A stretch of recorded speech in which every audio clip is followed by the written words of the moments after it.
corridor to begin, to join us inside the hall. We'll be beginning within the next 5 minutes. So for all of us in the hall, if I may also request you to switch your phones to silent mode.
by saying how absolutely lovely to see all of you here bright and early, ready for a day full of conversations that truly explore the future of education. Yesterday, of course, we had a fantastic time looking at the evolving landscape of evolution. Whether it was culture, whether it was, in fact, policy making, we had a wide range of topics. And today we're about to pick up the momentum. Before that, let me take the opportunity to let you know that we crossed 2 million views on our virtual platform Daily Hunt yesterday. Truly a testament to how involved and invested all of us are towards the future of education. And of course, the excitement continues into day 2. As we're gathered here today, we also take a quick moment to pay tribute to someone who has been one of our greatest supporters and a very cherished friend to all of us here at ThinkEdu, Mr. Bibek Debroy. A regular presence at this summit. I'm sure we've all benefited immensely from his expertise, his vision, his wisdom.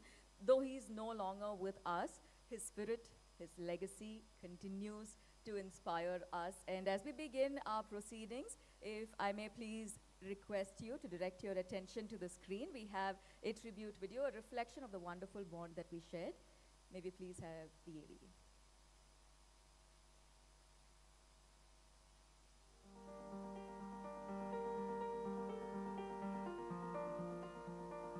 We expect government to spend 6% of GDP on education.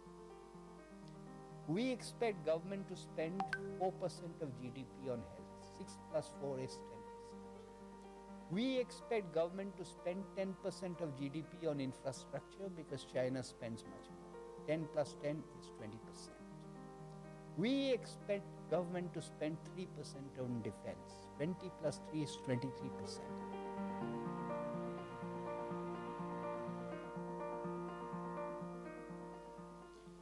Which is much more significant. Yah dharvate sah dharma. Anything that holds up is dharma. Anything that holds you up as an individual is dharma. Anything that holds up society is dharma. Anything that the government or the king does is raja dharma. So dharma is, in my view, a much better word than religion.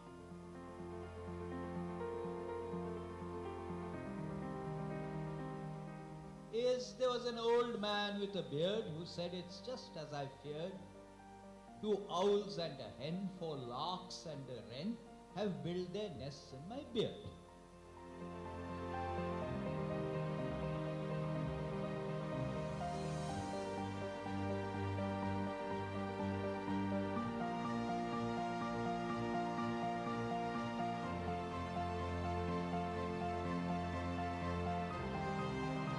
Someone who will truly be missed by all of us here at ThinkEdu. Like I said, some very, very relevant, in fact, path-breaking thoughts, if I may request you to put our hands together as we pay our tribute in our own very special way.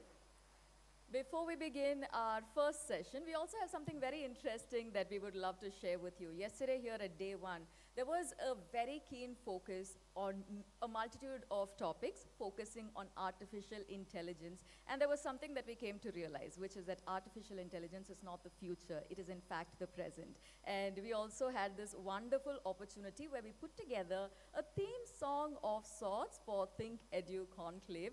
This is the coming together of human imagination and artificial intelligence, the most brilliant collaboration as of our times. Ladies and gentlemen, if I may please request your attention to the screen, we have some great music, some interesting lyrics, and of course, a lot for us to think about on how artificial intelligence paves the way for education ahead. May we have the song, please?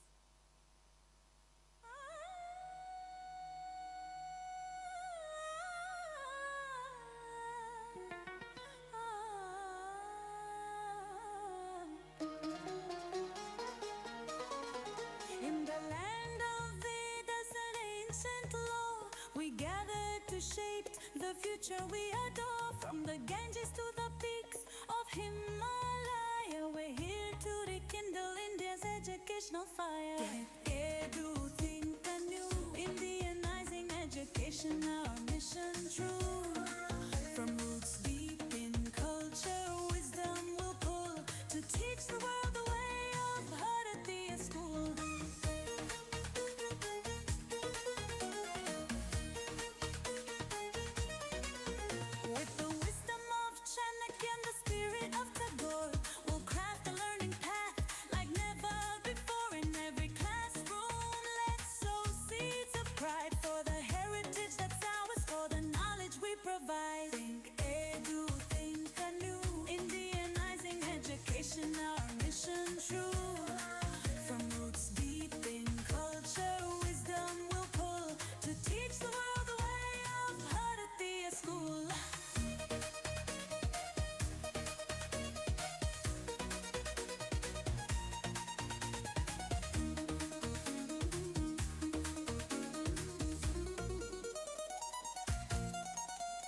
Satya, Shastra, and arts. We'll blend the old with new, playing our parts. In every mind, we'll ignite a spark to enlighten and power from light to dark.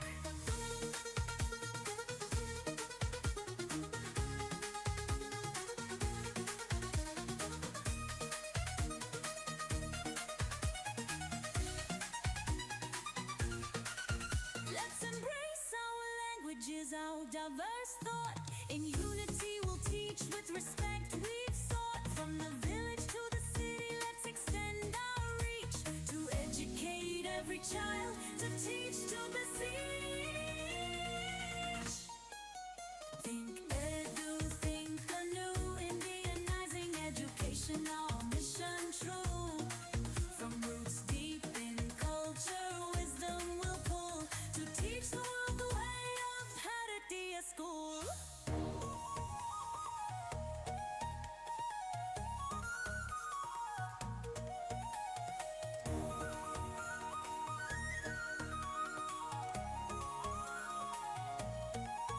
As we stand on this ground with hearts full of zeal, we'll build an education system uniquely real. ThinkEdu, conclave with pride and might.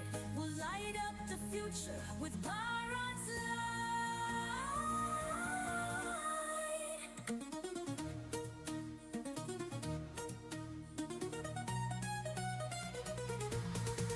Bharatiya school.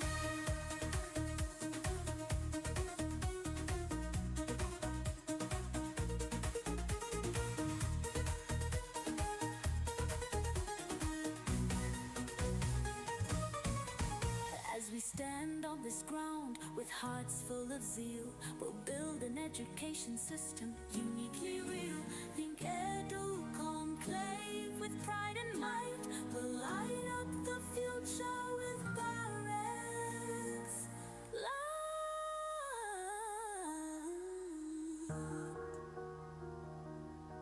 A round of applause, ladies and gentlemen. As we enjoy that fantastic melody, let's remember that this is an AI-generated song, the lyrics, the tune, all of it coming together so magically and, of course, reminding us of the power that comes along with that. With that, it is time for us to step into our very first session. And as we set the stage, we also have to remember that it is about the lessons from lost history. History, as we all know, not just a record of dates and events, but also the rich coming together of stories, struggles, triumphs, some of which have been forgotten over time, some of which history books often overlook. So today we have the fantastic opportunity to take a deep dive. It is my pleasure to invite onto the stage and introduce our speaker this session, Mr. Sanjeev Sanyal, member of the Prime Minister's Economic Advisory Council and the former Principal Economic Advisor to the Finance Minister. Ladies and gentlemen, a Rhodes Scholar and a celebrated author. He's someone who has played a very key role in shaping India's economic reforms, global strategies, and a whole lot of other changes. If I may invite you to put your hands together as we welcome Sir on stage. Sharing this session, it's also my pleasure to invite Mr. Ravi Shankar, Consulting Editor, The Sunday Standard.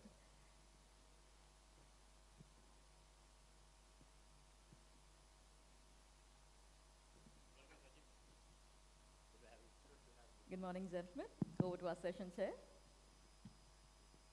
Hi, we all know Sanjeev Sanyal. He was telling me the first paragliding licensee in the country. Economist, banker, extremely historian. As he says, he's not a historian, but a historian, maritime enthusiast, an extremely eclectic person. Let's talk about history and education. The two most important aspects of education is history and science, because both are explorations of truth. Now, one man's truth is another man's lie. So tell me something, I mean, how you have gone contrary to the narrative on Indian history, whether it be Ashoka, how did you kind of, what do you propose to reveal in that? So, like many other kids who grew up reading the usual official history, I was not particularly interested in history when I was young. I'm definitely one of those math science types. All my school teachers would have been entirely shocked to hear that I would make a name for myself as a writer of all things of history books. Now, I figured that one of the reasons that we don't like our history is that it doesn't ring true. There are all these convoluted arguments, largely there to hide what is in plain sight, so it doesn't fit together. And so consequently, we don't believe it. And so let me give you an example of this so that, let me illustrate the point. Now, how many of you have heard of a person called Meva Singh Lapote? Does anyone in this room know him? Huh? Nobody knows him, okay. Let me tell you a little bit about him and you'll understand why understanding today's India and events of today relate to this somewhat obscure character who actually gave up his life so that we can sit in this room and freely discuss things. So you have to go back to around about the year 1910. This is the years just before the First World War. And at that time, there was many armed resistance groups against the British bubbling up in India. There were, of course, the famous revolutionaries of Bengal like Raj Bihari Bose, Sachindranath Sanyal, Bagha Jatin and so on. But there were also similarly groups in Punjab, particularly the Sikhs. And the Sikhs, obviously, they had to be very, very careful inside India. The British were ruling it. But interestingly, many of them began to migrate all those years ago to North America. And they settled along the west coast of North America in California. What is the time period? You're talking about the 1900s, okay? So more than 100 years ago. And around about the year 1910, there was something called the Gadar movement that began to take shape. So this was a sort of an alliance between Bengalis and Punjabis, particularly the Sikhs, to do an armed revolt against the British. And remember, we are sort of heading towards the First World War. And what the Gadarites were trying to do, so led by Raj Bihari Bose here in India, was to cause a revolt in the British Indian Army during the First World War. And it was a very serious attempt. So sort of like the INA, but in the First World War. And one of the key ingredients of this were these Sikhs in North America operating out of these Gurudwaras. Now the British were completely aware that these Sikhs operating out of Gurudwaras in North America were trying to undermine the British Indian Army and were procuring guns, by the way, to be landed on the Odisha coast so that, the Bengali revolutionaries could pick them up and sort of caused mayhem. So, not surprisingly, the British began to infiltrate these Gurudwaras. And the person who carried out this operation, we know his name, he was a British agent called Hopkinson. Hopkinson, by the way, is the true father of the Khalistan movement. Because effectively what he was trying to do is to essentially place loyalist Sikhs in these Gurudwara committees and basically kick the Gadarites out. So the Gadarites began to hunt these loyalist Sikhs and kill them. And of course the loyalists fought back. So one of these infiltrators, British infiltrators supported by Hopkinson, was a chap called Bela Singh. And Bela Singh one day in a very well-known Gurudwara in British Columbia killed a bunch of Gadarite Sikhs. Not surprisingly, it became a big case and he was dragged into court. But of course, he knew that he was going to be let off because Hopkinson had set up the judge. And remember, this is British Columbia, it's British-ruled Canada. And so they were going to let him off. So everybody knew this. So it was just a sham thing. So Bela Singh came into court and Hopkinson personally turned up to give evidence that he had done it in self-defense. At this point, a Gadarite called Meva Singh Lapote stood up and shot Hopkinson dead in the courtroom. As you can imagine, this was a majorly dramatic event, as a result of which the Gadarite movement, of course, blew up. There was, of course, the Komagatu Maru incident and many other things that also happened. Bela Singh then escaped because North America was so dangerous for him, he actually thought that Punjab would be more safe for him, because at least he could hide among the larger number of Sikhs there. So he came back to India, where the Gadarites hunted him down and killed him in Taran Taran. Now, why am I telling you this story? If you do not know this story, you do not understand why on earth the Khalistani movement is based out of Canada. It has everything to do with our freedom struggle, but the armed wing of our freedom struggle, and the British attempt to suppress it by infiltrating the Gurudwaras. So the point I'm making to you is the great effort made in post-independence India to suppress the history of our armed resistance to the British in favor of sort of this non-violent view of our freedom struggle has meant that we don't understand why on earth some things are the way they are. The Khalistani movement can only be understood if you understand what the British were doing to suppress the Gadarite movement, just as an example. Okay, so extension to the British destabilization of India at their colonial times. Now, let's talk about communism. I mean, the general story is that there were two communist workers from white men from England who were sent to India by Stalin.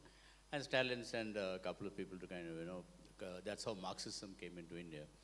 So, in a sense, like Marxism was brought, so what do you have to say? Again, this story is absolutely wrong. It is true, not Stalin, but Lenin had set up a school in Tashkent to teach Indians communism in 1920-21. Now remember that this First World War had just ended, and there were a large number of Indian revolutionaries who were stuck in various places in the world, particularly in Germany, where, and the Germans had lost the war. So what would they do in 1919, 1920?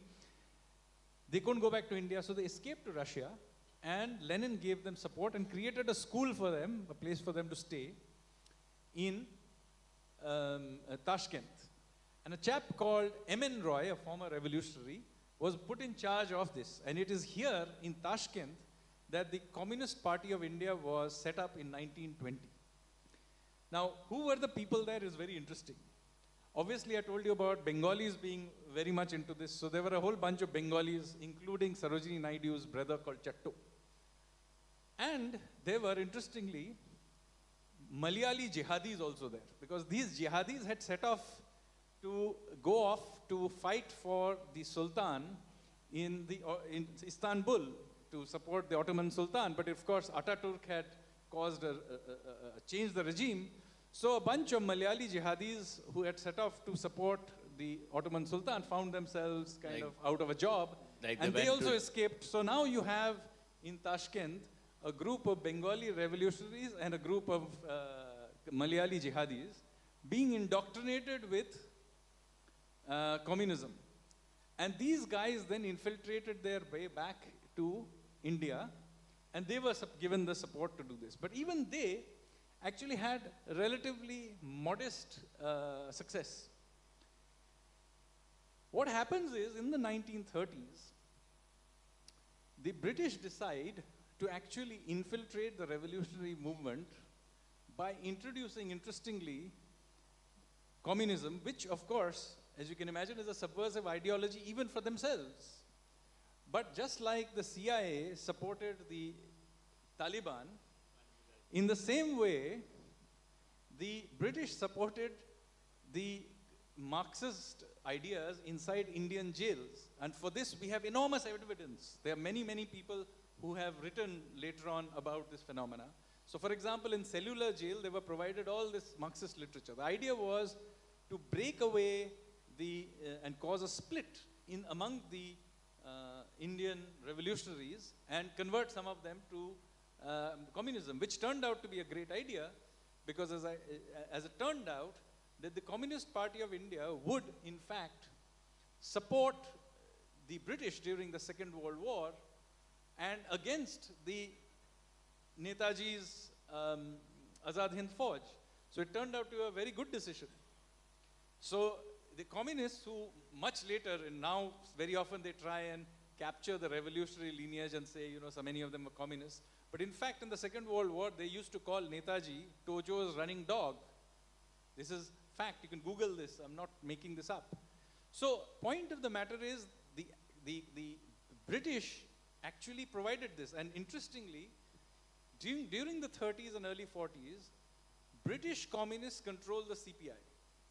You may not have heard of a double agent called Rajni Palme Dutt. Please Google him up. Rajni Palme Dutt, by the way, was also a cousin of the Olof Palme, who later got assassinated. He was his uncle. But he had a mother who was Swedish, and his father was Bengali, and he grew up in Cambridge. And he was a double agent working partly for the Russians and partly for the British. So in Britain, he was working for the Russians, he and his brother. And in India, he was working for the British. And in both cases, he was infiltrating the communist movement. So the British Communist Party essentially ran the Communist Party of India, in India, and of course to their own benefit, and provided enormous resources, of course, which, as I told you, in the Second World War, they harvested the benefits of it. M.N. Roy, who had set up the original CPI in Tashkent, was so disgusted by this that he left the movement. And he, went off. He continued to be a Marxist, but created his own kind of organization. They were called the Royists. So this is the origin of Marxism in India. A group of people, former revolutionaries / jihadis who were in Tashkent, led over by a bunch of people who were actually indoctrinated in British Indian jails deliberately to split the revolutionaries. Now again, I'm telling you all of this history, which is there is so much evidence to support what I'm saying. I mean, you can read my book, Revolutionaries, where I've given some of it, but there's tons more. You can just Google some of this up. Now, given that this was the history, it is very shocking that after independence, none of this history was told to us. Okay, instead, you have some of the leading lights of that subversion becoming great writers and thinkers in post-independence India. And I'm going to take here the name of a writer called Yashpal. Yashpal is considered after Premchand the second most important writer of the Hindi language, particularly of the post-independence period. He's given every award you can imagine for writing that independent India could give. But Yashpal was actually a spy who had been used to infiltrate the revolutionary movement. He was almost certainly the source of information that led to Chandrasekhar Azad being trapped in Alfred Park in Allahabad and being killed. We have evidence for this. Interestingly, evidence of this is more than available because after independence in the 1960s, a CID official of independent India called Dharmendra Gaur found letters in the CID archives in Lucknow where British officials in 1946, preparing to leave, were discussing what to do with Yashpal after they left and to make arrangements for him. So, what happened is that the collaborator class, after independence, happily sort of became our intellectual class, and they continued to write our history. So not surprisingly, our history is not our history at all, but the history of what the British told us, and then later on the collaborators told us. It's very difficult to divorce history from politics because politics is also the history of countries and ideologies.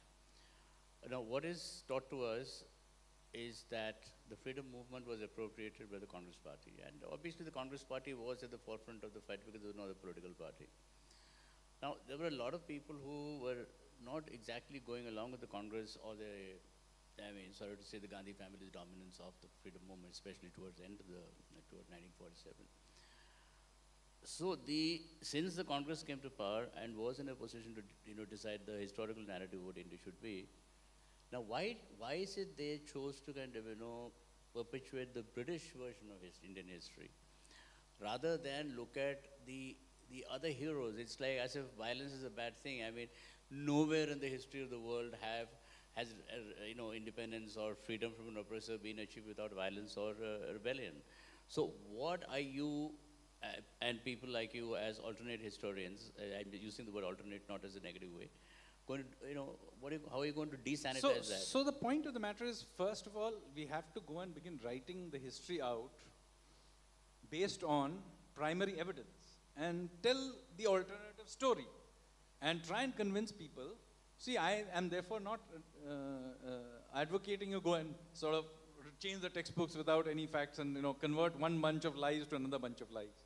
That is not the case. The point is every piece has to be made, shown that the other story, the official line today, is not true with evidence, and then give another story with evidence based on primary evidence, not quoting each other, historians quoting each other in circular referencing, to show what the actual history is. So just to give you an example, when you say the Indian National Congress led the freedom struggle, it is true.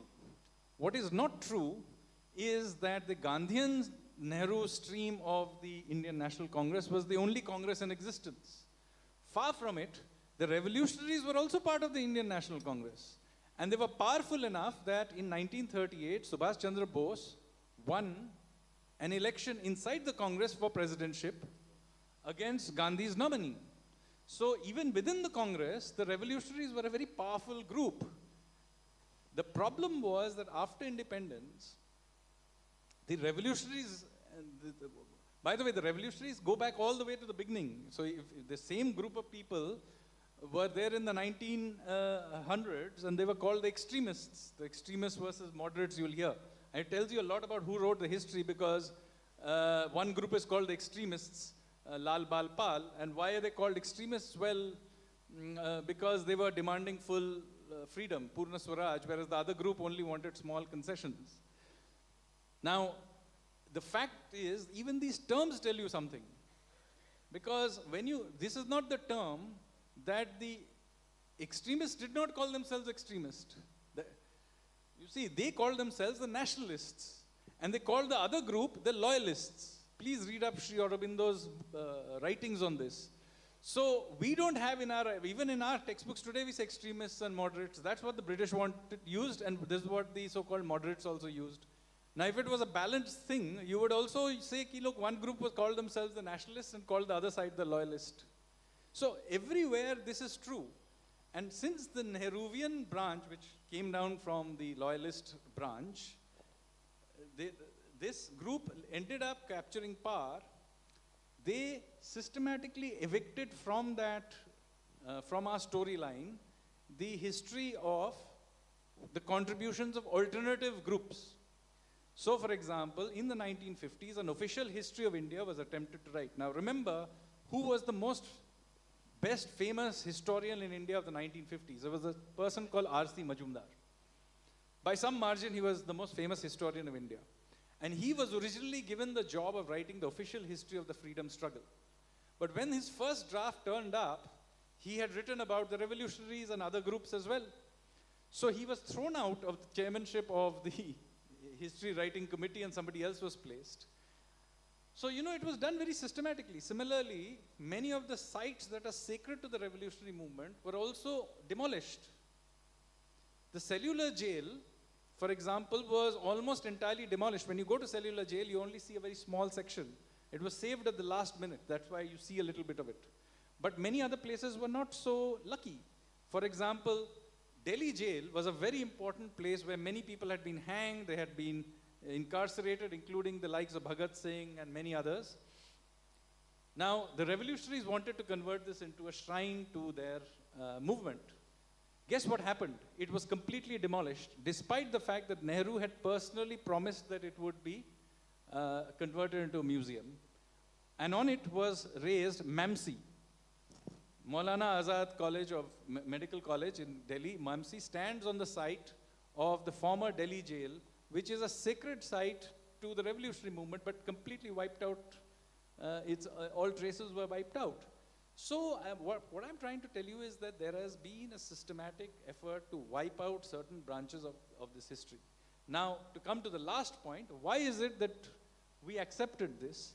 The reason we accepted this is related to who became our intellectual elite after independence. In most countries like Indonesia, many other places, once you become to power, you effectively throw out the existing elite who had very often collaborated with the occupying power. The French did this with the Vichy intellectuals, for example, and some of them were incorporated, but mostly were thrown out. But in India, what happens is that because you did, in the name of continuity, the collaborator class continued to be our intellectual class. You go back and look at who were the top officials of the 1950s and 60s of India. They were actually those who had collaborated with the British, and in fact, when the British left, all those positions became empty, so they all got promoted up. So, collaboration turned out to be a damn good thing. And many British officials of various kinds continued to serve in India. People don't know that till 1958, the chief of the Indian Navy continued to be British. So therefore, those who had fought for independence largely were left out except for this one branch.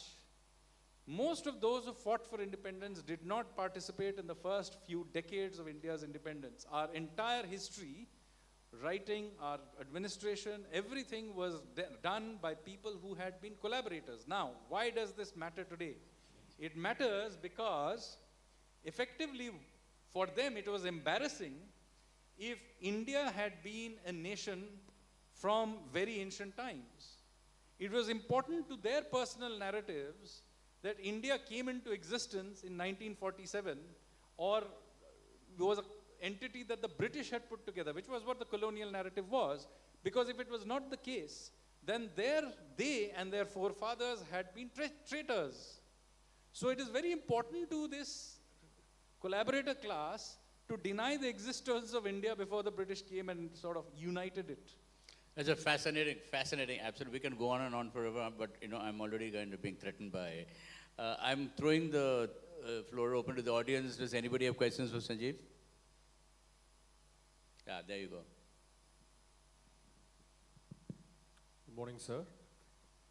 Sir, I have a question. For example, I think that freedom fighters from the south of India are marginalized in Indian history. So, for example, how many of the books have highlighted on the lives of Veerabandi Kattabomman or Umai Thurai or Velu Nachiyar? Don't you think that there is a bias when it comes to documenting the South Indian freedom fighters? First of all, it is not the job of anybody to write it. You are an Indian. You are as open to write Indian history as me. Please get up and begin writing it. Right? I have, by the way, written extensively on South Indian history, not the freedom part, but I have written extensively on the maritime history of India. Those of you who are aware of my writings on maritime history will know that I have researched the Pallavas, Cholas, and written about their maritime history very, very extensively. He's built a wooden ship without GPS or any modern thing, and he's going to travel in it himself. So all the best to you as a sailor. I hope you know how to swim. Yeah, I do. But not that it'll help when you're 1,000 kilometers out at sea, but anyway. Point is, it's nobody's job to do it. It is your job to do it. So get up there, research this stuff, and write about it. Because if you don't do it, nobody's going to do it, and you cannot blame anybody else. And the amount of material that is now available thanks to digitization, you don't have to go to, British Library, sit in an archive. All that stuff is more or less online. Similarly, so much material is online that there is no excuse not to do it. In fact, if you want to really start, the place to start with, let me tell you, is to start with the Maradu Pandian and the Polygar rebellions. So start with that and then make your way to the 20th century. So over to you. Sure, sir. Thank you. I'm glad that you mentioned about Mardu Sagodhar. Thank you. Thank you, Sanjeev. We really run out of time, so I'm already have someone standing there and threatening me with good looks. I'm used to being threatened, clearly. No, but I have to say that it's not very often that we can say that an entire room is enthralled by history. So a round of applause, ladies and gentlemen, for our speaker. If I may also take the opportunity to invite Mr. Prabhu Chawla to join us on stage and felicitate Mr. Sanjeev Sanyal. Of course, we also have a lot of us joining us virtually, and I think the final line that we take away is that history is truly still developing. It's in our hands. So thank you so much for reminding us of that as well, Mr. Sanjeev.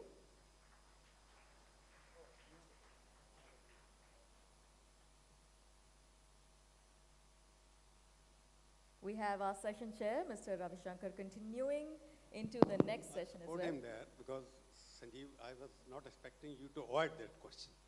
But since you wrote history about other non-South Indian part, you have to give some answer to them why North Indian historians, whether left or right, nationalists like you and leftists like Camilla Thapar, forgot to write about South Indian freedom fighters. There are many of them.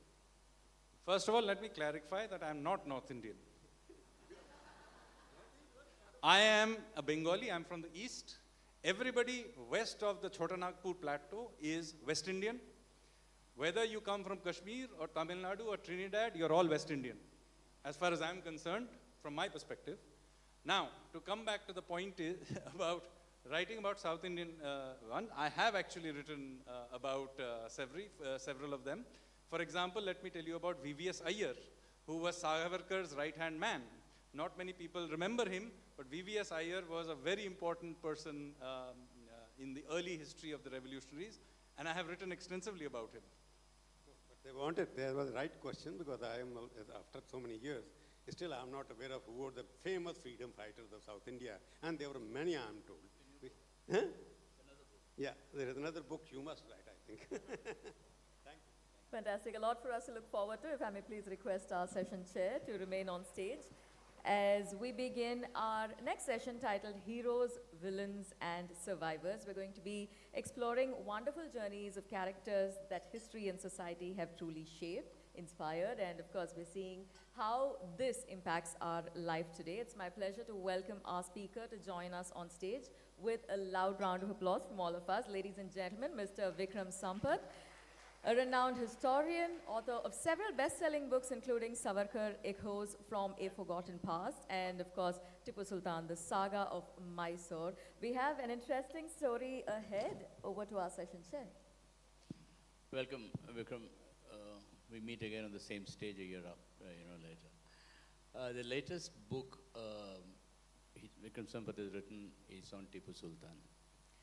It is one of the most revealing stories of India.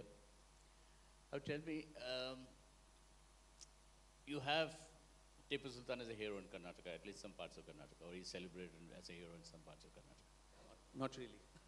Okay. I mean, then you have his invasion of Kerala. Now, I come from Palakkad, where this Tipu Sultan's fort kind of sits on top of a hill overlooking everything. It is a symbol of brutality. Now, why is the horrible brutality of Tipu Sultan, the massacre of Nayars, the hanging of children from trees, why is it this not yet part of the Indian narrative of freedom? I think you all have an overdose of history today. Early in the morning to actually have history classes is quite something. But that's by making it interesting. Yes, and thanks to the conclave that I think on this very day we have 3 sessions on history. You said Tipu Sultan was a hero in Karnataka. I'm born and brought up there. I think he's a hero in pockets. So this title of this session also, Heroes, Villains and Survivors, I think it's very difficult to actually compartmentalize people into these straitjackets of and binaries of ones and zeros. A lot of them are in the large interlude of grey. I think there are more than 50 shades of grey when it comes to human beings and their characters. But certainly someone like a Tipu Sultan would tend to veer closer, according to me, and as per the evidence, to the negative side. And this, as Sanjeev was also mentioning, post-independence, the kind of history that was written, just the fact that someone fought the British did not necessarily mean that person was a freedom fighter of India. And see the dichotomy here, Ravi, that the same class who say India was not even a nation, and it was a British Raj which made us or united us into a nation, also called Tipu Sultan a freedom fighter. Now, if there was no nation, then what freedom of which nation was he fighting for? He was fighting, obviously a very brave soldier, no 2 doubts about that, fought till the last breath of his life. But was he fighting for the freedom of India or to save his own personal honor and family and kingdom? So that becomes important. The other thing that people normally say is a lot of pre-modern era was violent. So So all these atrocities that you speak of about against the Nayars, against the Mandyam Iyengars in Karnataka, or the Christians, the Mangalore Christians, and the Kodavas in Coorg, this is all part of the larger pre-modern era. Everyone was violent. Of course, war would lead to collateral damage for civil society. We are seeing that even now in what happens with Russia, Ukraine, or anywhere in the Middle East. But I think some people being more violent than the others, and this violence being driven largely by theology, largely by identity. And how do you even define genocide? According to the United Nations Convention on Genocide, Prevention of Crime of Genocide in 1946, it clearly says, the identity of a person on the basis of race, religion, caste, or whatever, to target them on that classifies as genocide. So, Hyder Ali, his father, was also violent, but then here there was a targeted, focused targeting of people based on their religion. Both Christians as well as Hindus of Karnataka, Kerala, Tamil Nadu, all of them being targeted that way, clearly classifies this as one. And these are not just stories which were frozen in the past and don't matter now. That intergenerational trauma and the memories are there even to this day. Now, the group of people, about 700 Mandyam Iyengars, men, women, and children, who were actually brutally killed by subterfuge. They were called for a feast in a temple called the Lakshmi Narasimha temple in Srirangapatna. And while they were in the middle of their meal, the doors were closed of the temple and elephants being sent in to trample all of them to death. Quite similar to what General Dyer did, I think, in Jallianwala Bagh. And to this day, after 200 years, the members of that group, the Mandyam Iyengars, they do not celebrate Diwali, because this was done on Diwali, Eve, Naraka Chaturdashi. They do not celebrate Diwali while the rest of us in India celebrate the festival. So this is not frozen 200 years back. Similarly, the Canara Christians, even now if you go to Mangalore, right from the Archdiocese of Mangalore, the bishop and everyone, all of them came up in arms against the Tippu Jayanti that was commemorated there. Similarly, the Nayars and the Thiyas in Malabar. In Coorg, I was just there last week in Kodagu. There was an upheaval and a kind of catharsis of emotions for several of them, because close to 40,000-60,000 Kodavas being brutally massacred in this place called Devati Param on 12th of December 1785. And to this day, that day is observed by the Kodavas as Martyrs' Day. So when you have a large body of evidence which is still living, this is not history frozen in the past, in oral narratives, the Kodavas don't have a script, but they have oral stories which is compiled in a book called Pattole Palame, where they actually talk about the tortures that were inflicted upon them by Tipu Sultan's reign. You spoke of Kerala and Palghat. It is called the Padayotta Kalam, right? The military regime of Tipu, where thousands and thousands of people were massacred and temples and churches were destroyed. So I do not subscribe to this larger view that let's not talk about him at all, let's remove him. Even when the BJP was in government in my state in Karnataka, that was the demand. Let's not talk about Tipu Sultan, let's remove the chapters on him from our textbook. I think that is a very puerile kind of argument, because you can't wish away your past. Whether you like a person or don't like a person, history is what happened. But I think don't glorify them, particularly with the idea of identity politics, particularly with the idea of appeasement, or to whitewash the crimes, whitewashing the crimes of people like this, and actually elected state government on taxpayers' money commemorating this with a Tippu Jayanti, when, communities today still have wounds and memories of what happened to them, I think is an affront to a lot of these people and what they, their emotions and sensitivities also. So switching to a more modern villain who is not a villain, the subject of your book, Savarkar, an earlier book. Now my point is, I'm coming to the point, my point is that a man could not have spent 16 years in jail by being a coward. A man who couldn't have spent so many years in jail being beaten, etc., as a coward. Now my question is that, I've read the book, we reviewed the book, and a lot of information came through. I'm talking about the curriculum, right? The educational curriculum. What is more heard about him? is somebody writing about little blue bird coming and rescuing him. It comes to a kind of comic kind of situation. So, I mean, looking at alternate historians are not doing enough to, upturn roll back the narrative. Why is that? What is the resistance to it? I don't think there is a lack of, textual material which is coming up. Sanjeev also mentioned those. These were attempts again of the BJP government in Karnataka, the ridiculous, attempts of the bird coming and taking him on its wings. They said it's poetry and poetic, license. Now, at least today in India, we are in a situation where we can mainstream and even talk about someone like a Savarkar. We're talking of intolerance today and illiberalism today and so on, but I would draw the attention of all of you to pre-independence, just immediately after independence, someone of the eminence of Pandit Hridaynath Mangeshkar, the brother of Lata Mangeshkar. When Savarkar was also a great poet in Marathi, he wrote so many poems. So this very famous poem of his, Ne Majasi Ne Parat Matra Bhumila Sagara Pran Tal Malala in Marathi, that poem was... So this was actually composed by Savarkar while he was in the thick of the revolutionary movement in London.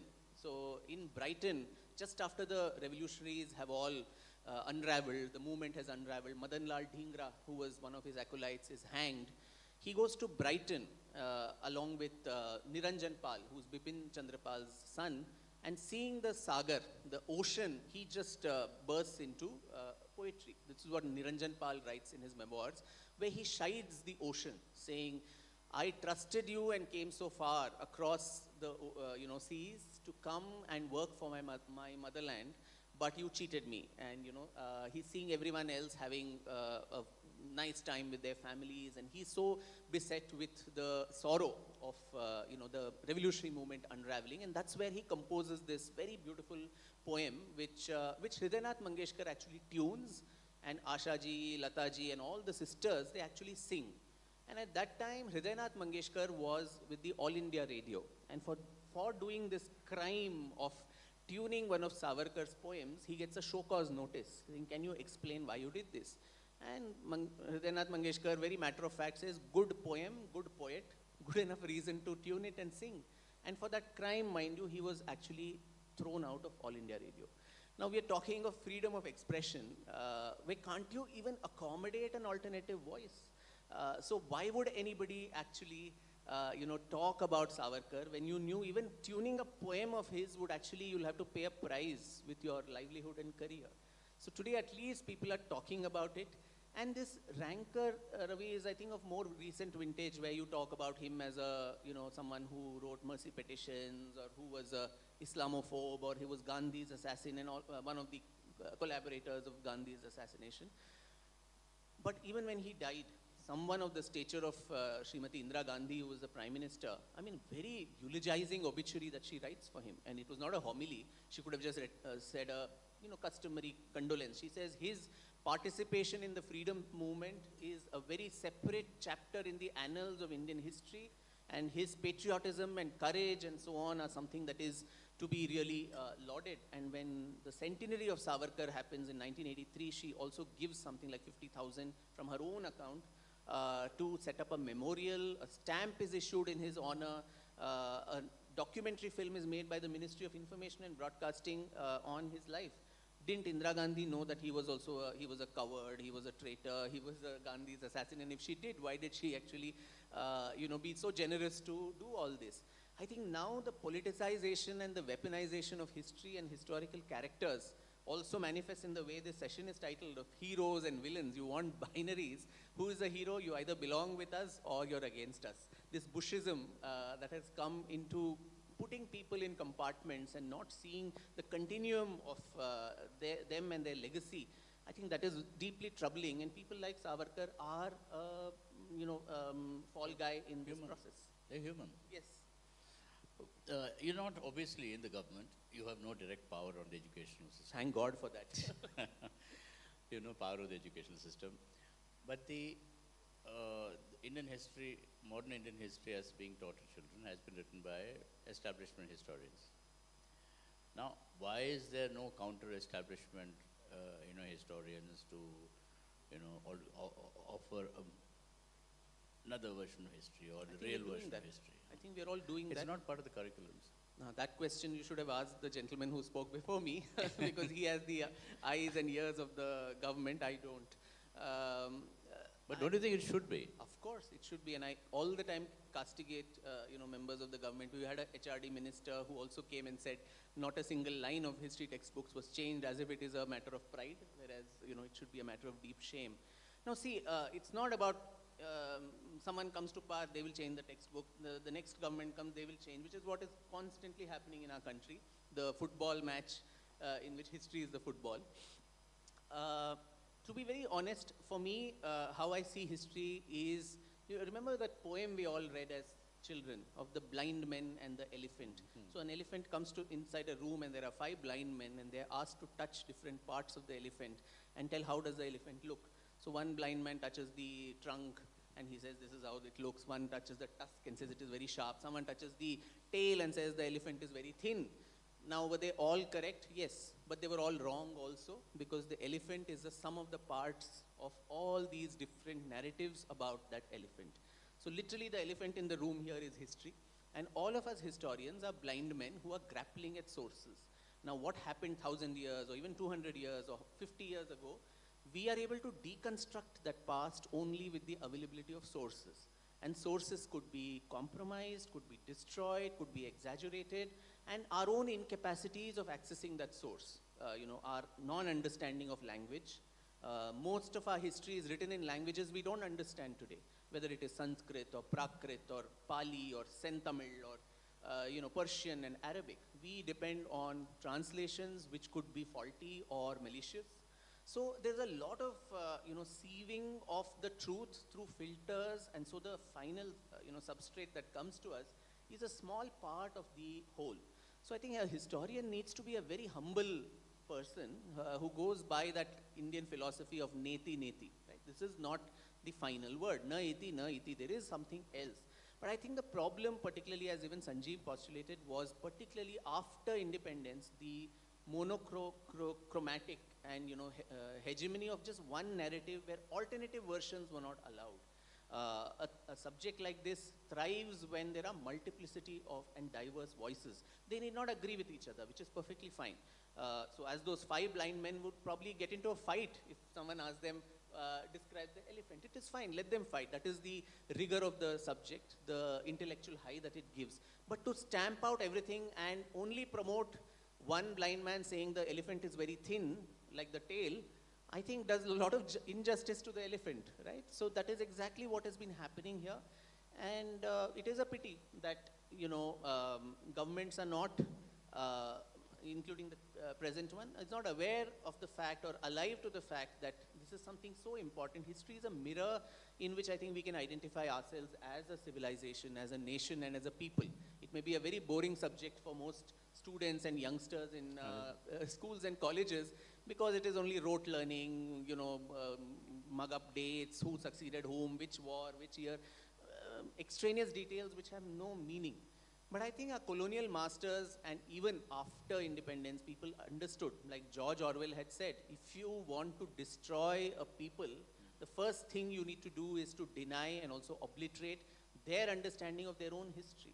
And that is why it becomes such a powerful tool to our self-identity, to our concept of our self-concept as a nation. And so the importance of this should go beyond mugging up irrelevant details, which is sadly not understood by, they just make it, as I said, a football for politics, which is very, very unfortunate. My question about veracity of history. If you look at the historical records which come, going back to, I don't think any country or any geographical region in the world has had as many invasions and as many intrusions as India. Not even China has had that. And we're talking about even before the Mughals. So as a result, a lot of written history is lost, because it is impossible to believe that a people as sophisticated as the Mohenjo-daro civilization and the subsequent kind of countries, subsequent civilization, have not had written records. So why is it because the invaders kind of burnt it as they would kind of burn Alexandria or any other, Takshila? So where is this veracity of records coming from, veracity of facts coming from, or the historical narrative? Beyond the oral, beyond the oral. No, that would be different, Ravi, for different time periods. I mean, more modern era, which is what I deal with, largely early modern and modern India, you have a plethora of records. Thanks to, of course, the Westerners coming, their records in Britain or France and other places. But the farther you go back in the past, the sources become scantier and scantier. I think there's just about, I was reading somewhere, there's just about 4,000 words or something of all of Ashoka's inscriptions, on the basis of which you make conjectures. You make assumptions and probably ask interesting questions rather than provide answers and solutions. As you go further back in the distant past, the haze also varies. And also our own idea of documentation, I think, was very different. There is a quote that is attributed to Kalhana, the chronicler of Kashmir history, the Raja Tarangini, which very meticulously, right from the 8th century to I think the 15th century till the 16th century till Akbar, annexed Kashmir. There are 4 or 5, series of Raja Taranginis that are written. And in the very first section, Kalhana says, what is the purpose of history? And the shloka goes, Dharmartha Kama Mokshanam Upadesha Samanvitam Kathayuktam Puravrittam Itihasat Chakshmate. Puravrittam, or the narratives of the past, told to you in a Kathayuktam, in a story format, for the attainment of the 4 Purusharthas of Dharma, Artha, Kama and Moksha. But also there is a Upadesha Samanvitam. There is a didactic element of good and bad, Dharma, Dharma and all of that. Itihasata Chakshmate, that is called Itihasa. And Itihasa, the Sanskrit word, also translates to it thus happened. This happened so. So, our purpose of writing history, there was a very clear enunciation. So what is generally called Itihasa in the Sanskrit, body of work is the Puranas, the 18 Puranas, Mahabharata and Ramayana, all of which have all these elements. If you see the Mahabharata, actually in the Bhishma Parva, there is about 70 odd verses which go into details about all the Janapadas, all the various communities. It's a ethnographic documentation of Bharat Varsha as it was at that time. Yavanas on the west, the Kiratas on the east, and spread over so many yojanas and all the different provinces from Magadha, Koshala to southern India, all of this mentioned. So the storytelling, the kernel of the truth is to be extracted from this maze of storytelling, which makes it very difficult. Again, because as I said, it is all written in languages we don't understand. In Sanskrit, maybe classical Sanskrit or Vedic Sanskrit, one word can have 5-6 meanings depending upon the context. So unless you are an expert of that language, it is very difficult to deduce what is being said, and so a lot could be lost in translation. But you go here to the Brihadishwara temple, in Tanjavur. On the walls you have, details, the inscriptions of so many Devdasis who, got grants, who were these people, how much, emoluments they got, their addresses, all those inscribed. So wasn't that a kind of documentation? The Cholas left, inscriptions in multiple languages, whether it was Tamil and Sanskrit, and also the copper plates as well as the palm leaves, so that if one destroyed, there's another set. So there was probably a sense of documentation, but as you said, a lot of it has got destroyed. We know for a fact that when Nalanda, the Mahavihara, was burnt by Bakhtiyar Khilji, apparently it burnt for about 6 months. That was the amount of manuscripts that kept burning. So the amount of knowledge also that was destroyed. These were the Princetons and Harvards and Cambridges of our time, Nalanda, Takshashila, Odantapuri, Vikramashila and all these places. But it is again a travesty that you come out of Nalanda ruins today. The name of the place is Bakhtiyarpur. I don't know in which other country in the whole world, somebody who destroyed your best universities, you're actually eulogizing that person and having a town named after him. So that is the level of historical amnesia, historical non-consciousness that we have as a country, and that is deeply disturbing. See, I see history as an interregnum between wars, what happens between one war and the other, and then go on and so on and so forth. Now, there were a lot of mini wars during British colonial times. Many of the people, I would say heroes or villains, depending on which side you are on, they are not known, they're not sung about, except, local, there are tribal kings who fought, but then they're all the margins of history. So what you, Sanyal, what all of you guys are doing is making history more accessible from the heavy kind of heaviness. So how do you bring these people from the margins of history into the mainstream? I think today there is a space for multiple narratives, which is good. As you said, all these names, maybe 15, 20 years ago, it would be very difficult even to break the glass ceiling of publishing houses and get published if you did not have a certain bent of mind or orientation. Today, at least, things are more, open. Thanks largely to the information, revolution, the social media, we can always keep, castigating it, and it's a double-edged weapon. A lot of hogwash, what is called as WhatsApp history, also can go along, unverified facts. But at the same time, it gives a megaphone to everyone to amplify his or her thoughts, which is a good thing. So I think that is one avenue, and today people are able to reach out to a larger cross-section. And while you're talking about, efforts, I did miss talking about it. While the governments of the day, they sleep, they don't take it seriously. I think it is important for us to make a little difference ourselves, be the change that you want to see, as Gandhi always, mentioned. A small, very small, tiny step in this direction, I would like to mention and share, because it is an education conclave, a foundation that I have started called the Foundation for Indian Historical and Cultural Research, FIHCR, where we want to produce this very thing, the alternative scholarship. I won't say alternative, a new scholarship which probably did not exist.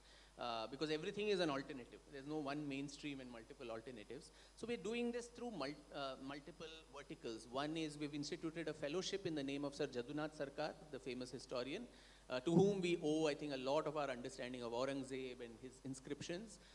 So every year we select about 8 to 9 scholars, give them a liberal grant, to research and write books. So the more and more books, more and more scholarship is produced. That is the only alternative. The WhatsApp will come after that. But first you need to have the content generated. It can't rest only on, mumbo jumbo. The other part is called the projects group, where we are trying to incubate, research projects in educational institutions, starting with one in the Nalanda University, the reinvented Nalanda University, where we're investigating the rise and fall of Buddhism in India, a very important topic. Again, as I said, it's very difficult to access those sources in translation. So it's a multidisciplinary team where a historian collaborates with a Sanskrit Pandit, a Pali, Prakrit, Tibetan scholar, Buddhist philosopher and monk, an archaeologist. Historians and archaeologists seldom talk to each other, though the disciplines are so allied. So we are all, in a collaborative fashion, going back to the primary sources, evaluating that, and on the basis of that, there'll be a book series as well as academic journals. Another vertical is called Yuva, I think very pertinent for the large part of the hall here, where for children and young adults, how do you make history interesting, inspiring, and exciting? It is not that boring subject where you just mug up something and vomit it in the exams and forget about it. So, but can you talk history to them in a story form, like what Kalhana had mentioned, Katha Yuktam Puravrittam that he said. Can you make it interesting? It could be an animation video, it could be a 40-second Instagram reel, if that is all is the retention power and attention span. So talk to them, don't be preachy, don't talk down to anybody, but make accessible.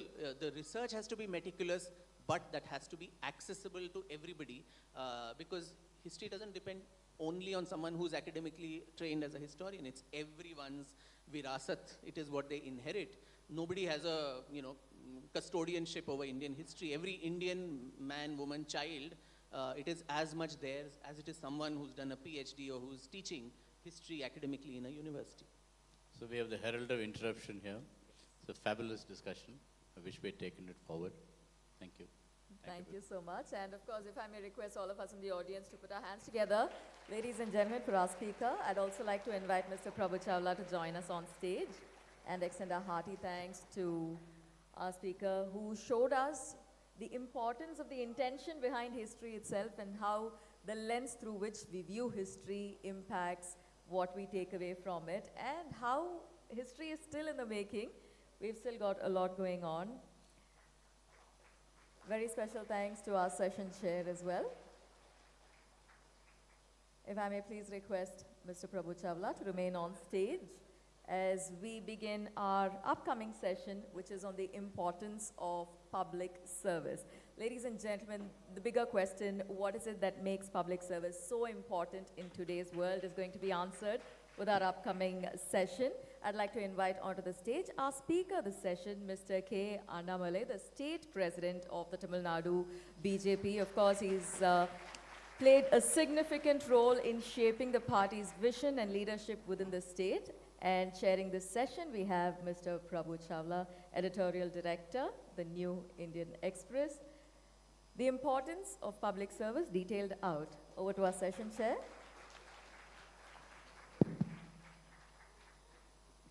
Good morning, good afternoon. Good afternoon, I hope. And Madakam. I noticed something very interesting. Annamalai is a unique personality anyway. Everybody knows he is Singham from Karnataka and whatever. But he's the only speaker who has come barefoot on the stage. Can you explain why you come barefoot on the stage? Morning, sir. Thank you so much for inviting me to this very wonderful platform, and very great event that you keep doing it every year. And chapels have left it some time back now, maybe a month back now. I've taken an oath, political oath, as a common man, just being myself, sir. You always go barefooted everywhere. Yeah, I walk barefoot. Once I kind of, wherever I go, I walk barefoot. So he's the only politician who goes barefoot most of the time. You have been in politics for 4 years now, isn't it? I think this audience would like to know very honest opinion that you were sent here, you are the youngest BJP state president anywhere in the country at that time. You became vice president first and then you became the president. Can you give them what are the achievements, 3 achievements that you achieved on behalf of the BJP in converting positive atmosphere for your party? Any 3 achievements you have done? Failure, I will count many. In politics, nobody can do it alone, sir. Very frankly, I'm not just saying this because I'm sitting in a stage and I have to be humble with my answers. And you just cannot achieve anything, any single person cannot do it because it's a movement you're building. And the state of Tamil Nadu for a long time, people were waiting for an alternate discourse. And it is all a Dravidian-centric discourse. It is all revolving around a particular way of people talk, particular way of presenting facts. And for most people, the history of Tamil Nadu is shortened. They only focus from 1949, the birth of a certain Dravidian party and certain ideologues. And I would say, me and my team, the current set of team and our senior leaders, we have brought a very parallel narrative to the way the people of Tamil Nadu, they have to have a political discourse, a developmental discourse, an ideological discourse. That I would say is number 1. And second, BJP Tamil Nadu right now is from an infant to an adult. We are just in the transition phase. We are growing phase. And we have taken a lot of risk the last 3 years. Local body elections we have contested alone. We have contested alone in parliamentary elections. We are trying to build a base. In 68,000 booths, we have almost reached about 80-85% now. In the recent membership drive, we have crossed 48 lakh members in Tamil Nadu, which is very historic. People have joined BJP Tamil Nadu, that is number 2. And number 3 is, we are forcing the Dravidian parties to re-examine how they see development, to re-examine how they see a national discourse. So that is something which I'm more proud, though I'm stating this as a number 3, but I'm equally proud of the fact that the current team, we are being very aggressive at the ground level. We are forcing them to re-examine how they are looking at Tamil Nadu's past. 3 things are put it, sir. So you're saying 48 lakh votes, you're saying 48 lakh memberships. How many votes did you poll? Your members did not they vote just for concluded parliament elections in 2024. The ND Alliance, we polled 81 lakh votes. We got 80 lakh and odd votes, 81 lakh roughly we got. And BJP on our own, in our symbol, we got more than 50 lakh votes, 50 lakh and odd votes, which is 50 lakh, 50, yeah. You are saying that we are trying to build a base. There was a time there were almost half a dozen MPs from Tamil Nadu for BJP. And That was the golden period of BJP at that time. The BJP has been shrinking in terms of representative in the Lok Sabha as well as in the assembly. So when you number of votes, you may be getting more, but it's still stagnant as percentage of the total votes polled.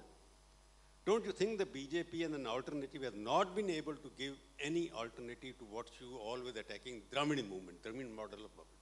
Do you have any model at all, or you are the model? No, sir. Now, every time BJP won an MP, every time BJP won an MLA, it was only with an alliance with the Dravidian party. We have to be humble enough to accept it. When we had 4 MPs, historic high, 98, 99, it was an alliance with the Dravidian party. Again in 2021, alliance with the Dravidian party. When you're an alliance with the major Dravidian player, you will not have a voice of your own. And it so happened in Tamil Nadu multiple times, you'll be in alliance with the Dravidian party who says only 2-language formula. BJP will be talking about a 3-language formula. And they don't want NEET, we want NEET. And they don't want new education policy, we want new education policy. Still we'll be in alliance. So where is the voice of a party? Only when you contest alone, when you stand on your own, multiple times when you contest, when you refuse to go with an alliance with the major partners, just because you want seats, only then you will have a voice of your own.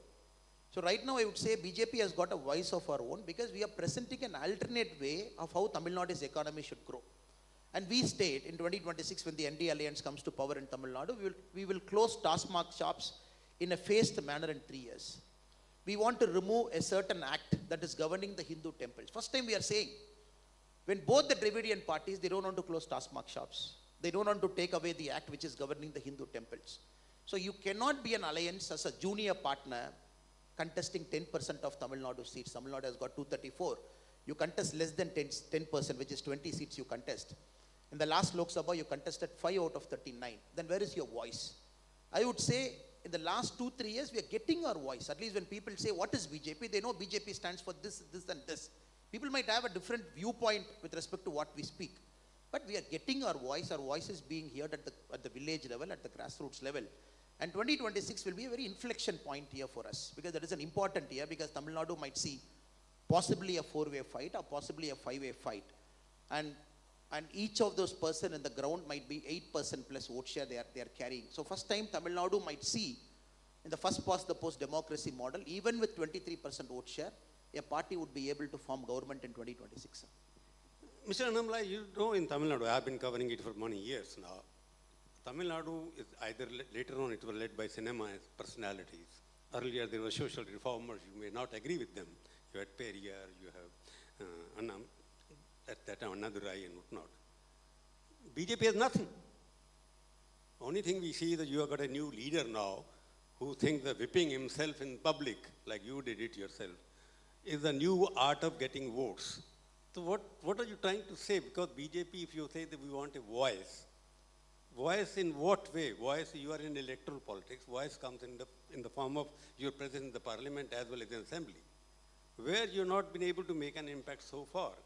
So where are your alternative heroes or personalities? You had MGR, you had Jayalalitha, you had Karunanidhi, you had everybody there, but there is no leader either history which you are to connect with, or in politics, how you are going to win. People are want to go to on ideology, and your Sanatana ideology we are promoting here.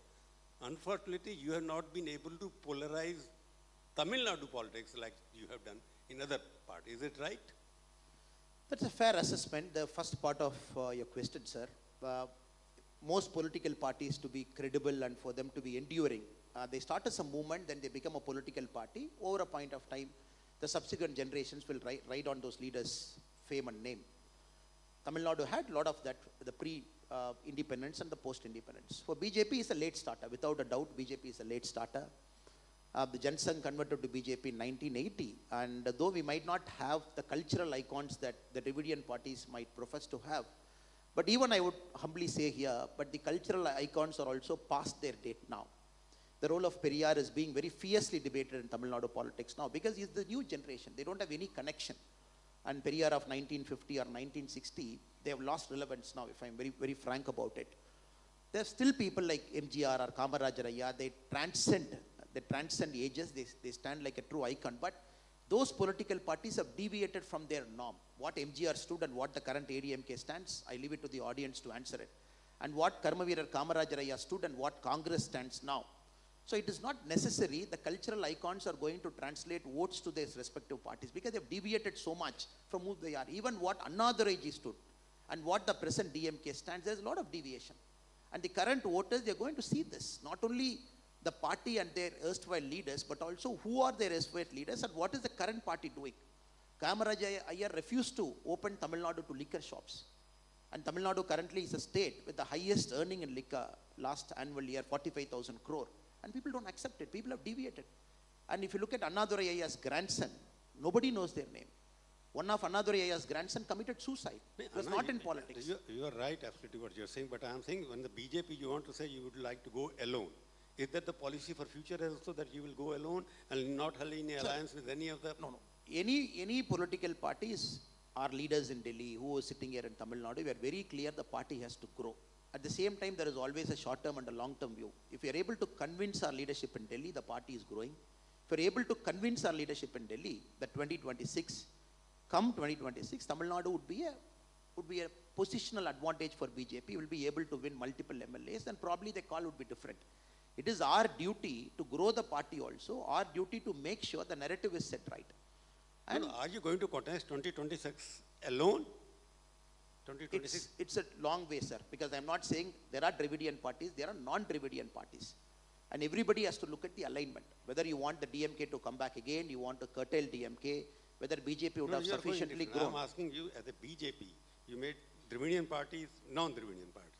Are you going to be the leader of the non-Dravidian party? You will not join any of the two Dravidian parties? We have shown in 2024 a formidable alliance by NDA is possible in Tamil Nadu with 18.5% vote share.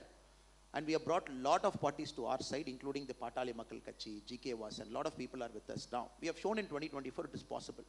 Now 2026, I would only say we just have to expand the NDA a bit more. We have to invite more parties to join us, which I think is eminently possible. The Dravidian parties are shrinking now. The combined vote share is less than 50% now. If NDA, the combined NDA's vote share, you cross 35%, I'm fairly confident NDA will come to power in 2026. We just have to stick with the current NDA and keep expanding it. NDA earlier was ADMK was part of it. And so DMK was also part of it once upon a time.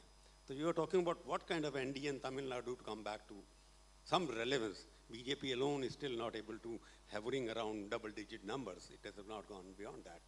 So I'm just saying because you were brought back with lots of hope. You were the youngest, you were an IP officer, you had some reputation of a Singham there.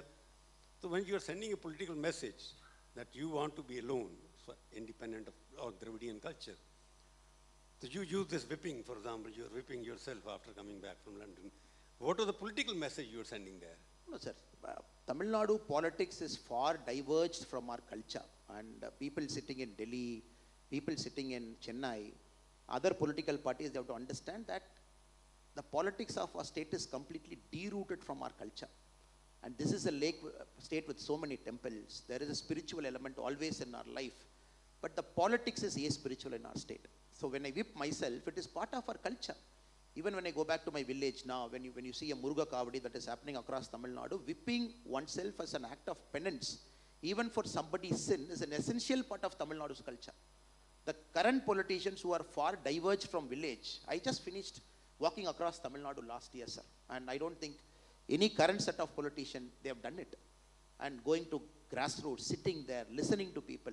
So I am fairly confident with all humility, we represent what Tamil Nadu thinks at the tier 2 and tier 3 level.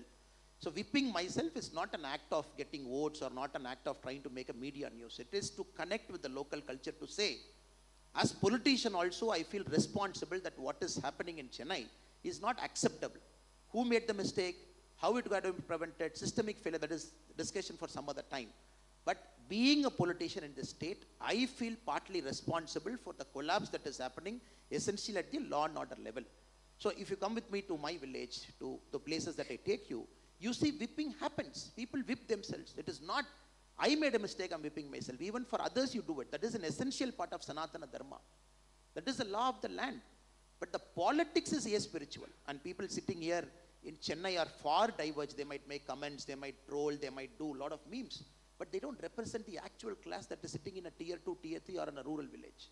You know, the question, sometimes it's a question of interpretation, that Annamalai is trying to become also like the film star here, political film star, doing all this, what you're doing. You're walking all the time, and you are an IPS officer. You mean to say to get attention, you have to do all the theatrics which you did. That's what you're trying to say, that you want to connect with the people, in way that you did it. But you have been walking all the time, you have been talking all the time, and you suddenly ran away to London to study. I have not seen a political leader who goes immediately after the loss of election, goes back to London to study. What were you going to study there? Sir, I probably next year also I might go for a higher study. I don't think it is wrong. A politician has to be ahead of the curve. You have to learn. That is why the next session you got my former professor who was sitting here, Professor Iman Shirai, who was sitting here. And politician has to keep updated, sir. The gone are the days when a politician has studied something and then you are a people's leader, you sit in a room. Now, world is changing so fast. We are not even connected to what China is thinking, what UK is thinking, what the US is thinking.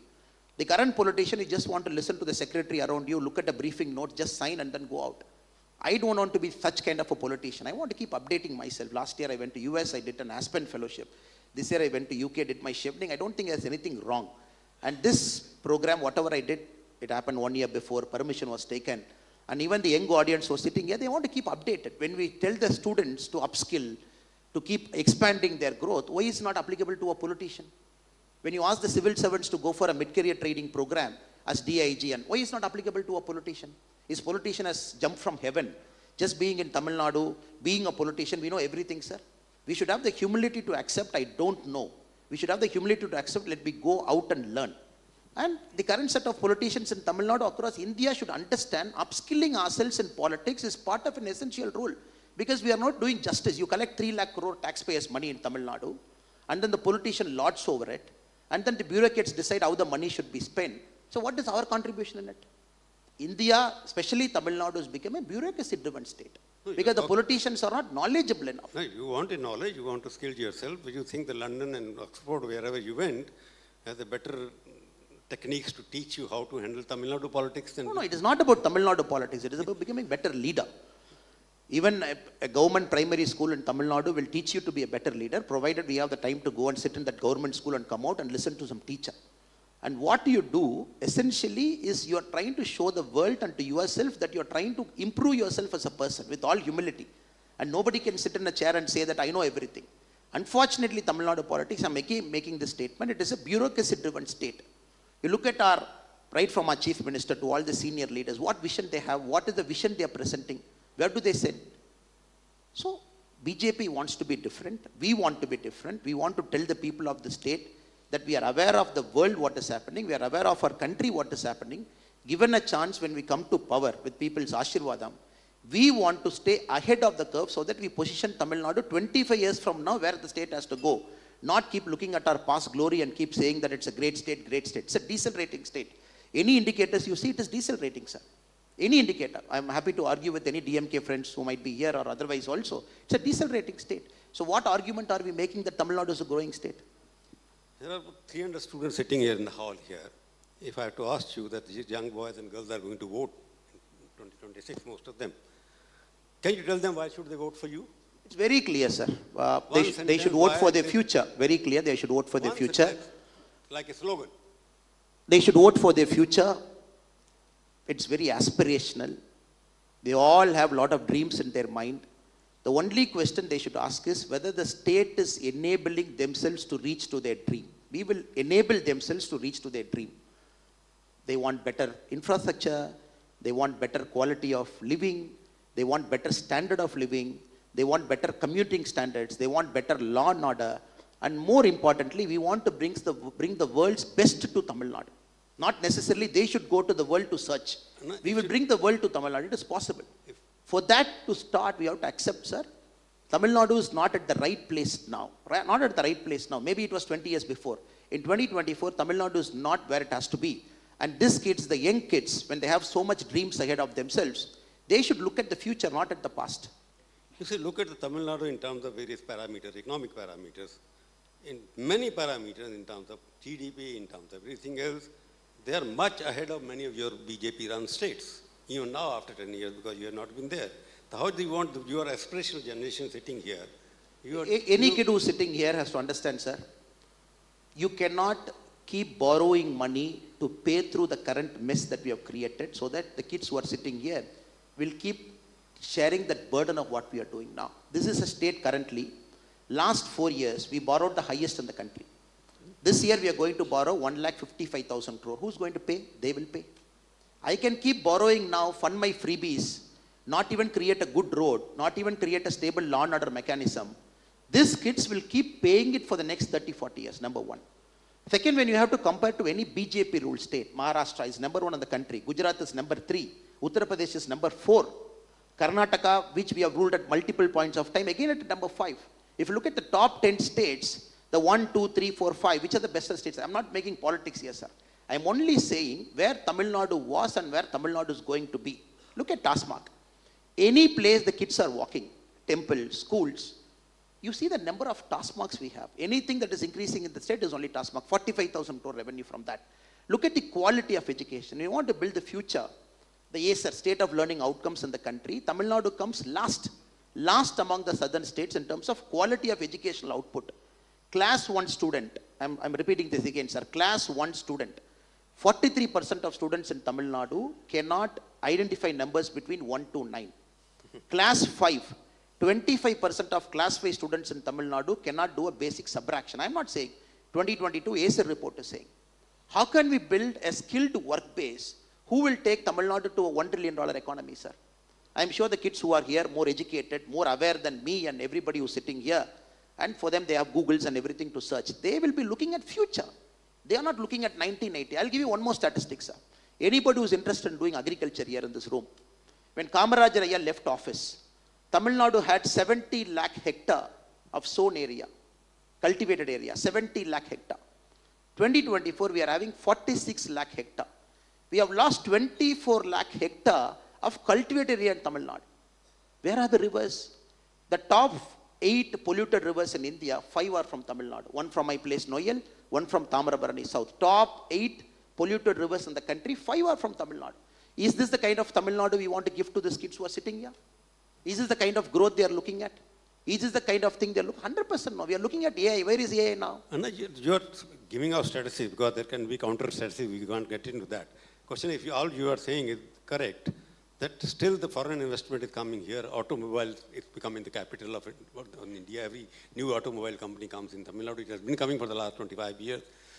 It's still the most attractive destination, one of the most attractive destinations for the foreign investment coming to Tamil Nadu and Andhra Pradesh and Maharashtra and Gujarat, which you are talking about. My question is back to again, that you want to contest whether you are always, you are looking Ram Mandirs in Tamil Nadu, you are looking Ram Mandir in Andhra Pradesh.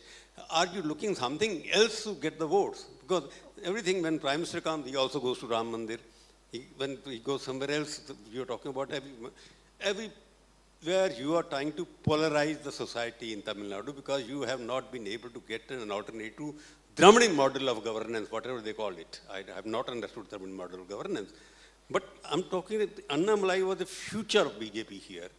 He himself lost the election. He could not win the party. You were the brightest spot. You were brought from Karnataka, IPS officer, you left the job. So there is something wrong in the DNA of Tamil Nadu BJP or not? No, sir. Why would I say there is something wrong with the DNA? Ram Temple is not a project of polarization. It is happening for the last 150 years, right from the late 1800, right after independence. All through the thing it is. It is not that BJP came in 1947, Janasangh, and BJP came in 1980, April 6. BJP invented Ram Temple. It was there for a long, long time, and BJP spearheaded it. A lot of people spearheaded it. And we have to understand, when one side of the country does appeasement politics at a great level, when other side is not doing appeasement politics, I don't think it is fair to point at the other side to say that you are doing Hindutva-based politics. Even in Tamil Nadu, sir, let's be very fair.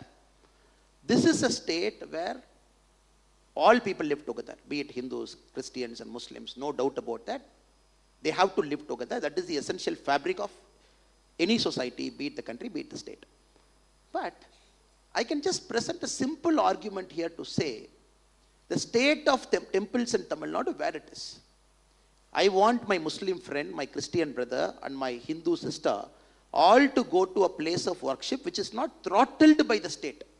You have a system here where the Hindu temples are throttled by the state control. You appoint officers, right from Hundi you touch, close to 4 lakh acres you have, which you want to have control. This, when I argue, how will I become Hindutva now? I really don't understand.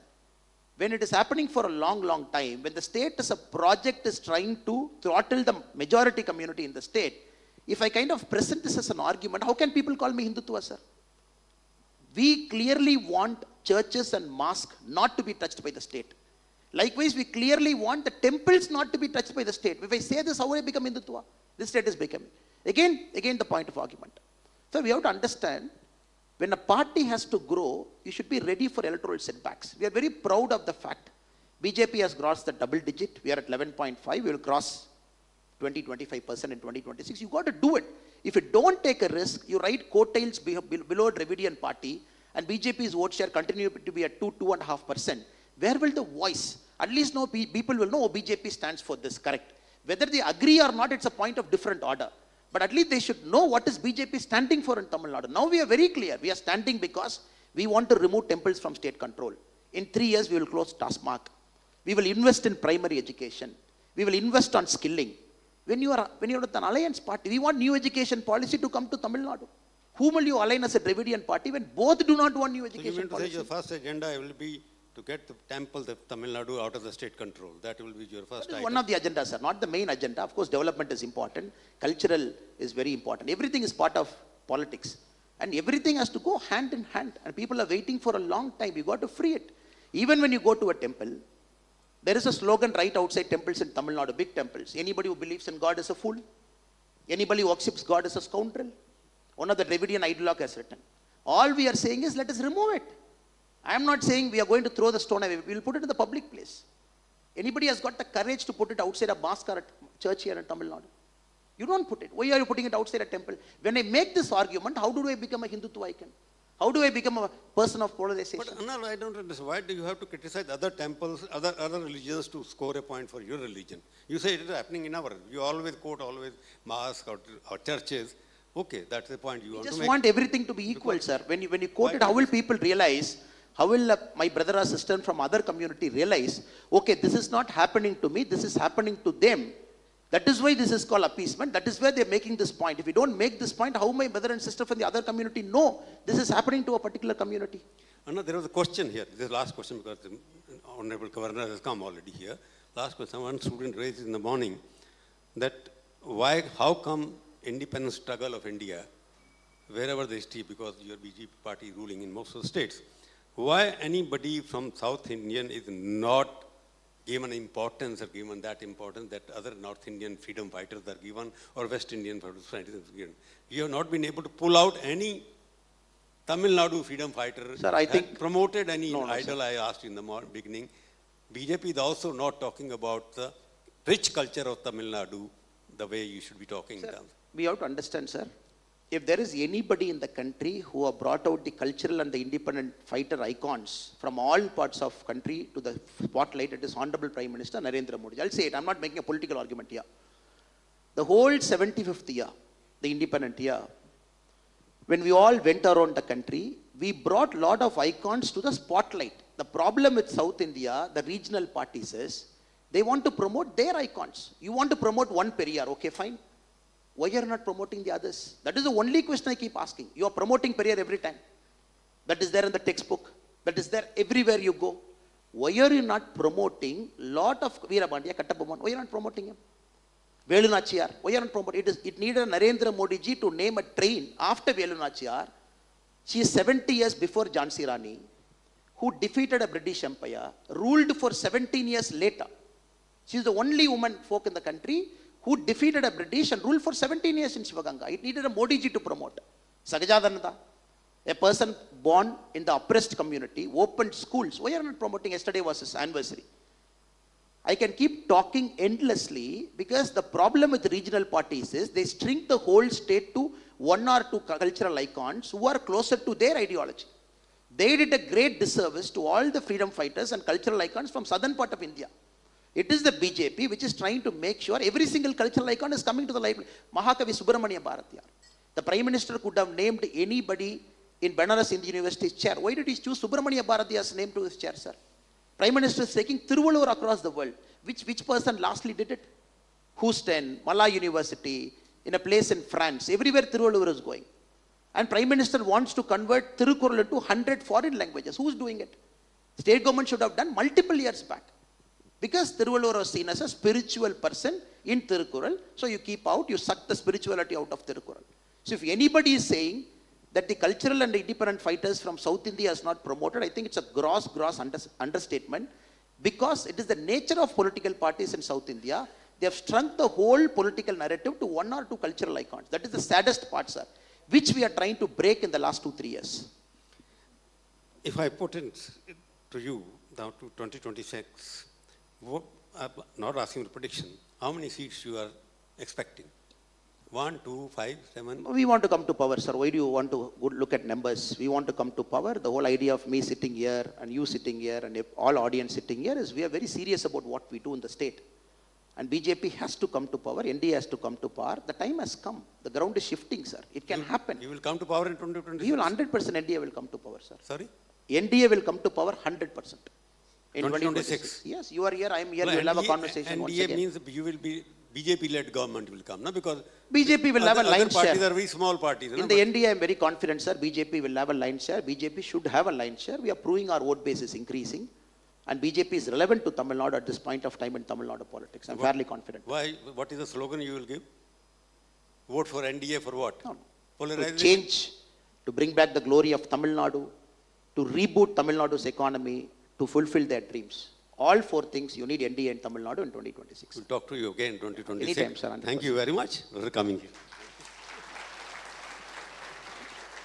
Officially drawing the session to a close, if I may please request our session chair, Mr. Prabhu Chawla, to felicitate and honor our speaker, Mr. K. Annamalai, who also reminded us of the continuous growth and upskilling that's needed no matter where we are, what our designation career stage. Truly future-driven approach. Thank you, sir. With that, ladies and gentlemen, we step into our next session, focusing on the role of morality in Indian education, where technology and modernity are taking center stage. Today, we have the opportunity to explore morality and see how it remains the cornerstone of Indian values.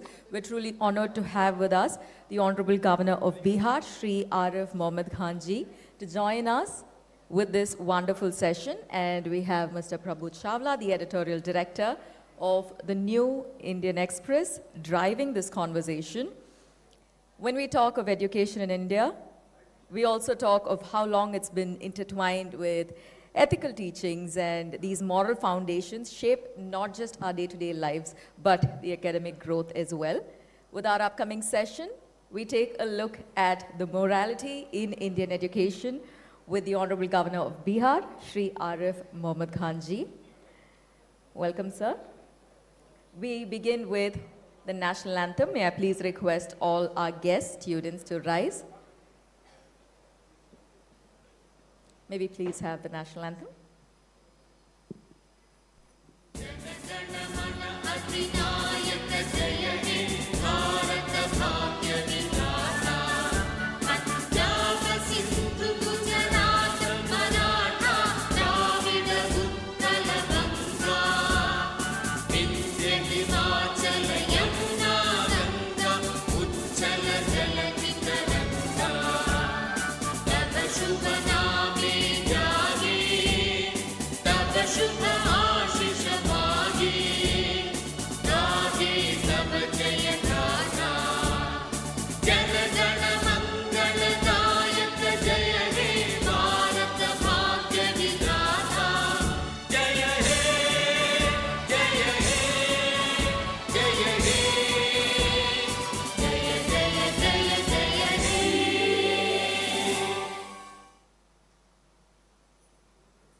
Over to our session chair.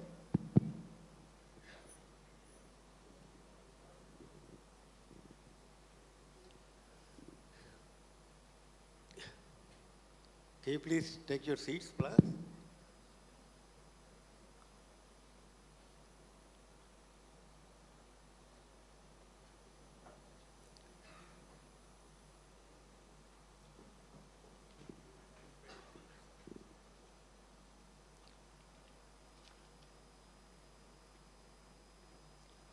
I need not introduce His Excellency Arif Muhammad Khan. He has been here quite regularly, and he's one of the most outstanding scholar I call now, because he's no more an active politician.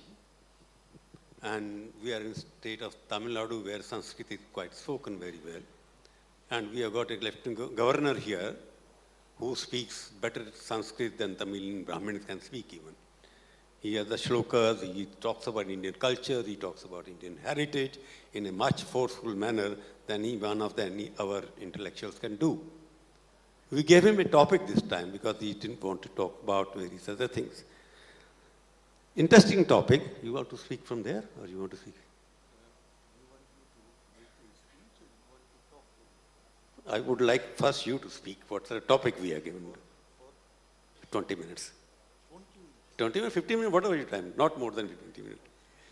So his topic, he will define himself, because I would give him the chance to give his, because he is rich in terms of presentation. So I will request you to first. Thank you very much.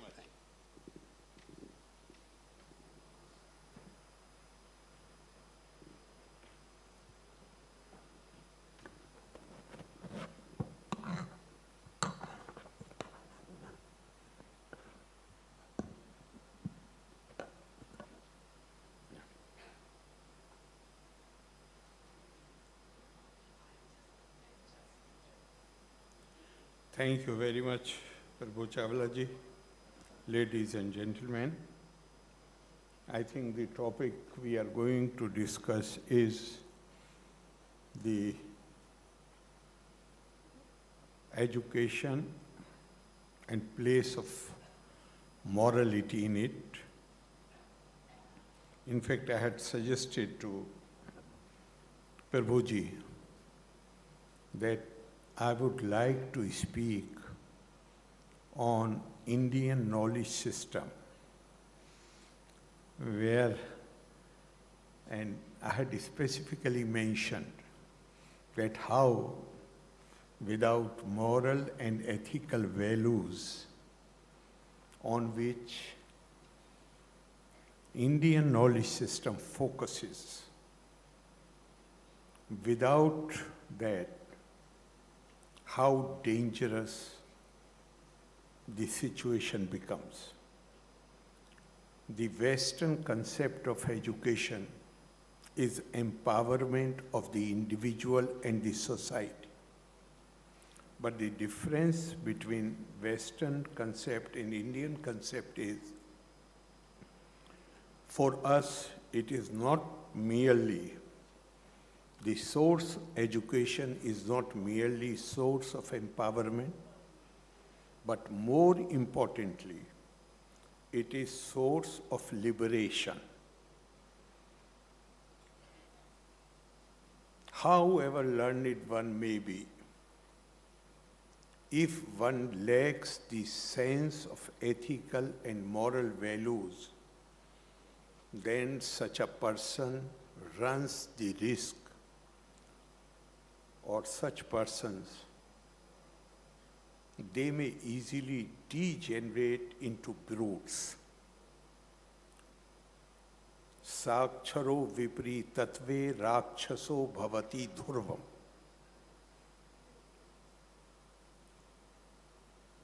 In fact, if we look at the history, then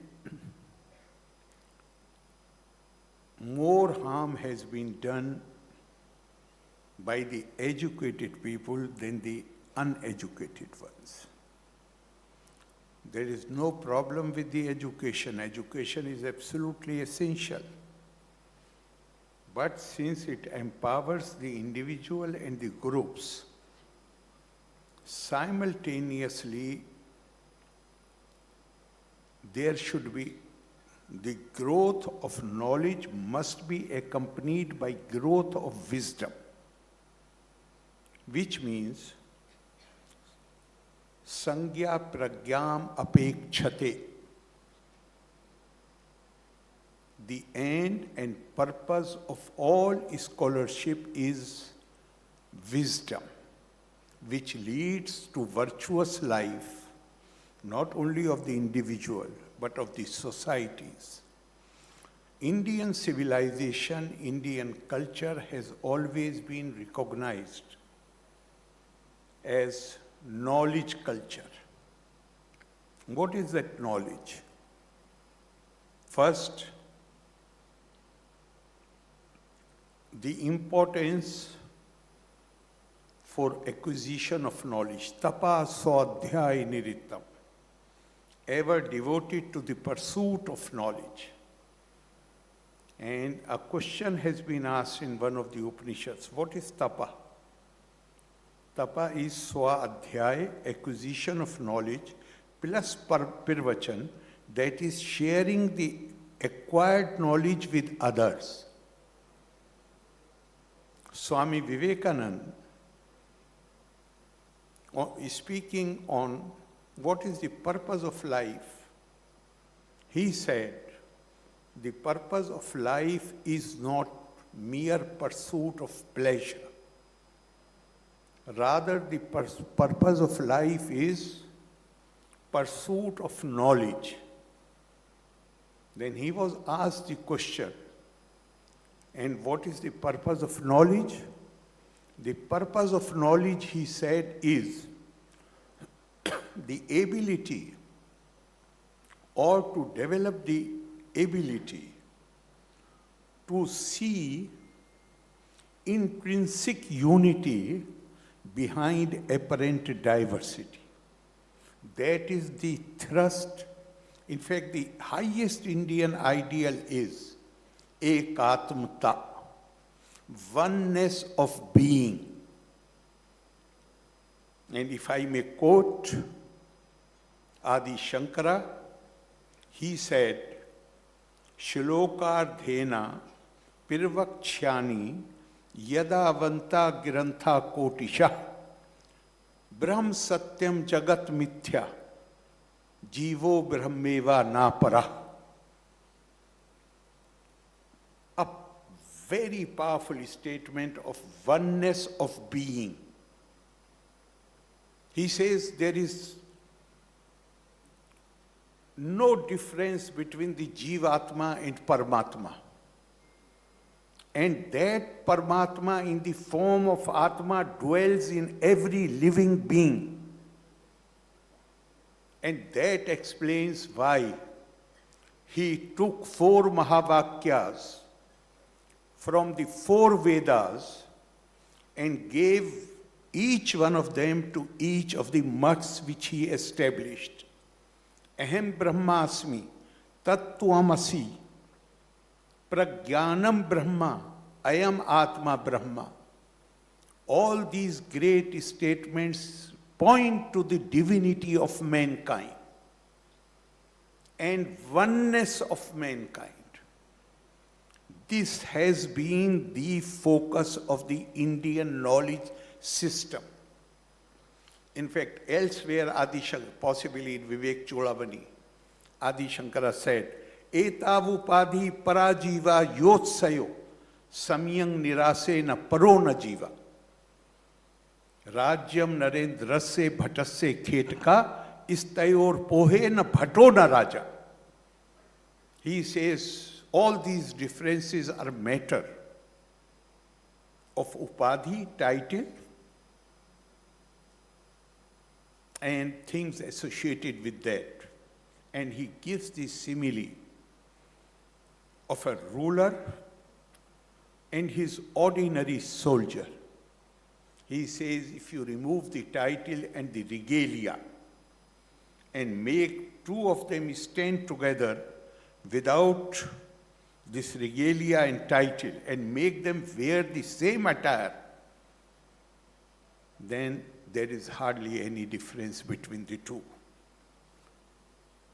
So, Gyan, Vigyan, Sahitam, it does not mean that we don't have to pursue the physical sciences. But again, it may be any branch of learning. It gives you power. Equally important is the aspect how you use that power which comes as a result of education, as a result of learning. And all our cultural heritage, all our scriptures, ancient books of India, they all focus on this aspect. You have to develop that attitude where you look at others as extension of your own self. You recognize that the same divine which in the form of spirit dwells in you, dwells in the other person. If we learn this lesson, if we internalize it, and we recognize the divinity of the other person, will it ever be possible for me to put my foot on the foot of the other person? Today the world is full of tensions. Threats are being held out to wipe out a particular, one group is threatening the other that we will wipe you out. We will finish your existence. 1948, under the aegis of the United Nations, we have signed United Nations Declaration of Human Rights. Why need arrows? Because every culture in the world was defined either by race or language or the manner in which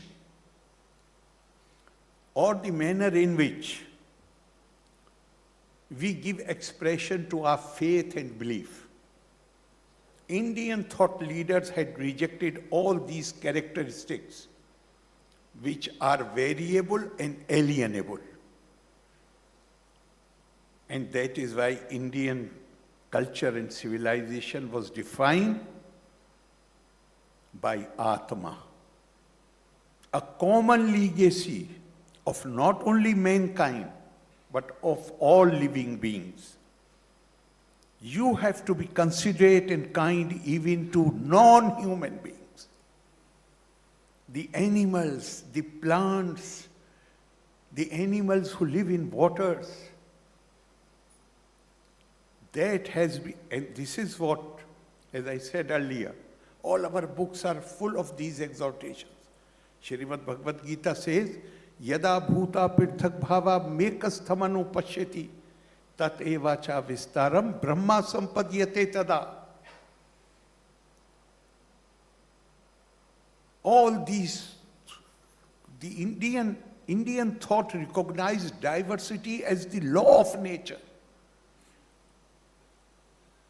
You have to, diversity is everywhere, but diversity is viewed with suspicion, distrust, discomfort.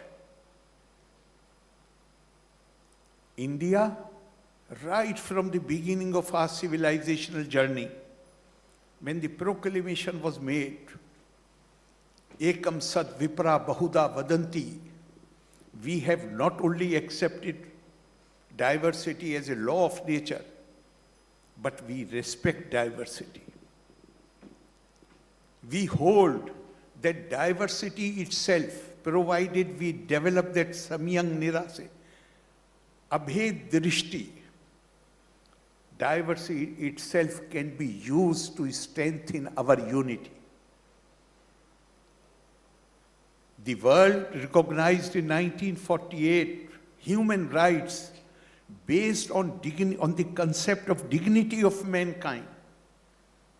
Indian thought letters 1,000 years back, they gave the concept of divinity of mankind, which is more comprehensive than dignity of mankind, which includes everything.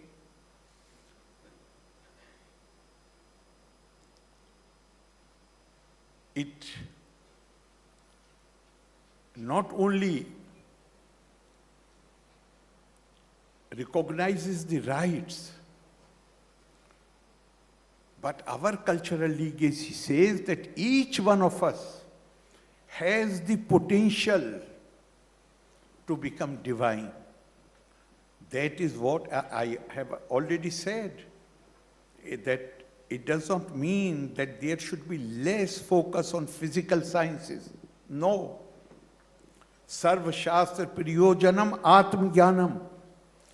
Whatever branch of learning you pursue, ultimately it should lead to realization that there is no room for supremacist attitude. There is no room for discriminating against any group of people or individuals. All are to be treated as extension of our own self, as potentially divine. This I feel, I hold, is the thrust of the Indian knowledge system. Loka samasta sukhino bhavantu. Thank you very much. Jai Hind.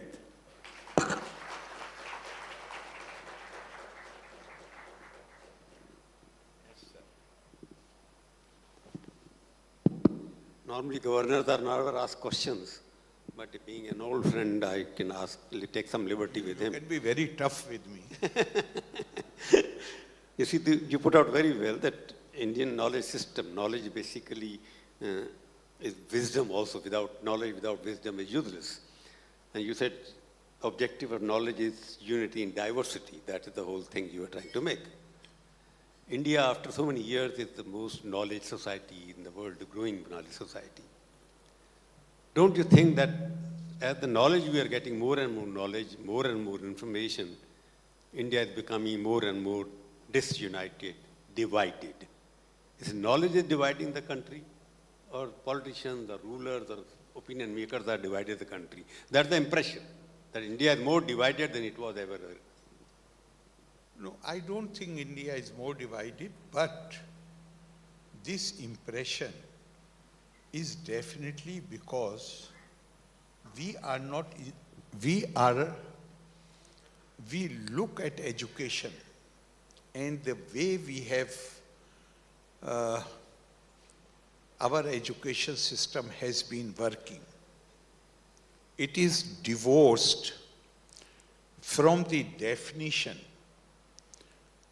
or from the perspective of the Indian thought leaders. We consider education only as a source of self-improvement or self-empowerment. How that power which comes as a result of education is to be used, that aspect is missing from our education system. Because we have been pursuing the same thing, same system, which we had adopted during the colonial rule. For the first time now, under the new education policy, we have talked about the Indian knowledge system. The Indian knowledge system means you have every freedom to pursue anything. But in order to ensure that knowledge and wisdom grow simultaneously, you have to impart that basic lesson which teaches you about the divinity of mankind. And divinity of mankind does not mean that you start worshipping somebody. Divinity of mankind means having respect, having consideration, having acceptance for a view which is different from yours, for the background which is different from yours, for things which for you are others. Because according to Swami Vivekananda, all these things which we consider others, they are only apparent things. But behind this diversity, there is always intrinsic unity. In fact, there is a beautiful shlok from one of the Upanishads, which says, Manasa eva idam apta viyam neha nana asti kinchana mirtyosa mirtyum gacchati ya iha naneva pashyati. There is nothing like duality. Everybody is one. And those who consider the differences and diversity which they perceive as real, they travel from death to death. There is no scope for them to attain liberation. Since you are trying to say basically that faulty education system which we have inherited, which we are following for the last 75 years, is responsible for the current division in our society, it has to be changed. Are you saying that?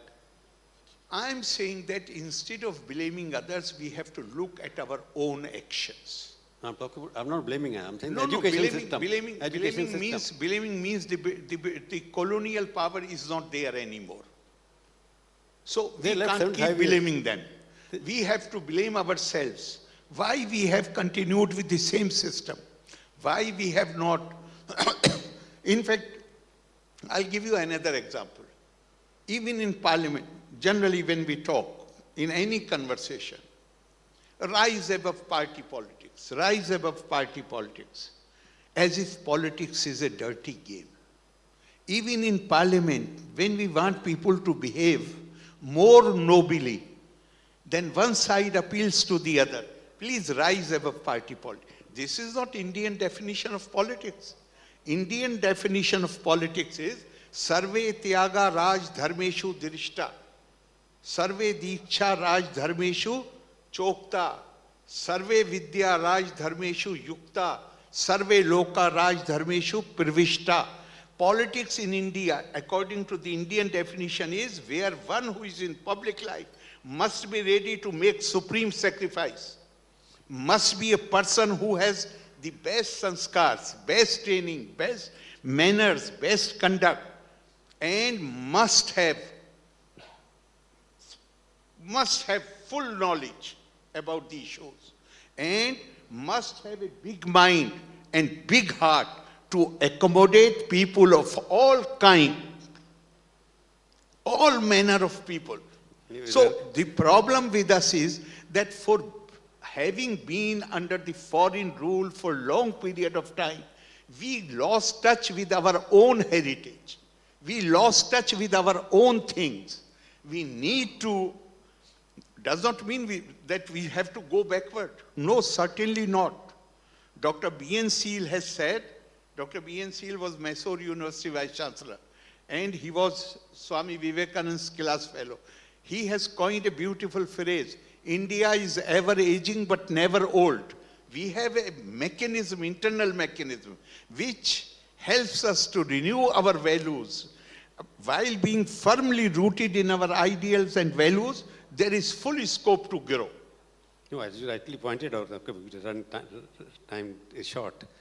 If you have to give a mantra that in this country where the unity is still in danger as per politicians, as a scholar, as a non-political person, what would the mantra for you to give to everybody? I will give you mantra, one shlok of the Srimad Bhagavad Gita, Yo ma pashyati sarvatra sarvam cha mai pashyati.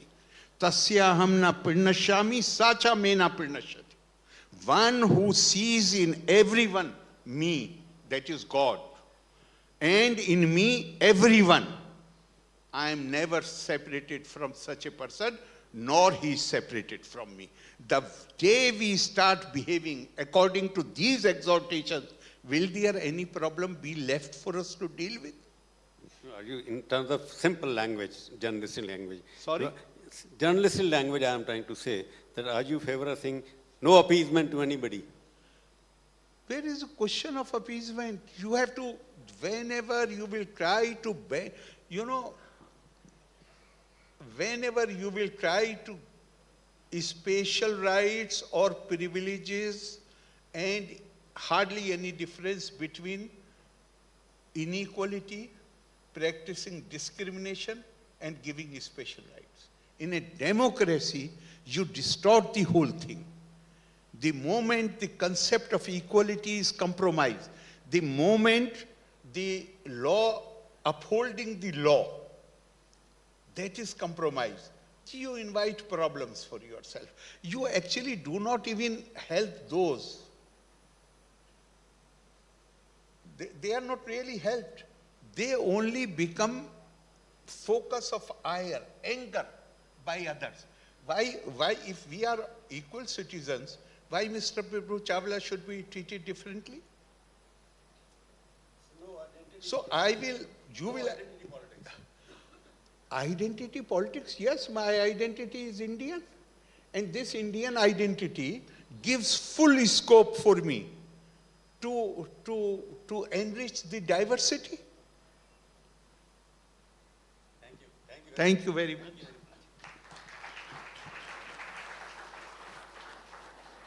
At this juncture, if I may please request Mr. Prabhu Chawla to felicitate His Excellency. Acha. Thank you very much. It was truly a pleasure and a privilege to explore the culture of knowledge with His Excellency.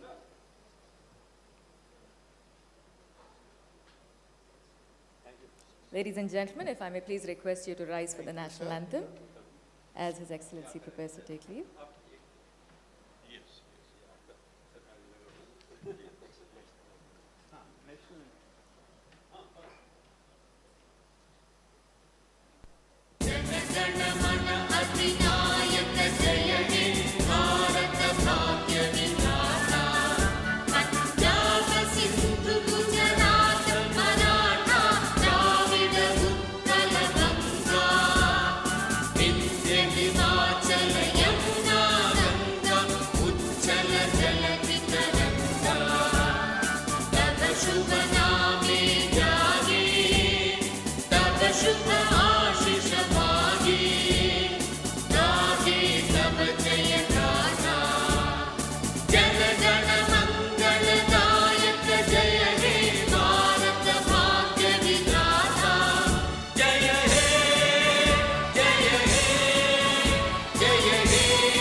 If I may invite all of us in the audience to extend a loud round of applause for the value that we've imbibed from this session.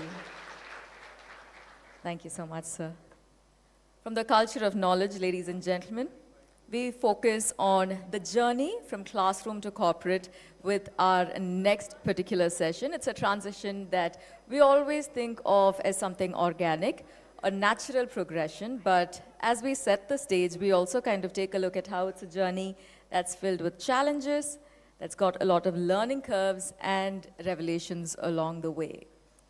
I'd like to introduce to you our speakers this session, starting with Professor Himanshu Rai, the director of IIM Indore, where he led the institution to achieve the prestigious Triple Crown accreditation. Of course, he's also got a distinguished career spanning academia, industry, and consultancy, so we're going to get a lot of value from his presence here on the panel. We're also joined by Dr. Suresh Ramanathan, who is a Dean and Principal at Great Lakes Institute of Management here in Chennai. With a PhD from New York University, Dr. Suresh has taught at renowned institutions all across the world, like the University of Chicago and Texas A&M University. Once again, his extensive experience is something that we're going to gain a lot from. If I may invite both our speakers to join us, Professor Himanshu Rai and Dr. Suresh Ramanathan. Welcome, sirs. Chairing this session, we have senior journalist, Ms. Kaveri Bamzai. The journey from classroom to corporate. Over to our session chair. Good morning.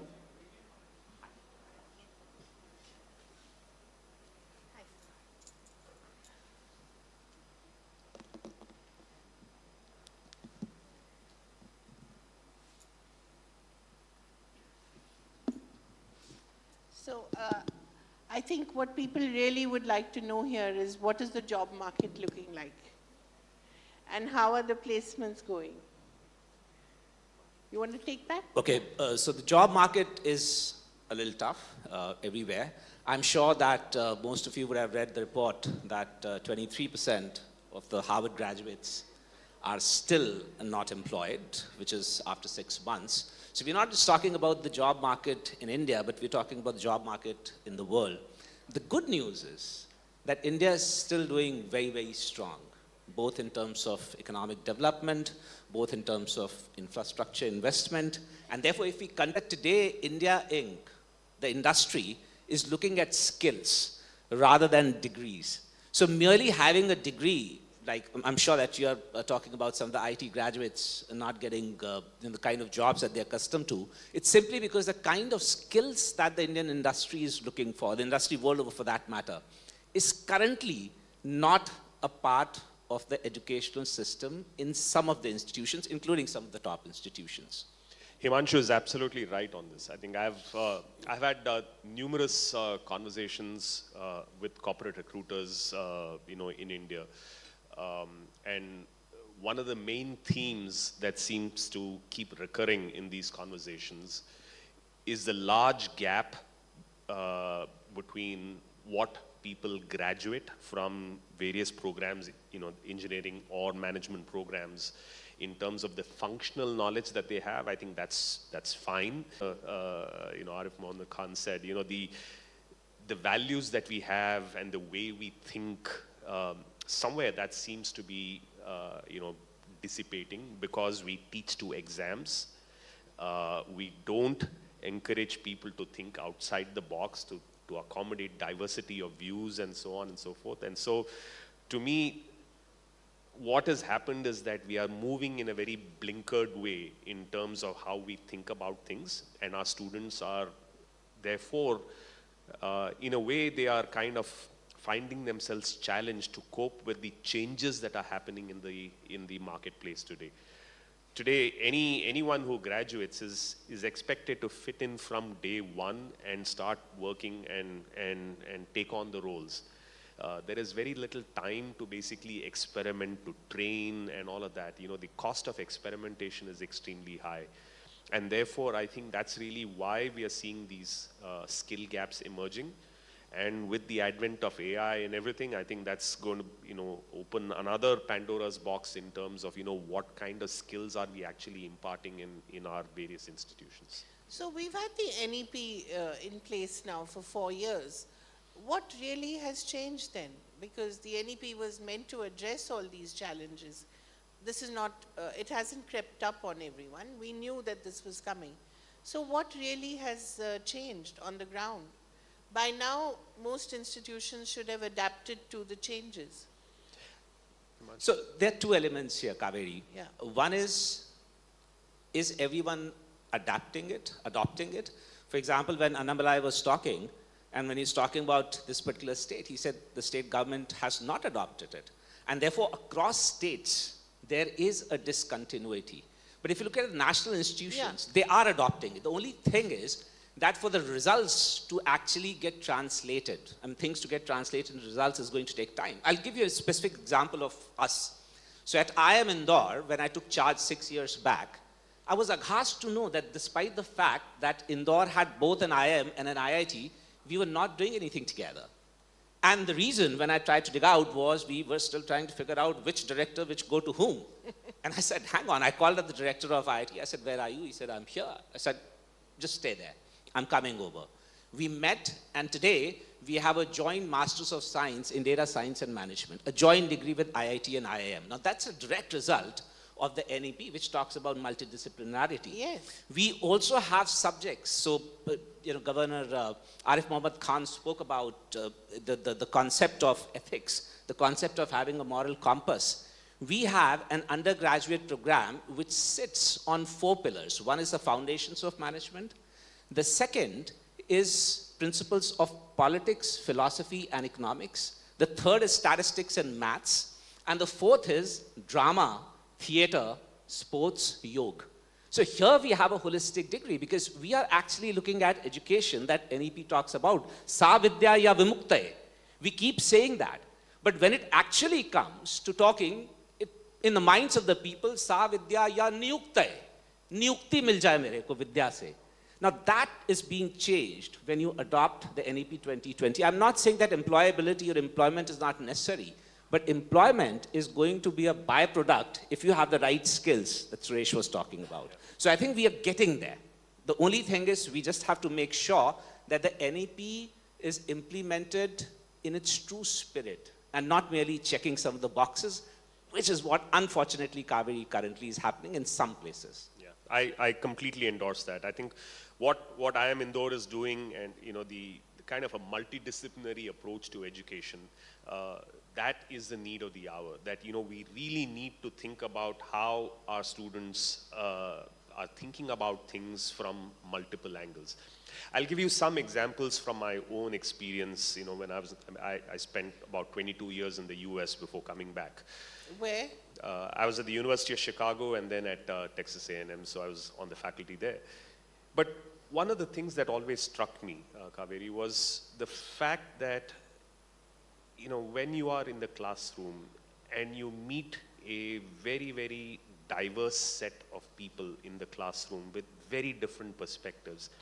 I've interacted with a baseball player, in the classroom. I've interacted with a kind of a vocal, interacted with a composer or an orchestra, symphony orchestra composer, right? I mean, I've interacted with all kinds of people. The point I'm trying, and this is exactly what I think Himanshu was touching upon, the idea that we celebrate diversity in thought and we basically get our students to kind of embrace the idea that there are many, many different ways to look at things. Today, the MBA classroom is probably about 70% engineers. And 80% male? Yeah, that's also true, right? And I tell them honestly, right? You are a potato in a sack of potatoes. What differentiates you from the other? Right. What's so special about you, right? And unfortunately, the metrics on which we admit students are based on simply numerical checkbox. And so to what Himanshu was saying, we are basically checking boxes, and that approach is not going to do well for us in the long run. We need people who can think out of the box. We need people who have creativity. And I'm very encouraged by the intent of the NEP, and I would certainly hope that it is implemented in full measure. There is another angle of the NEP, which is research, which also needs to flourish in India. And today there is, there are lots of challenges to this.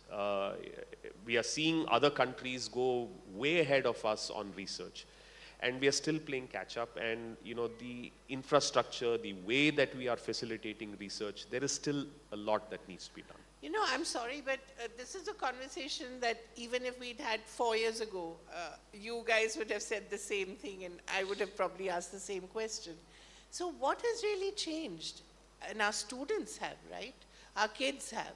So are we not failing them by not addressing their needs, their requirements, their worldview? The last 4 years have also seen a post-COVID fallout. We've had kids with enormous mental health issues as well. So why have we not done anything about it? I mean, how much will we talk about it? We have to start doing something. So are we changing the way we're teaching at least? You can do the same thing, but in a different way as well, and address some of the issues that the kids face. The enormous pressure that they're under. 2 years where they were not really socializing with one another. So you're actually looking at very basic issues which schools possibly should have addressed when you talk about ethics and moral values. Why do they have to come to you at 21 or 23 and you have to address these issues, right? There is something clearly very wrong. And this is also a post-COVID generation, a very different generation. What is your understanding of this? So there are two parts to your question, Kaveri. One is about what did we do in terms of when COVID was happening and the mental pressure, et cetera, et cetera. And second, why do we need to teach the students now when it should have been done in schools? I'll give you a very quick example. So when the lockdown happened, we were the first IIM to send our students home, and we were the first IIM to turn to online education. There was a very humbling experience for me. Within a week, we went online and we patted ourselves on our backs saying, wow, great work done.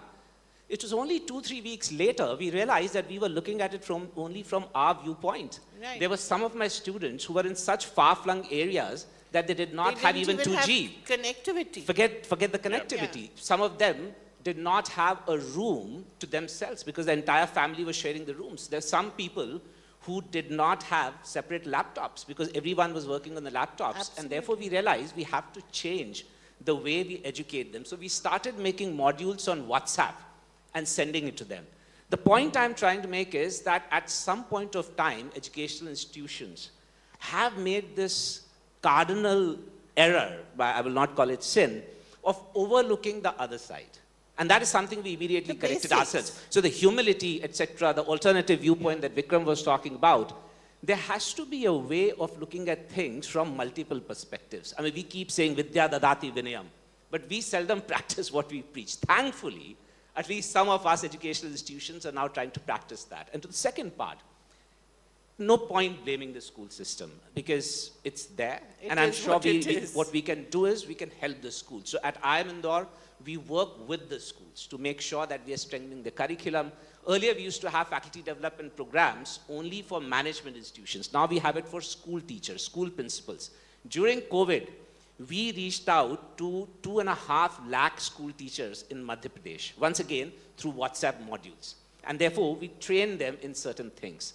To the other part, as to how do we inculcate, say, some of the skills like empathy, what we do is we have something called experiential learning. So all my students go for something called Himalayan Outbound Program, where they go to the Himalayas, and by trekking in the villages of the Himalayas, not only do they learn teamwork and leadership, but they also understand the challenges. I don't know how many people in this audience know that the Himalayas are called the third pole.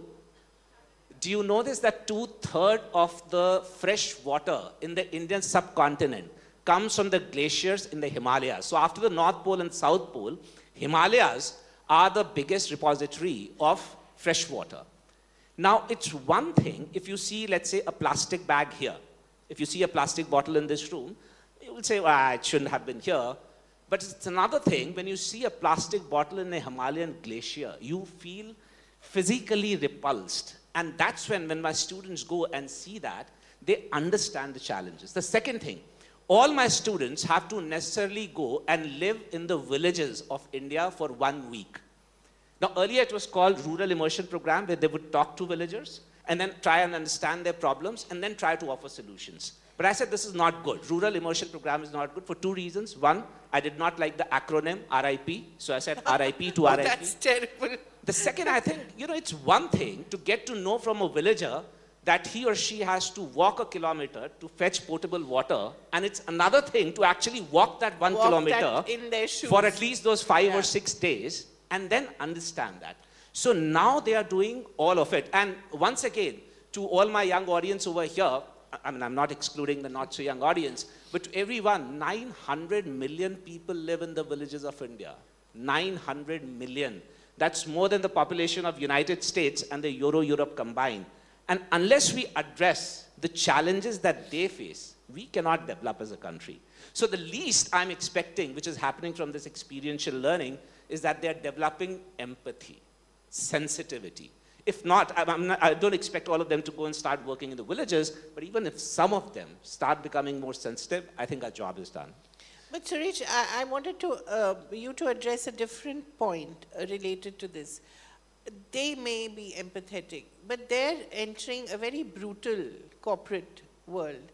And the more you hear about 90-hour work weeks and, actual deaths occurring from overwork, it is a cutthroat business, right? And, while they may do this course for credits, and I'm sure they get good credits if they do it well, they know the reality that there are too many of them and there are too few jobs.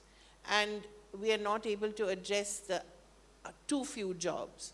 So how do you, No, I think it's fix this gap?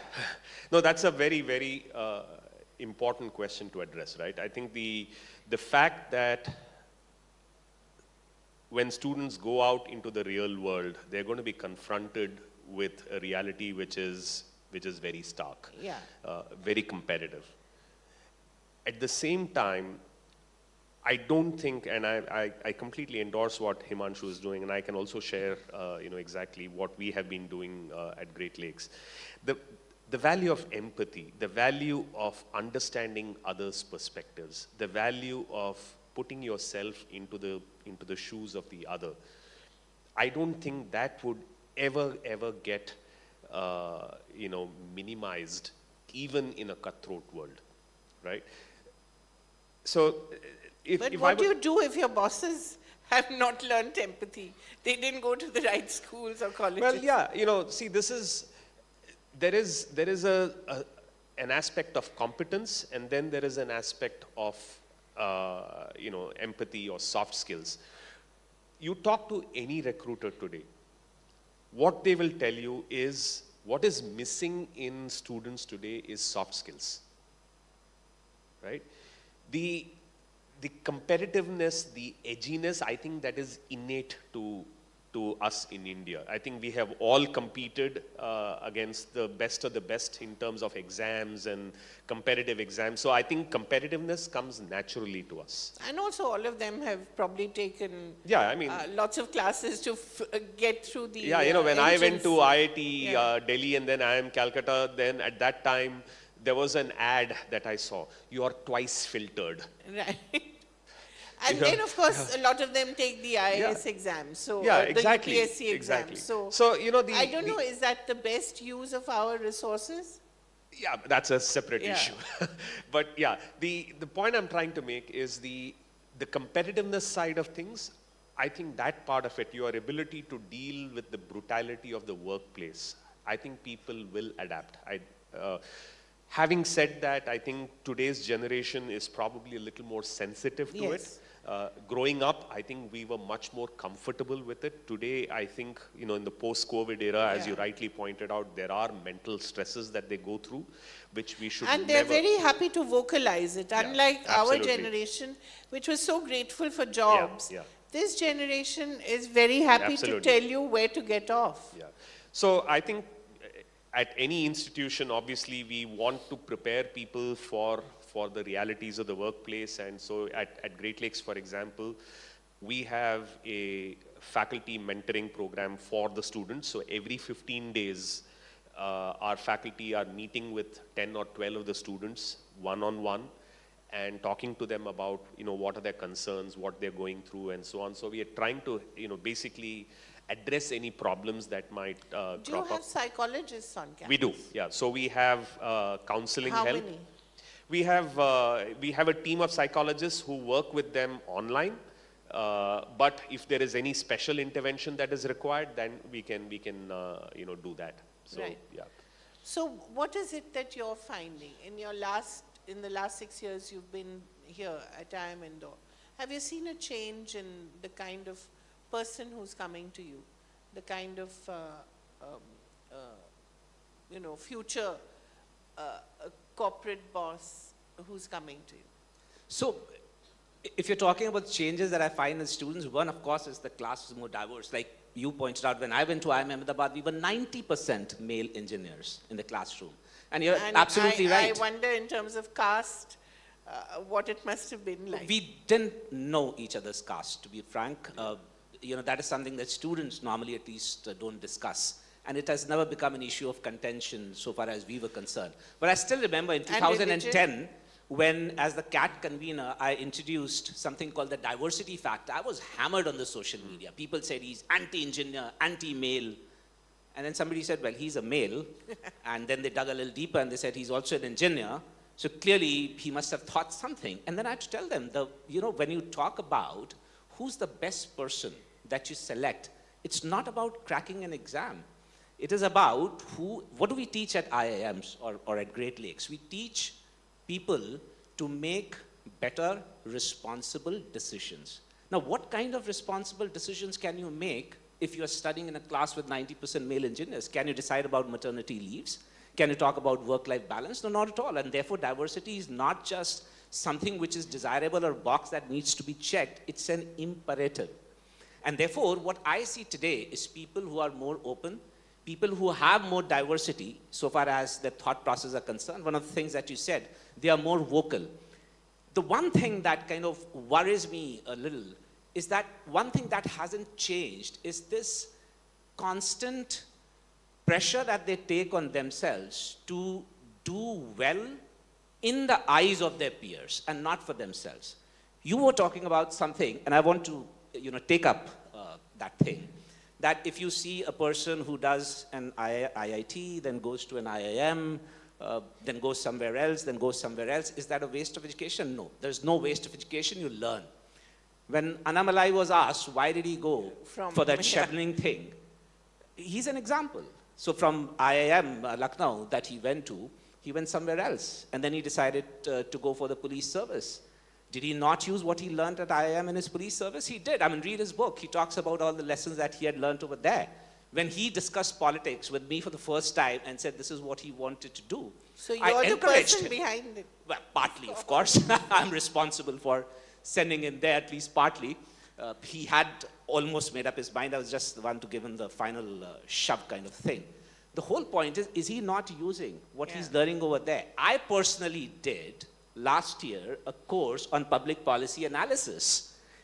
At Now, your own institution? No, not at my own institution, at some other institution. Now, somebody could ask me, what's the point in you learning? The whole point is, since I am now involved with a lot of public policy matters, and very recently, one of the committees has taken me up as an economist. I don't know the E of economics. I said, I have to educate myself. To stay, not just to stay ahead of the curve, but to make sure that we are being authentic. And for that, learning is important. Every learning is useful. So challenge, like I was pointing out, was that students are still comparing themselves to their peers. So when you talk about lack of jobs, there are certain sectors, and everyone wants to go to the same sector. They all want to become consultants. They all want to become hedge fund. They all want to become, work with the HUL and PhD. Nothing wrong with that. But don't you tell them, for instance, the week that they spend in the villages, I mean, there are problems crying out for solutions, right? I mean, we hear so much about startups. I mean, there are 1,000 startups that you can kickstart, looking at the thousands of problems we have in India's villages, for instance. Kaveri, peer pressure is an unbelievably potent psychological phenomenon. When you start looking at your peers and you think everyone is doing that, you want to get there. Right. And which is why we keep talking about it. So we have now many more sessions. We have career counselors also who come and say, hey, look, you seem to be fine-tuned and suited for this particular kind of a job. You can become an entrepreneur. Now we have started something called the entrepreneurship track. We are promoting students. Our students are now working on live projects with bureaucrats. They're working on live projects with political parties, irrespective of which political party, so that they get a flavor of other things. But through this, I also want to talk to all of those 300 students who are sitting out there. Please remember something. If you are living a life which is based on somebody else's expectations out of you, your smile will stay here, it'll never reach here. You might get a sense of achievement, but you will never get a sense of fulfillment. So please make sure that you're living a life which is based on your dreams. And I'm so glad, Kaveri, that I see so many women in here. Why? It's going to be doubly difficult for you. Every time you want to do something new, there'll be 20 people who will tell you why it should not be done and why you should not be the one doing it. Of them, 10 will be related to you by blood and 10 by marriage. My suggestion to you is, listen to them. Ignore all of them. Listen to them very carefully, and then do exactly what you want. Right.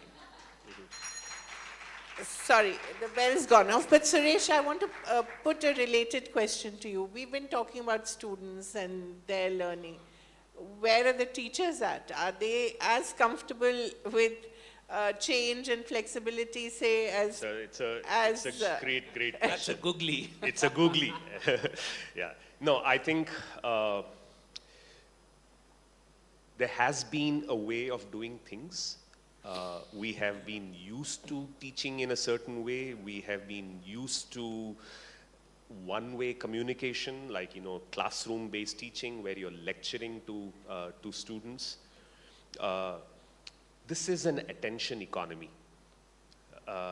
You are literally fighting for the attention of a student within 2 seconds who is going to be distracted by his or her smartphone. And smartphones are allowed in your classroom, I mean, right? yeah, you know, it varies. Some professors may enforce. It's almost impossible to police, right? And so that's a challenge. So the point I'm trying to make is engagement is the new currency, right? If we are able to engage our students interactively, to get them to participate more often, co-create something together with them, they will feel more involved. Now, is that easy to implement in the classroom? Can I get all my faculty to endorse it? Doubtful. It happens. There are quite a few faculty who actually want to do something different. But one thing we have certainly mandated at Great Lakes is at least 30% of our entire experience for the student has to be experiential. Right. Himanshu was talking about the rural immersion. We have a program called Karma Yoga, where students spend an entire term in 27 villages around our campus that we have adopted. And we work on a variety of projects like financial literacy, healthcare, variety of topics. And the students are actually, every Sunday they go there, spend time with the villagers, with students or with women. There is a community in these villages called Irulas. You know, they are traditional snake catchers. And the women in these communities are extremely marginalized.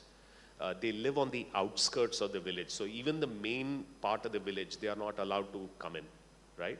And so we have started talking to these women to say that, okay, you know, can we help develop some other skills in you? So we are partnering with, you know, the Rotary clubs to basically do vocational training. We are partnering with small finance banks to help offer them you know, resources that they can start something on their own.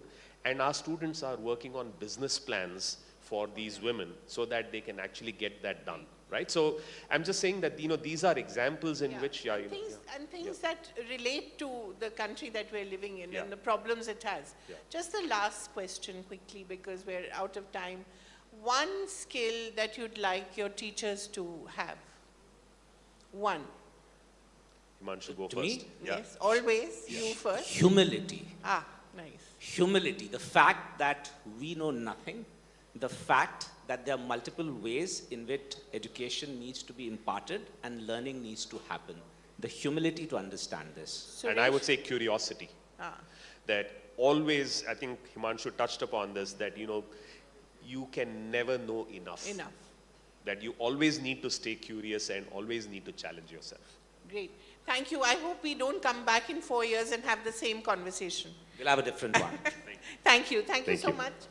Yeah, I didn't have to ask them. Thank you very much. If I may please invite Ms. Lakshmi to join us on stage and felicitate our speakers, Professor Himanshu Rai and Dr. Suresh Ramanathan. Ladies and gentlemen, a louder round of applause for our speakers, once again, who kind of highlighted the power of empathy and the need of almost the superpower when it comes to upskilling. Thank you so much, gentlemen.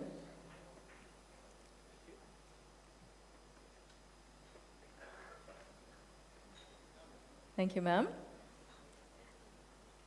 A fantastic photo op right there, also a perfect background for us to set the stage for our next topic, which is India expanding, gearing for the AI leap. Of course, I think over the last couple of days, we've kind of come to understand that we're at this cusp of technological revolution itself, and with AI as the next frontier, the potential that we have for it to transform India's life as we know it, healthcare, economy, agriculture, governance even, is enormous. So through the course of our next session, we're going to be joined by someone who's going to take us through the intricacies of what it means to integrate AI within all of these spheres. We have Mr. Tanuj Bhojwani, who is the head of People Plus AI, a not-for-profit organization that's working on scaling AI for India. Since 2016, he's been actively working on various technical, legal, and policy aspects of the digital public infrastructure along with Nandan Nilekani. And on this stage, we're about to witness how India is equipping or maybe gearing up for the AI age itself. Shortly, we'll be joined by Ms. Kaveri Bamzai, who will also chair the second half of the session. But before that, if I may request you to put your hands together, ladies and gentlemen, as we welcome our speaker, Mr. Tanuj Bhojwani. Welcome, sir. Good afternoon.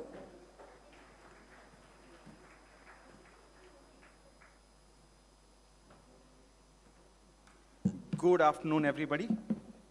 My name is Tanuj Bhojwani, and I run this not-for-profit called People Plus AI, which is funded by Nandan Nilekani. And my own background is that I used to be part of something called the India Stack. So Aadhaar, UPI, DigiLocker, DigiYatra.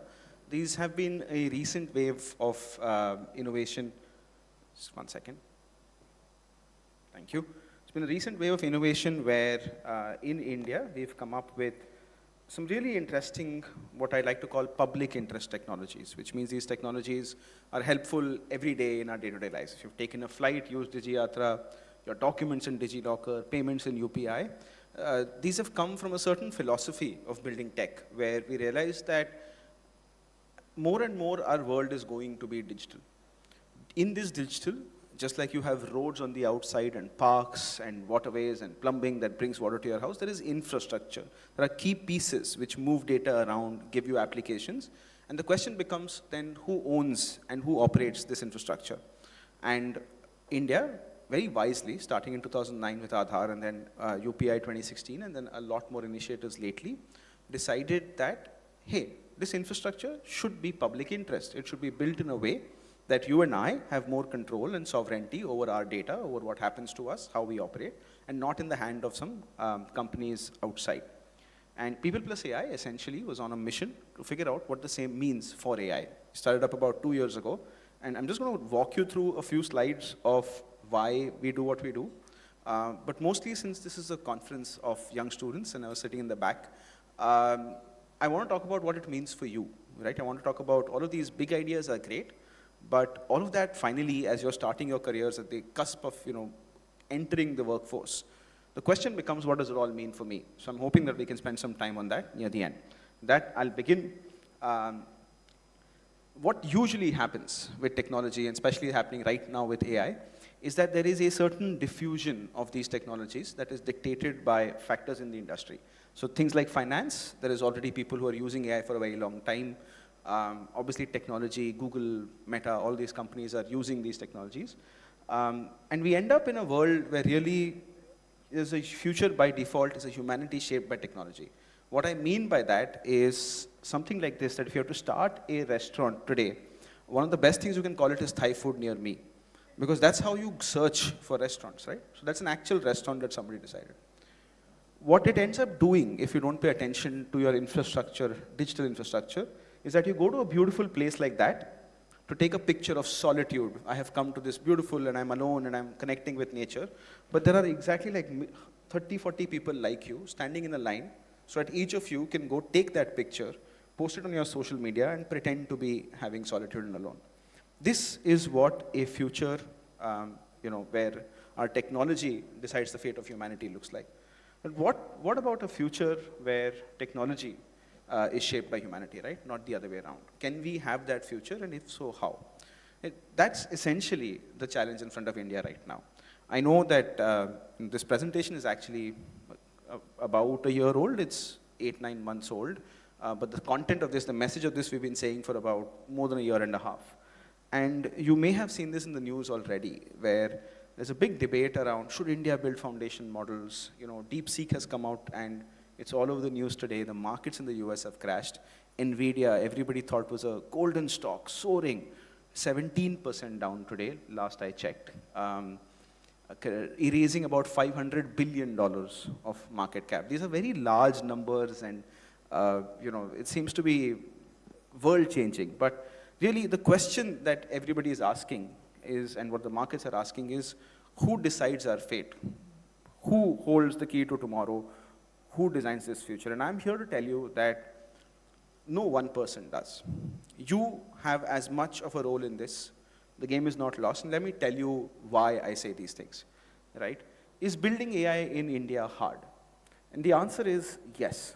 The answer is that it is definitely easier to do it in a country where they have a lot more money splashing around, and if you have a good idea, you can get millions of dollars. It will be harder in India, but it was just as hard in, say, China, where something like DeepSeek comes out, right? It's not impossible, it's just hard. And hard is not a problem, hard can be an advantage. When it comes down to it, AI is finally just three things: data, models, and compute. And the typical criticisms in India is that we don't have compute, we don't have enough data, or if it is, it's inaccessible, and there aren't any models in the country. But the point is that India will be the AI use case capital of the world. And my argument for this is very, very simple, honestly. The argument for an Adbhut India, a twist on AI, right? Like, how do you make an incredible India with this technology? I think that's where all the value is. What you're seeing right now, what happened today, is a testament to the idea that much like many of the core technologies in your computer, you probably don't know, the servers that you're using, what operating system is working on that, the drivers for your hardware, the chips, whose framework finally won. The internet protocol, there was a time when TCP/IP, the open protocol, versus a bunch of other networking protocols were in the same sort of competition for the future as we see with the models today. There were many, many closed alternatives to Cisco and others, all trying to say that, look, the internet, connecting all the computers in the world, will be the future of tomorrow, and here is our technology, and our networking stack is better than yours, etc. In the long run, right, TCP/IP, Linux as the OS for your servers, when it comes to RDBMS, is the most deployed DB database in the world today is SQLite 3, like billions of instances of SQLite 3. It's an open source thing maintained by 3 people, right? Literally 3 people who just make this database that is used billions of times over. In general, in technology, it tends to go towards open. And then where the value accrues is on top, is on the applications on top. If you think about it, the companies making the core internet, wires, cables, networking, switches, etc., have not created as much value as your Googles, Meta, Ubers, etc., of the internet world. And essentially, that's my point, that when it comes to the West, the way that they will use AI in an already functioning economy, a lot of services already there and sometimes even digital, they don't have the same needs for AI as we do. In India, a lot of people are going to experience the internet for the first time in an AI-first way. You and I can use WhatsApp, can Google, can get what we need out of the internet. A lot of people in India can't. They are either not able to access it because of language barriers, literacy barriers, etc., or not able to access it because somebody has to patiently sit and explain it to them. And nobody has the incentive to put that kind of time. Your AI can be a way for computers to understand all of humanity in any language they speak. It can also be incredibly patient. How many of you have tried using ChatGPT or any of these open models to talk about your problems, right? Like personal problems. Anybody in the students? Yeah? We did a little thing once where we called a bunch of people in Bangalore, where we operate, and said, look, we're thinking about AI and mental health. And I was surprised that out of all the mixers we do and all of these events we do, the AI and mental health mixer had the most number of people, right? 200 people showed up to our tiny office. And so I asked everybody, why is that? Why are you here? Why do you think that a machine can help you with something that is so innately human and deeply personal? And they all had the same answer, that in a moment of either panic or anxiety or sadness, and they didn't know whom to turn to, they picked up their phone, and there was this chat box where they're used to typing everything and getting an answer. And they typed what they're going through, or what do I do right now? And invariably, each of them said that in that moment, I could not have imagined anybody else coming to my help sooner than that little machine on my thing. And I'm convinced that more people need to have access to this magic, right? And this is what I'm talking about. For a lot of us in India, right? Imagine the first time you did a Google search. Imagine the first time you did an Uber, right? It was magical. You pressed a few things on your screen, a car shows up. That experience more people in India have not had than in anywhere in the West or developed countries, right? And I sincerely believe that that experience means a lot more to Indians and to people who have not experienced it than the people who already experienced some of this, and the incremental sort of magic of AI will be limited.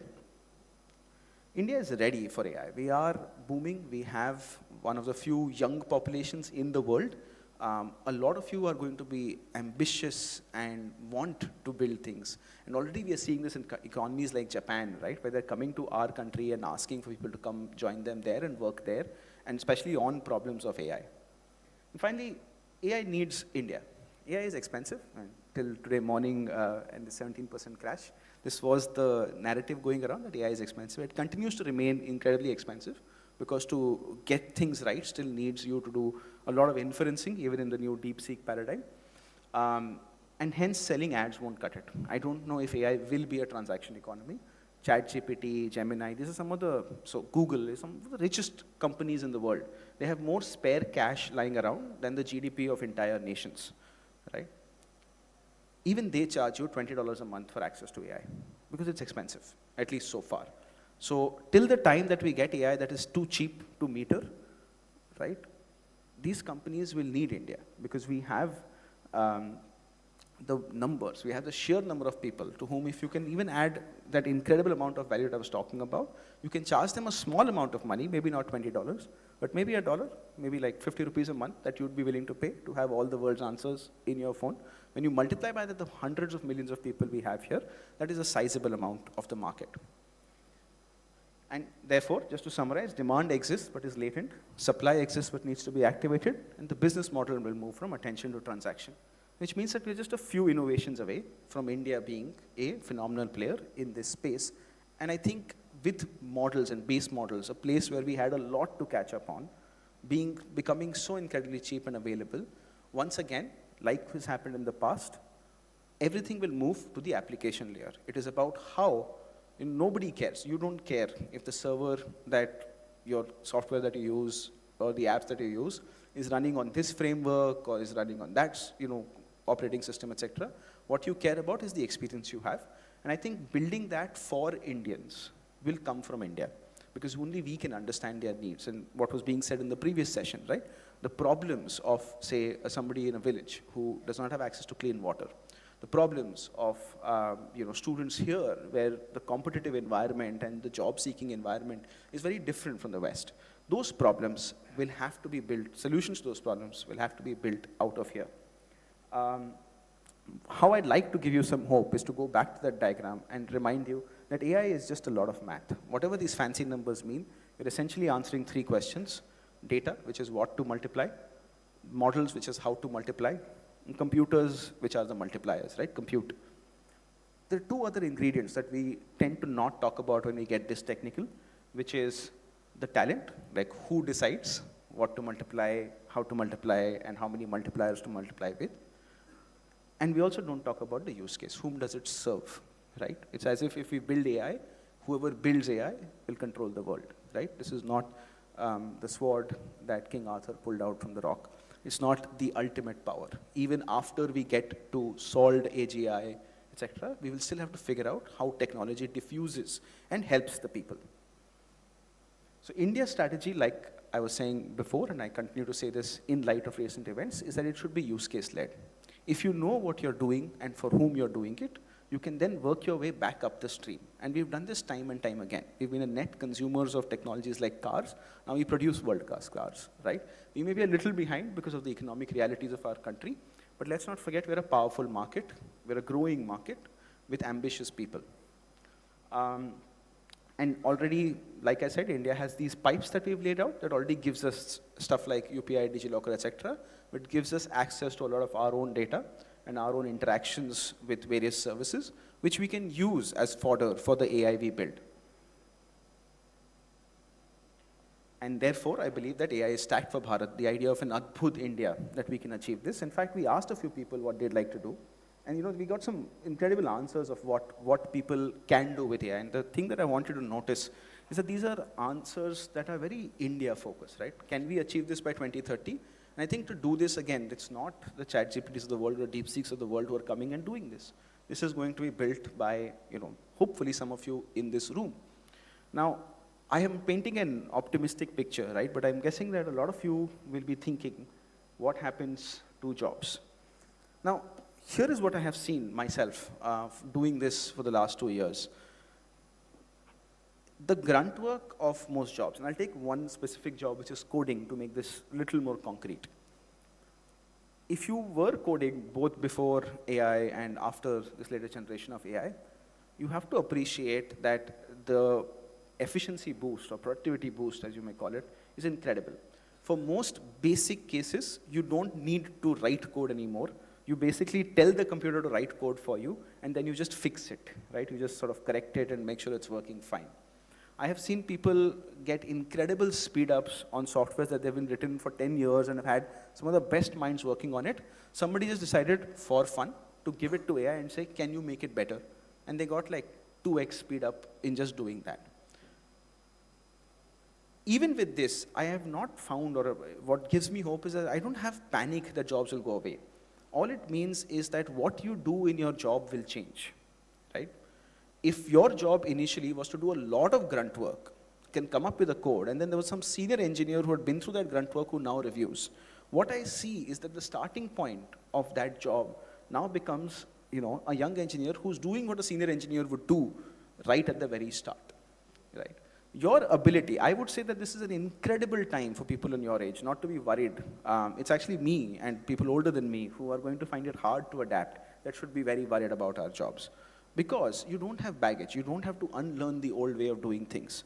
People who start by learning to use these tools well will not fall into the traps that we currently find ourselves falling into, which we're not using AI when we should be using AI, making us slower than we would be, making us slower than the baseline, entry-level person in these jobs.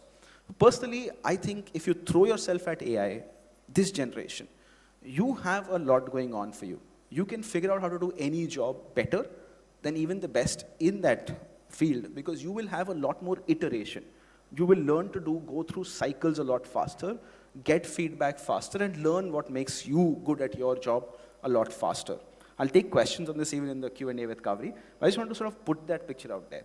What does it mean for me? This is what I was trying to tell you. Just throw yourself at any problem right now. The world is going to reinvent. I can give you a longer conviction when I meet you outside, but every profession that I can think of is going to have to rethink what it means when a lot of the jobs that we did can be done by AI, companies, professions, etc. You have the chance to figure it out from scratch, like I said, because you don't have to unlearn, and I hope you'll make the most of it, because the one thing I can tell you is that the time from an imagination to an implementation of any idea in the world has been shortened dramatically, and I hope you'll make the best of it. Thank you.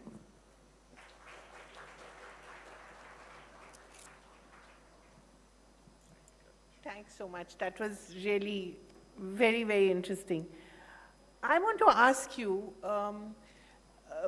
you've talked to the engineers. What does a liberal arts student say who's just graduated, is looking for a job, thinks AI is a cool place to land? Yes. What would he or she have to do to become an AI specialist? Yes, it's an incredible question. First of all, I want to say this about my own credentials, is that while I studied at IIT Bombay, and if you just look at that, I would fit that bill of IIT, this, that.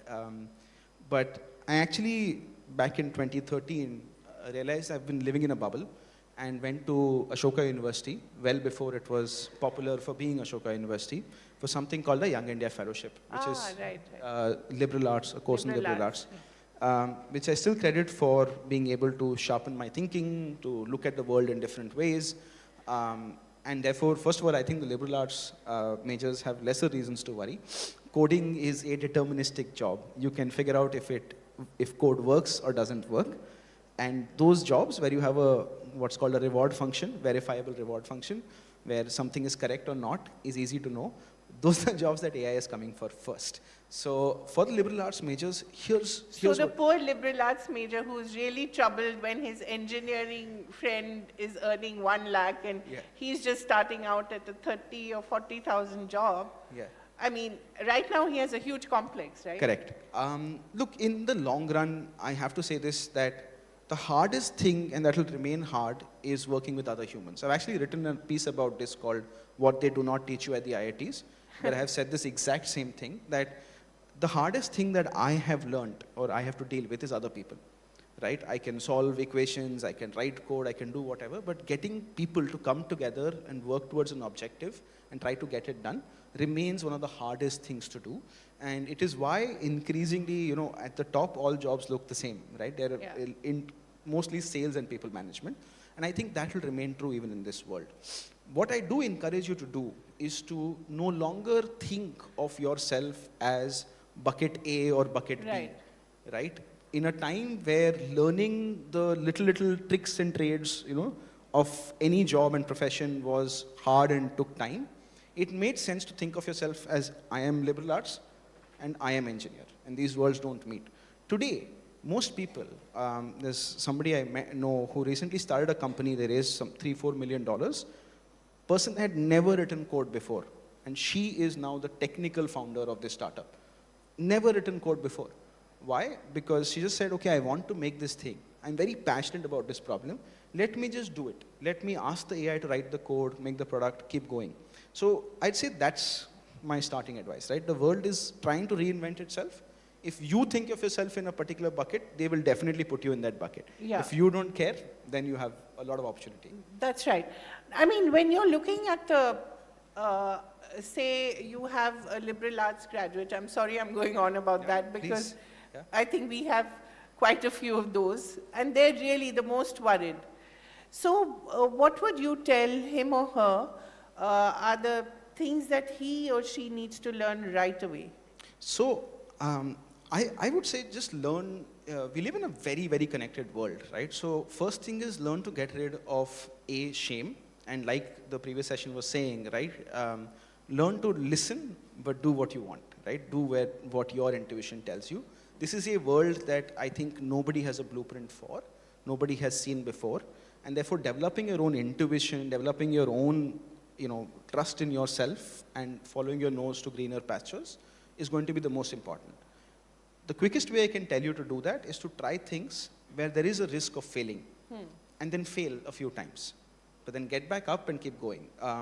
One thing I do believe will happen in the AI world is that forming companies, doing business, everything will get smaller and easier. So a 2 people or a 3 people company, which just means your college friends, 2-3 people you like best, if you can figure out even one thing that people like, or oh, this is missing, or oh, this doesn't happen, you probably today have everything you need to start a company to serve that, right? And therefore I encourage you to try it early when you have less going on, where you don't have dependence, where you don't have so much of a footprint yourself to take care of. Do it now, do it sooner. And maybe it's not for you, but you learn that out rather than living your whole life thinking, what if we did that? What if I could also make as much as my engineering friends? If you just try, I promise you there's a lot of value and learning in that trying. It was very interesting when you talked about that last slide, you know, having someone, having AI do the actual manual scavenging, the separation. I mean, there's so many issues out there which AI can do, and then we are freed to do what? So those problems, I mean, you've looked at fintech in India as well. Yes. What would you say if you were telling somebody, what are the top 5 problems that they could look at right away and look for solutions? So I think the ultimate truth of nation's economy, if you read this sort of history, long, it's called big history, right? Like, and like you all know, Harari is one of those writers, etc. There's a lot of truth to this idea that a nation's future or whatever happens is its demography, right? So we are one of the younger nations. We are going to have a lot of people who are looking to become ambitious, who are looking to, you know, go from whatever social status they had to a little higher one. And I think around those ideas, there's a lot of stuff to be solved for India, because today there is a penalty to being poor. If you are poor, access to capital is more expensive than for the rich. Obviously, I can take the famous example of how people run away to London when they don't pay their money, but the poor will not be let off the hook so easy. I also think that education, for example, it's a scary world. People will want to have more personalized education. In India, so far, we've still the IITs and a few other institutions tend to hog that limelight, and everybody else is made to feel less than because they don't get to the institutions. I think systems that break through and allow merit to shine, which with AI we have a real chance of doing. We have a real chance of recognizing when somebody is good at a specific niche as opposed to going through that certification process, etc. I think opportunity and education, jobs is another one where I really think. The third thing that personally even I am doing my best to do something there is healthcare. I really, really think that healthcare is one of those jobs where jobs won't go away. You still want to go to a doctor. You want to go to somebody in a white coat with authority and ask them, what do you think? How do I get better? But at the same time, the amount of information available to us in what is the right thing to do is changing very rapidly. No human being can keep up with it. And if we can make those systems of knowledge be more accessible to people, I think then again our doctors will turn into specialists. They'll only treat specific cases, right? As opposed to the millions of GPs we have right now. My mom's a dentist, so I really think about this a lot, that she also says that, look, it's very hard to keep up, right? So you go to somebody you trust because you believe they have their best interest at heart, and they do, but they may not still know the best knowledge, right, to treat you well. And I think in a country like India, again, this is very critical because our best doctors, they want to stay in the cities, right? They also want to have a good life, quality of life, work somewhere nice, have their children go to the best schools. But then what does that mean for the billions of people, right, who are living not close to that high urban density center? So I think it's very interesting you're talking about more specialists. Yesterday we had a doctor who told us exactly the opposite, that we actually don't have enough GPs and we need to have that. And I would imagine that with healthcare, the last mile in every village would still have to be some kind of trained medical person, whether it's a nurse or a paramedical expert or whatever, or a GP.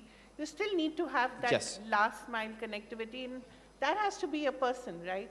Yeah, just to be very clear, I think, I know that if you see an AI person, we think all of us are the same. I am strongly advocating for not eliminating jobs, right? Just because AI can do it, you'll remove humans. No, in fact, it can multiply jobs, multiply right? jobs, exactly. So let's talk about those opportunities to multiply jobs. I think you have to look back in the history, like very, very long, and ask, even if all this information was available, where would you not take out the human, right? And I think healthcare is one of those things, especially, right? Like I wouldn't want, even if I knew what to do, how to do it, you'd still want somebody else to do it. Being in a doctor family, I can tell you that doctors are also humans, right? It's not like if I know something, I'll just inject myself or do something. You go to another doctor for treatment because your emotions get in the way. Even these fields that feel strangely technical and suit and everybody is professional, there's a lot of human things that happen, right? You don't, no surgeon will operate on their own relative, right? It's just not going to happen. Why? Because you're human at the end of the day. And you will falter, you will make mistakes. So to your point, yes, last mile we need a lot of capacity, more than we have today. But then to train them up to that capacity will become a much easier job. Because then these people can treat immediate symptoms, they'll also learn on the job. But when it comes to advanced knowledge, diagnostics, etc., instead of making guesses, they can just refer to the AI, and they have the quality of diagnosis available to them in the same way that the leading doctor in LA would have. How do we disperse it? How do we take it to the last mile? How do we take it to everybody? Still a very operational, heavy logistics problem that India has to learn to solve. And if one of you has an idea on how to do it and how to do it well, I think there's, again, lots of money, lots of jobs in that area. Just the last question. What does it do to the nature of jobs as well? Do we become a nation of gig workers? Do we have more Uber drivers, more Blinkit deliverers? And then, of course, you're dealing with lack of regulation, no proper working hours. It's a whole different ballgame. Yeah. But that kind of connectivity which you still need. Yeah. I mean, you can hail an Uber, but you still need somebody to drive it. Correct. So what do you do with that nation of gig workers then? See, I think you've put your hand on something that, your finger on something that is really, really problematic, which is how much control do you cede to somebody just because they make the technology, right? And they've deployed the technology scale. So Uber used to get the rights And therefore, I might be an independent driver, but that independent driver was just a ruse for Uber to have a certain tax advantages and not have to pay, like you were saying, gig workers, etc. And somebody, an Indian company, saw through that, called Namma Yatri in Bangalore. They started up. It's an offshoot of this another Indian payment company, JustPay. And they went to the auto drivers, they started auto drivers in Bangalore and said, listen, why are you paying commissions? You don't want to pay commissions. We also think you should not pay commissions. We are going to charge you 35 rupees a day total. That's it. And if you take a monthly pack, 750 rupees for the month, so 25 rupees a day. We will just give you those rights. We'll just give you the right, no commission. We won't even come in the middle. You take money from the customer directly. Namma Yatri and then Rapido, which adopted this model, today do more rides than Uber and Ola combined. Because as soon as you offer a better option in which you are not giving people the ability to be a gig worker, those win. And I think this is, the reality of business, that even if an American company comes, creates the market here, if there's an Indian competitor hungry enough, and especially with the price of technology going down, I think we will see a world where we have a lot more specialists and independent people who are choosing to take their talent where they are given the best value for it. I don't think we'll end up becoming a country of low-level gig workers. I sincerely think, because aspiration is so high, right? It doesn't matter what social class you're from. You know when you're being looted, right? You can see it. And you will not opt for it. I think the opportunity lies in creating dignified services, dignified options for these people. And I appreciate certain companies like Urban Company which do this. And they stand up for their gig workers, especially when there are problems, especially like they do stuff like massages, right? A lot of social stigma, and people treat them very badly. But Urban Company stands up for them. And I think that helps them retain a lot. They train a lot. So a lot of stuff we're talking about, skilling, upskilling, like when you get somebody from Urban Company, they are highly professional. And they have a better shot at earning than others. Urban Company is one of the few places. In Uber, your driver will say, sir, let's turn off the app, transact directly. Urban Company, they don't do that. They want to do the opposite. They like the company. They're like, no, sir. You please give me rating there, pay me there, etc. So I think that's the answer. If we give them dignified options, I think people will, they will Lovely. You make us feel much better about AI now. Thank you very much. Thank you, and I think a huge round of applause. He's addressed so many of our problems currently, and we wish you all the best. Thank you so much. Thanks. Thank you so much. If I may please invite Mr. Prabhu Chawla to extend our heartfelt appreciation and, of course, a wonderful token of our gratitude to Mr. Tanuj Bhojwani. Ladies and gentlemen, a loud round of applause for our speaker who patiently helped us navigate the world of AI, of course, setting the perfect background for us to maybe do some more research, understand the world of AI as we know it, and a little bit of a sneak peek into the positives that we can expect as well. Thank you very much, sir.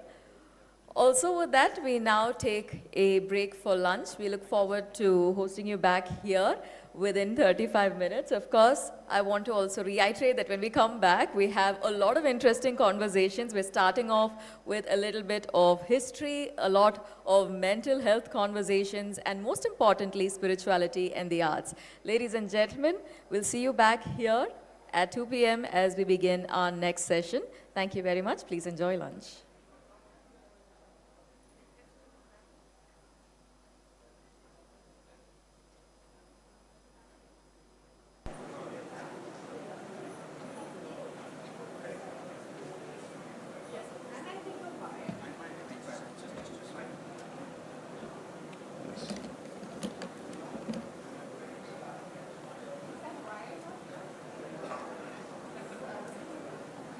He showed us that courage does not need the crutches of power, and that oppression cannot suppress the will of the truly awakened. Today, his legacy is inspiring a new breed of Indians whose strength, vision, and idealism is changing the face of India. Saluting this new Indian, the New Indian Express. It's new, it's Indian, it's Express.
Cholas. Of course, through the course of yesterday and the first half of today, we've had the opportunity to look at the digital age quite in detail, but long before that, there was the Chola Empire, and through the course of this session, we have the opportunity to see what it is about their legacy that captivates us still. To take us through this conversation, it is my pleasure to invite Mr. Anirudh Kaniseti with a loud round of applause from all of us in the audience, celebrated public historian and award-winning author of Lords of Earth and Sea, a history of the Chola Empire. His extensive research is going to be of great value for all of us. If I may also welcome onto the stage our session chair, Mr. Ravi Shankar, consulting editor, The Sunday Standard.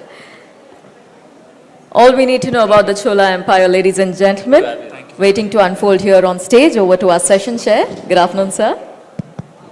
I seem to be the history agent here, so I shall follow my karma.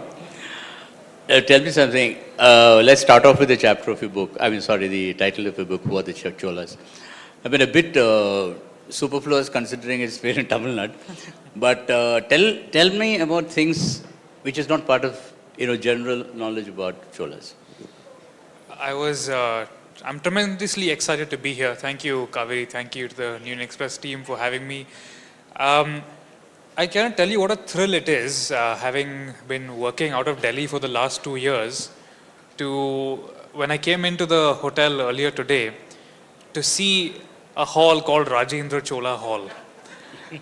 It's not the kind of thing that I would ever see in North India. So it constantly amazes me how much how much of a role the Cholas continue to play in the Tamil public consciousness. And as Ravi said, it might be a little superfluous to ask me to tell you all something you don't know about the Cholas. I said tell them what we don't know. But one thing that really struck me as I was doing the research for my book is the remarkable importance of Queen Sembian Mahadevi, who, as many of us may know, was the grand aunt of the famous Rajaraja Cholan. And I think Sembian Mahadevi is really one of the most remarkable figures, not just in Indian history, but in world history. Yet outside of Tamil Nadu, barely anybody knows her name. The famous Nataraja icon, which today is a symbol not just of Hinduism, but really of India at large. Nataraja was the favorite god of Sembian Mahadevi. And before Sembian Mahadevi becomes the Dowager Queen of the Cholas in the 970s, you very rarely see Nataraja represented in the temples of the Kaveri floodplain. So he was worshipped primarily in Thillai, present-day Chidambaram, but he was not very well known in the Kaveri. What Sembian Mahadevi does in her about decade and a half as the Dowager Queen of the Cholas is she builds 12 temples and makes gifts to many more, not just in the Chola kingdom, but outside the borders of the Chola core territory. And in all of her temples, she includes Nataraja very prominently on the southern side of the Vimana, facing in the same direction as he does in Thillai. And what this does is effectively crystallizes the iconography of the god. It disseminates his image to a very wide constituency of Nada assemblies, village assemblies, Brahmin assemblies, merchants most importantly. And we have this remarkable case, I think in Tirudai Mardur. Of course that renovation does not survive, but we know from earlier records that there was a renovation that was being done by a merchant corporation, the Ainutravar, the 500. And they started the renovation but stopped it in the middle because Sembian Mahadevi introduced this new style of building temples, including Nataraja, and then shoehorned in a Nataraja sculpture, just to show you how this image was becoming more and more popular. And it becomes such a pervasive part of Tamil religion, of Tamil culture, that over the course of the Chola period, over 3,000 Nataraja bronzes are commissioned. And these later get picked up by Western museum collectors in the 19th century.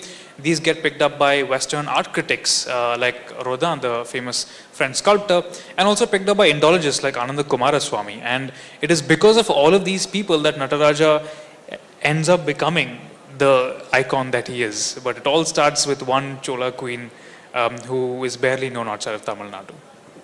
See, Hinduism is one of the most inclusive of religions. So the empire of Cholas, which spread all the way to Java, Sumatra, Malaysia, the whole thing. So you find many temples, religious relics there. So was there an evangelic aspect to the Chola empire building? Or was it purely a matter of personal conviction on part of Rajendra Chola? That's an interesting question. For those of you who took the escalators up, there's a spectacular sketch just downstairs on the first floor, a multi-panel sketch called Chola Migrations. And I found this so fascinating because it shows you not just the ship that is taking people to a distant shore, but it's also showing entire families on the move. It's showing people who are taking goats and sheep and like planting bananas. And I think it's important to remember that when we are talking about medieval culture spreading, we're talking about the movement of people. Now, the archaeological evidence of the Tamil diaspora is extraordinary. There is no other medieval Indian diaspora that reached as far as the Tamils did, to the point where in the 13th century, and I talk about this in my book, on the East China Sea, in the Chinese port of Quanzhou, they commissioned a Tamil-style Shiva temple. And you can see to this day, though the temple no longer survives, the fragments of it essentially show Shiva with a Chinese face.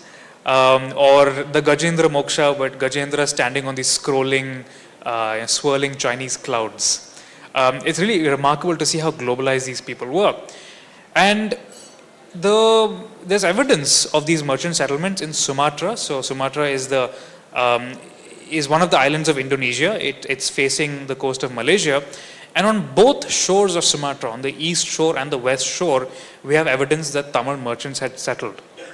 And when they settled, they built temples in the Tamil style with Tamil deities, and very often actually importing stone from Tamil Nadu across the seas to make sure it was built in the right materials.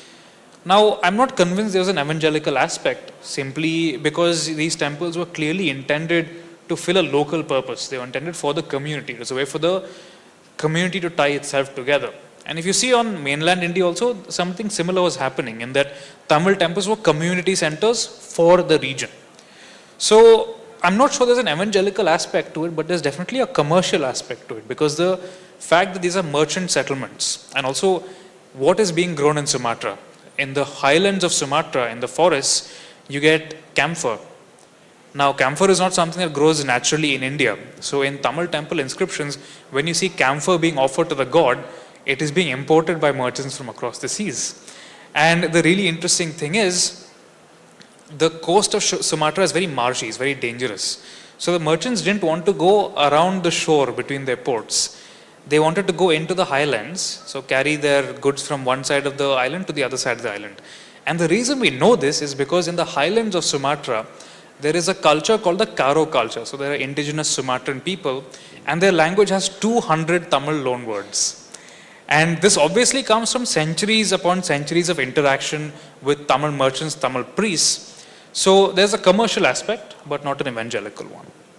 Okay, so, there are the logic for an empire, it's two. One is to take your culture and transplant it in other geographies. And to empower yourself economically, So I remember reading somewhere, there's one of the British bureaucrats saying, we didn't build an empire by being nice guys. So there is a certain amount of kind of, force which is involved. So where did you do your research? Did you go to Indonesia and Sumatra? All the research was done from here. So a surprisingly honest admission from that British bureaucrat who you read, I must say. My fieldwork was primarily in South Karnataka and in the Kaveri floodplain. For Indonesia, I relied on archaeological reports and images of the excavation and the artifacts that were found. But yes, I think we must not shy away from the fact that pre-modern empires expanded by violence. If you have to look at the primary sources, if you look at the Chola inscriptions, very often kings provide a list of their conquests. And it's quite interesting because Tamil temples had this unique architectural form. If you have to look at Deccan temples, for example, the walls are not flat. They're very rhythmic. They have recesses, they have niches, they have a lot of decoration on the walls. But Tamil temples generally have flat walls. They're punctuated only by pillars. So this allows for a large open space where every inscription, every gift made to a temple is recorded. And the interesting thing about the Cholas is that whenever they made a gift to a temple, they would first include a small eulogy describing the king's achievements. And usually the main thing that the kings would talk about is their conquests. And because the records on the walls are so comprehensive, year by year you can say, okay, this year the king was claiming these conquests in this temple, but the next year he's in a different temple and he's claiming these conquests. So you can trace out a very detailed map of the activities, and you can see how warfare is almost a seasonal activity. So during the monsoon season, no war is happening, no marching is happening. Then after that you have a planting season where the fields are all prepared, and once the crops have been left to grow, then all the young men get together under the leadership of the king, and then they go to war. And then once that is over, once the campaigning season is over, they come back in time for the harvest. So it's very interesting that you can read the rhythms. There's this almost like a tide, this expansion and contraction of the empire and of warfare, season by season, year by year. You know, my ignorance of the Cholas, basically because of Kaveri, you put me here. But I want to ask you about the Cholas, the expansion of Cholas into other parts of the subcontinent. Was there, when there is an imperial expansion, there also, along with it comes an entire bureaucracy of educators, an entire bureaucracy of kind of culturals, linguists, all of them. So and Tamil is one of the most ancient cultures in the world, one of the most sophisticated languages in the world. I mean, forget about the phonemics. I mean, it's really a lot of spiritual depth, a lot of cultural depth. So was the influence of Tamil spread in the subcontinent by the Cholas? Yeah, I think that it's a really remarkable period in the history of Tamil as a language, because one can really argue that it's under the Cholas that Tamil becomes an international language, because it is spoken in courts in South Karnataka, it is spoken in northern Lanka, and also we know that embassies came from as far away as Cambodia and even China to the Chola court. So Tamil must have been used as a language of diplomacy. It would not have been ridiculous to expect that Tamil would have been heard in Angkor, for example. And given how far the diaspora expanded, I think it very much supports the argument.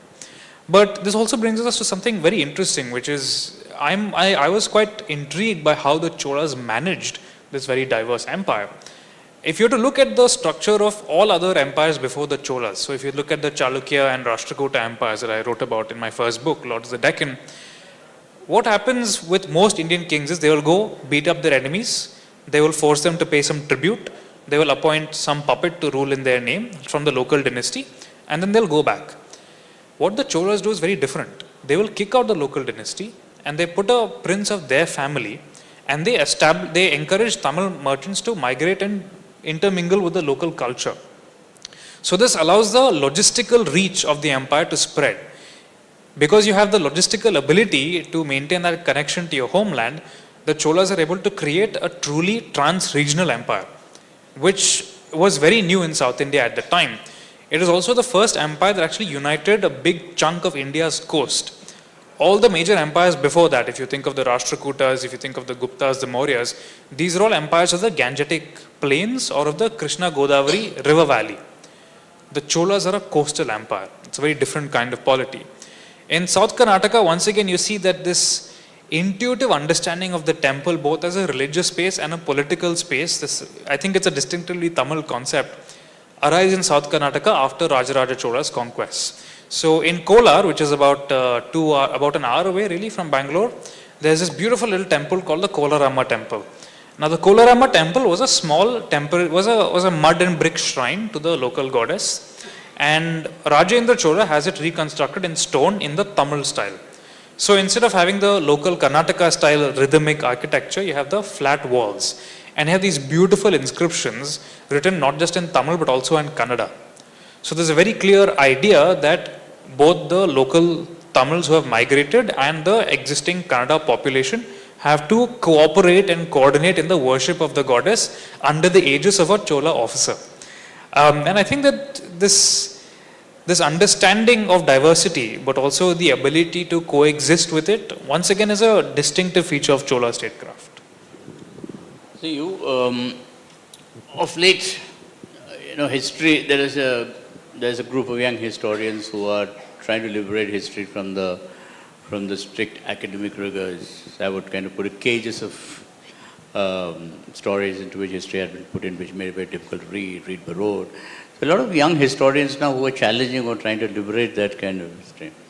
And as far as the Indian, within the subcontinental post-Islamic, invasion, post-Islamic, it has had an ideological, connotations.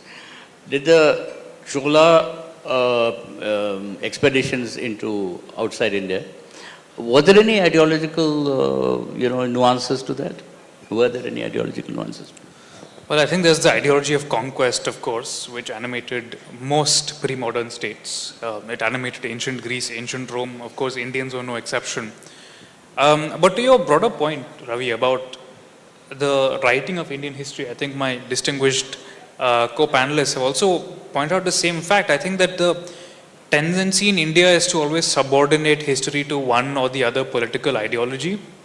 And I find that to be a very unjust way of dealing with our past, because it means we're constantly seesawing between accepting some facts, rejecting others, then accepting these facts and rejecting the others. I think that we have to have a more mature and systematic appreciation of the past, in that not all of what we think about the past is going to confirm our ideas and our biases, but the reality of it is always... We're talking about the Cholas, we're not talking about... Of course, but I'm talking also about the Cholas, because like many other, like I would say all pre-modern dynasties, I think, have fed into various nationalist ideas in various states. So I come from Andhra Pradesh, that's where I was born, and the medieval dynasty of the region were the Vengi Chalukyas. Now, what I'm meaning is that, for example, when the Christian empires expanded, and destroyed the Byzantines, all those guys, they had brought in a concept of Christianity, and they spread Christianity. Similarly, when the Muslim empire, invaders came to India and other places, they, completely took over the local people and changed their religion, converted them. But Chola does not seem to have done that. I mean, he might have built Hindu temples. So what differentiates Chola from the other invaders who, intruders who created empires? So, what a lasting cultural legacy. I think that the distinguishing feature, generally speaking, of the way that Indian empires expanded is that they're very comfortable with diversity. So, as I was saying earlier, in South Karnataka, they are rebuilding the temple and they're continuing to use Tamil as well as the local language. Now, you see something similar happening in Sri Lanka as well. So, in northern Sri Lanka, there is in Trincomalee, which is on the coast, there was a Buddhist monastery. Now, the Cholas were not Buddhists. The Buddhists accused the Cholas of destroying monasteries. This is in the Sri Lankan sources. But if you were to look at the inscriptions of the Buddhist monasteries in Trincomalee, they're written in Tamil. And before they were written in Sinhala, after the Cholas, they're written in Tamil. So clearly, there is a multilingualism that is there in this part of India. There is a comfort with diversity. And so when conquest happens, instead of a replacement of a previous culture, you have a new layer added on to what was there already before. Does that answer your question? Yeah, kind of. Yeah, I think it does. The other conquests, whether the Roman Pope's armies or the Crusades or the Islamic Arab invasions of the subcontinent and India, there's a lot of cruelty involved in it. There are people being burnt at the stake, beheaded, or Sikh gurus put on, I don't know, whatever, chapati turns or whatever. But, and if you look at the scriptural, text evidence available at that period, there doesn't seem to be any horror story the Cholas seem to have perpetrated in their, imperialism. No, I'm sorry, I have to correct you there. I was very disturbed when I read the Kalingatta Bharani, which is produced in the 12th century in the court of Kulothunga Chola, who's one of the later kings, and the atrocities it describes on the battlefield are bone-chilling. It's the way the story unfolds is, of course, a little amusing because it's told from the perspective of the ghouls who live in Kali's court, the goddess Kali, and they're all starving because the Cholas have not fought any enemies for 10 to 20 years. And then after Kulothunga Chola orders the conquest of Kalinga, there's this terrible massacre, and Jayangonda, the great Tamil poet, he minces no words in describing the horrors of the battlefield. So we're talking about oceans of blood, lakes of blood, people lying on the battlefield waiting to be eaten by dogs. No, let me finish. I think it's important for us to remember that conquest is conquest. War is war.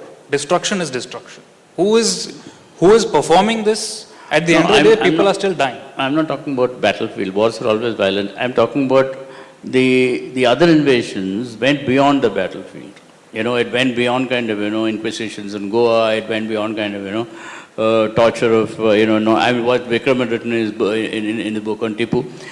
The horror was visited on the populations to change their kind of cultural gestalt and, make it into, outsiders kind of. That's what I'm asking. Did the Cholas perpetrate horrors on the local populations?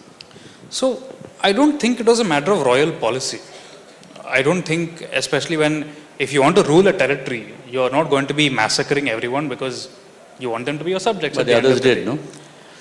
Well, I do see the primary sources that say this, but I want to see an expansion of the archaeological evidence. As I said, when I was talking about the destruction of Anuradhapura, which is something the Cholas claim, the Sri Lankans also accuse the Cholas of destroying Anuradhapura, but the archaeology shows that nobody destroyed Anuradhapura. It was abandoned. So there might be. It's very important for us to understand that primary sources, because they are written by people like you and I. Ultimately, these people have a story they are trying to tell their audiences.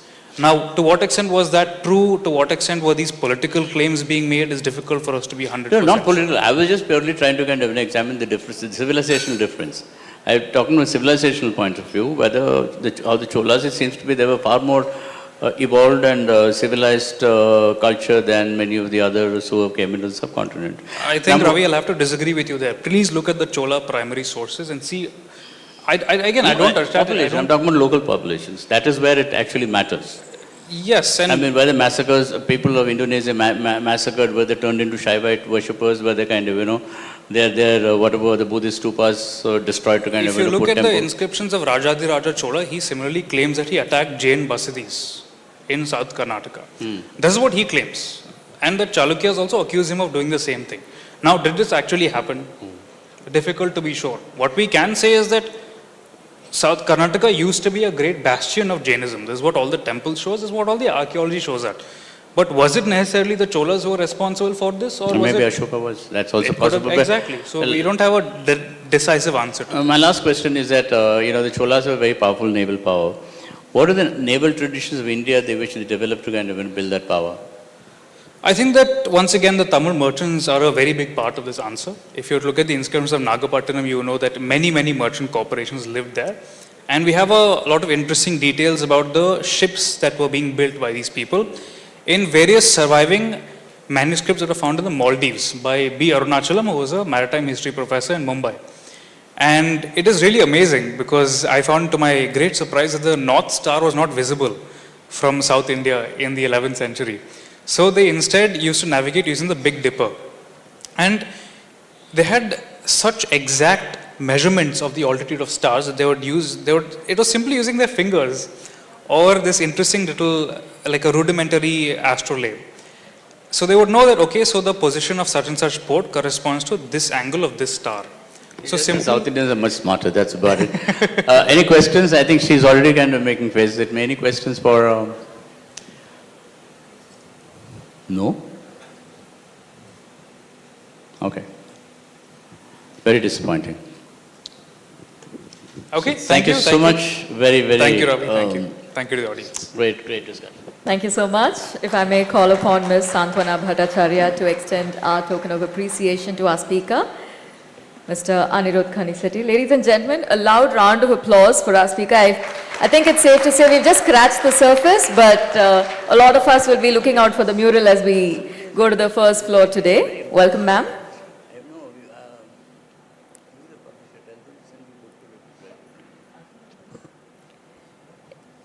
In the limited time at hand, I think we've managed to take a look at the governance, the families, a little bit of the naval strategies, a lot of interesting conversation, and of course for that we have our speaker to thank. Thank you so much, sir.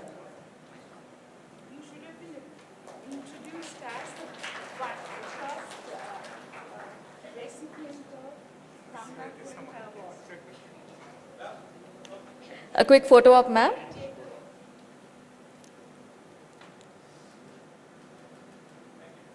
Thank you so much.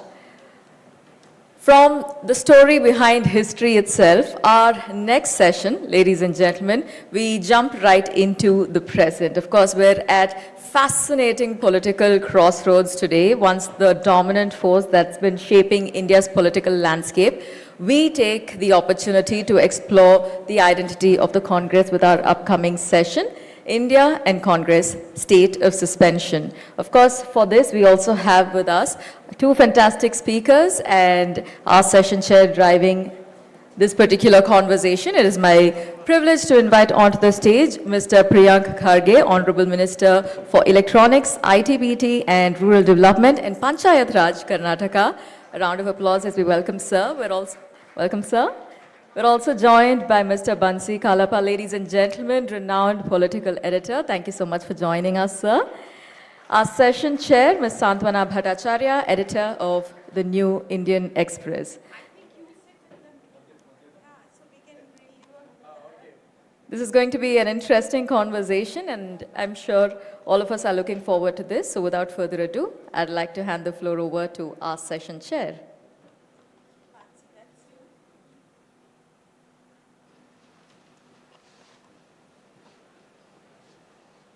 Over to you, ma'am. Good afternoon.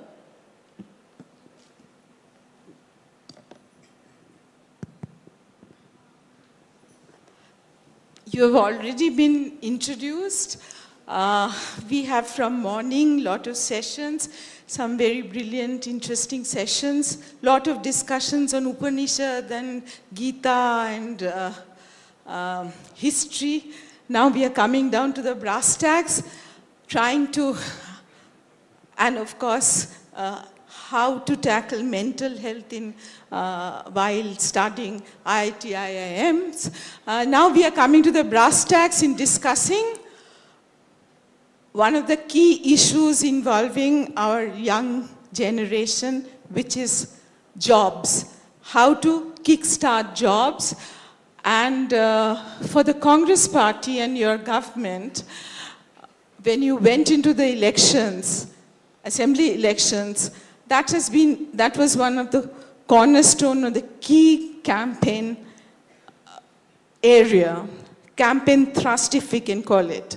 In the last 18 months, let me ask you, since you are the IT/BT minister, you are the electronics minister, sectors which generate job, particularly in your state, Karnataka and Bangalore.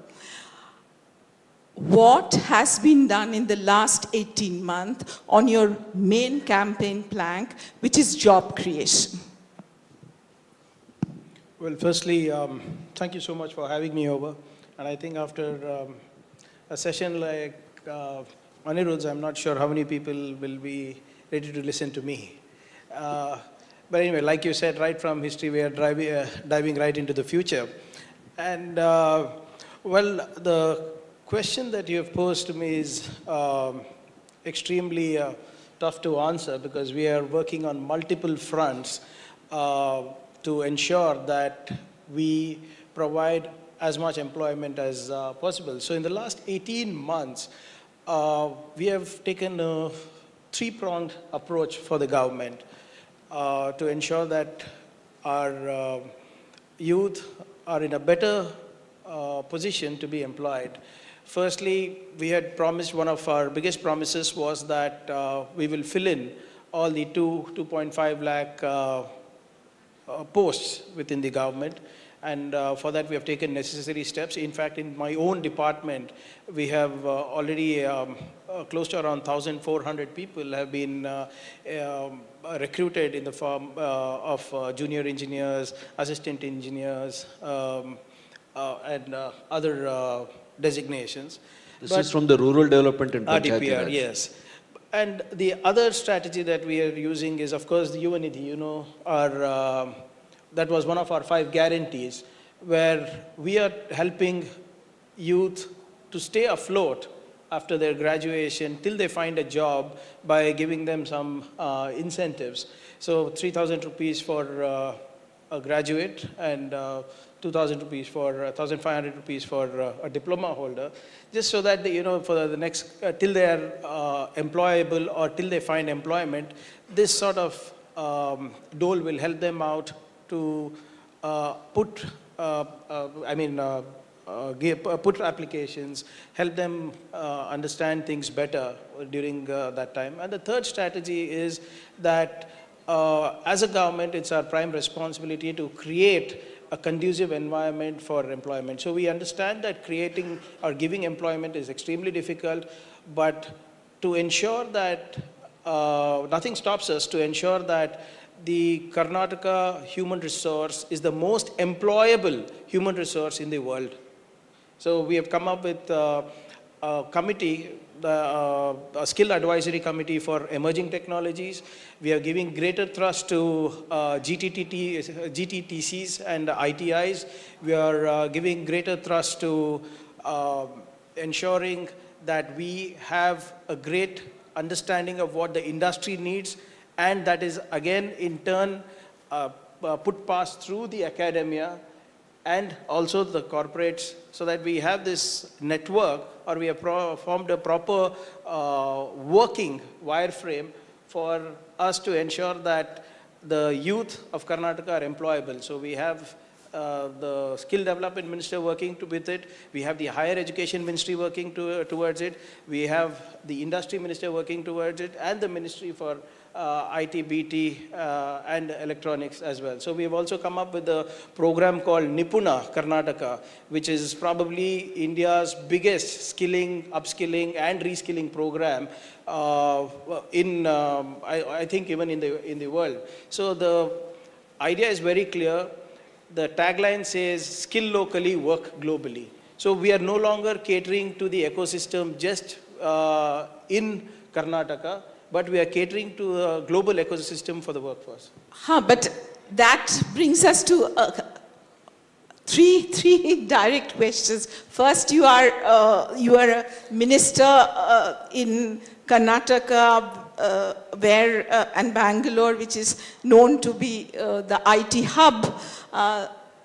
There are other centers which have subsequently come up in India. Hyderabad is also doing quite well. Tamil Nadu, etc. have come up, but that was the original Biocon also. But now you are saying creation of job is not a very easy thing, okay? And you have been rolling out doles to accommodate the youth. So what happens to the population dividend that we were talking about, which was supposed to have spurred growth and give us an advantage? We have a demography, there is no doubt. We have the demography dividend, we have the demography advantage, there is no doubt about that. But what use is of us churning out 1.5 million engineers every year who are unemployable? Or hardly 22% of them are employable in the current status.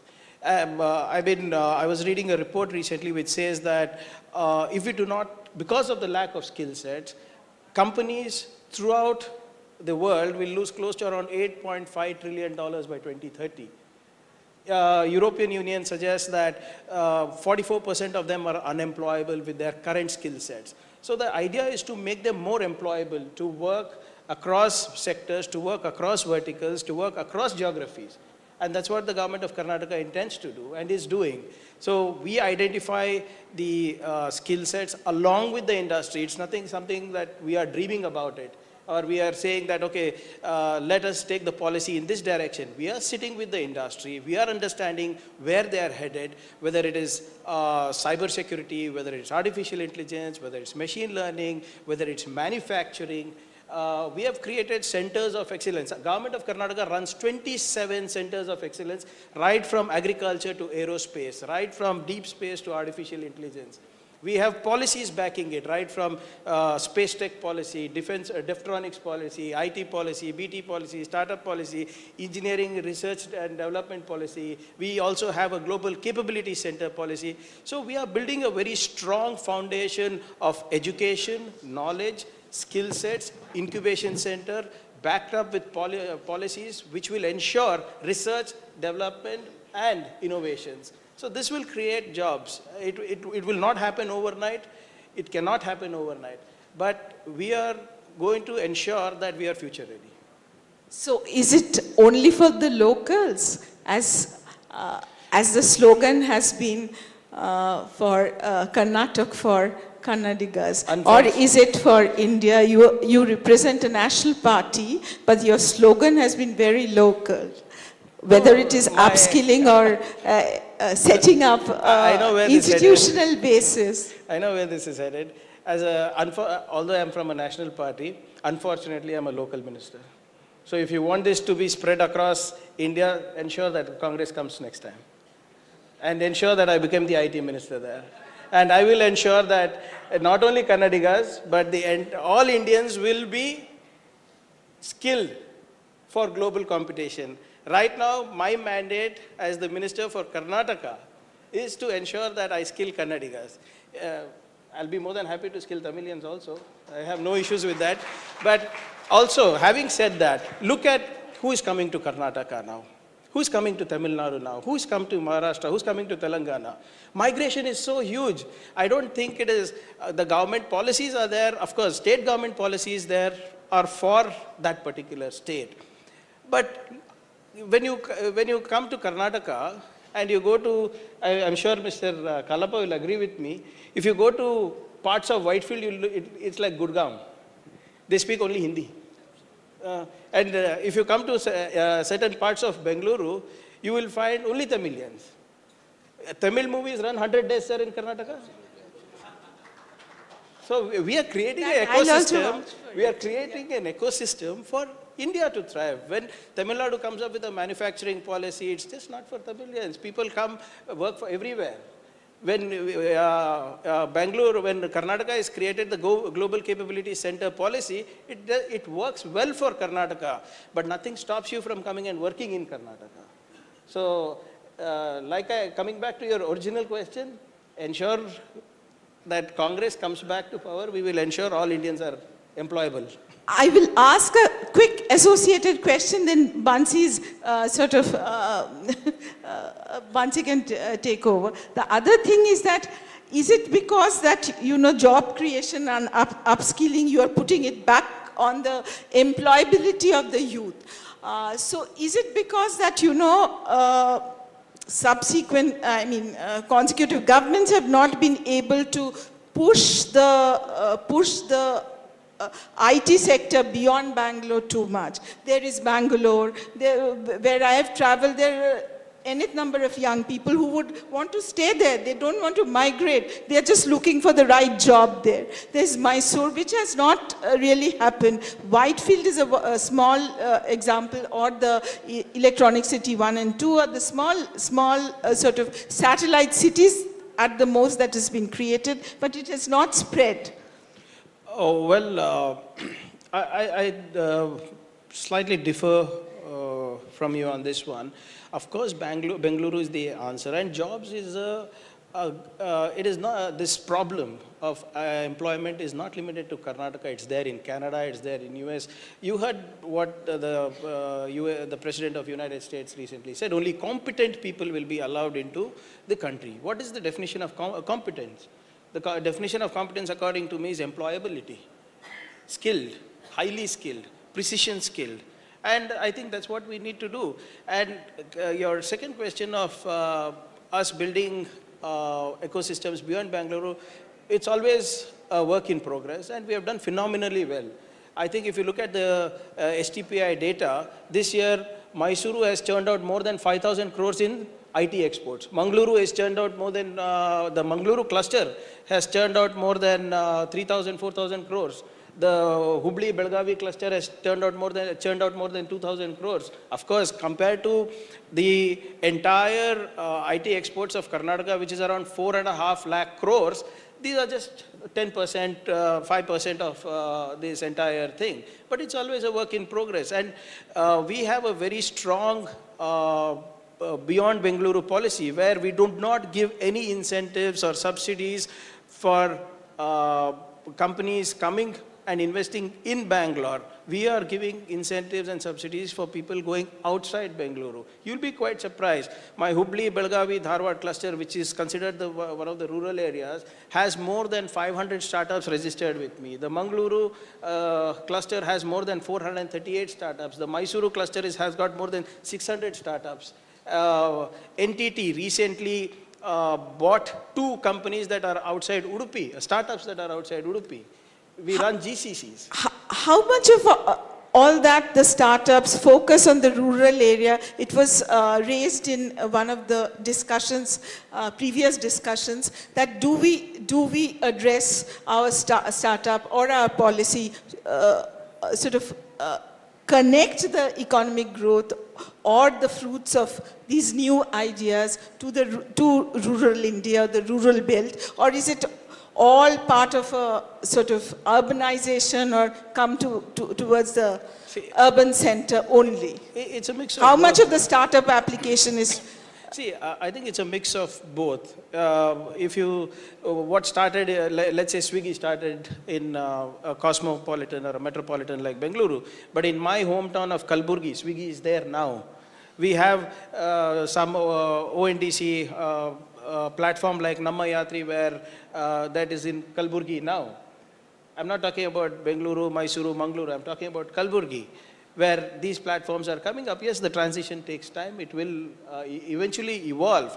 But like you said, the playground is these urban sectors. The playground is where the catchment area is, purchasing power is, where the aspirational life is. There is no denying that.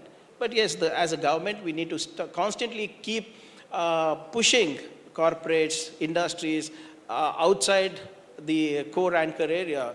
I mean, I get a lot of this when people keep saying that the focus is heavily on Bengaluru and stuff.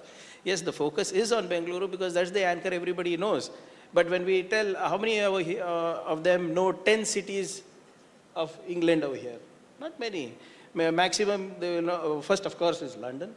Next probably they'll, because a lot of kith and kin might be living in Birmingham. Wimbledon, of course. After that, after 4 or 5, you, yeah, whatever. You start thinking after 5. And even now, what is Greater London? London is actually the original London is very small. Greater London is beyond Heathrow. What is New York now? New York is very small. The New York state goes across islands.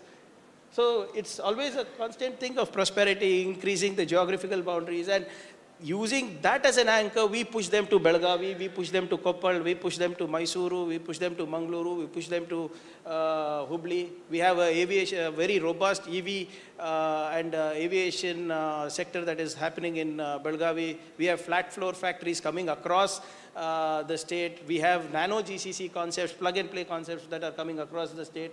Yes, constant work in progress, but we have to keep we have to keep pushing. Okay, Bansi.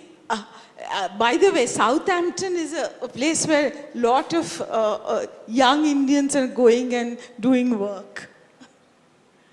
We are all over the place. So it's kind of... And also, one important thing is nowadays there's a lot of following in the urban centers for, the United Kingdom's football leagues. So they have so many fans out here. It's amazing. Because the next generation, what we have, they're very highly following football. So many of them know these UK teams by their, club names. Okay, so talking of the Congress manifesto, you spoke of 1 crore jobs. So the Congress has been very aggressive in pushing the guarantees and leading from the front, of course. But how far, have you reached on this 1 crore job desire?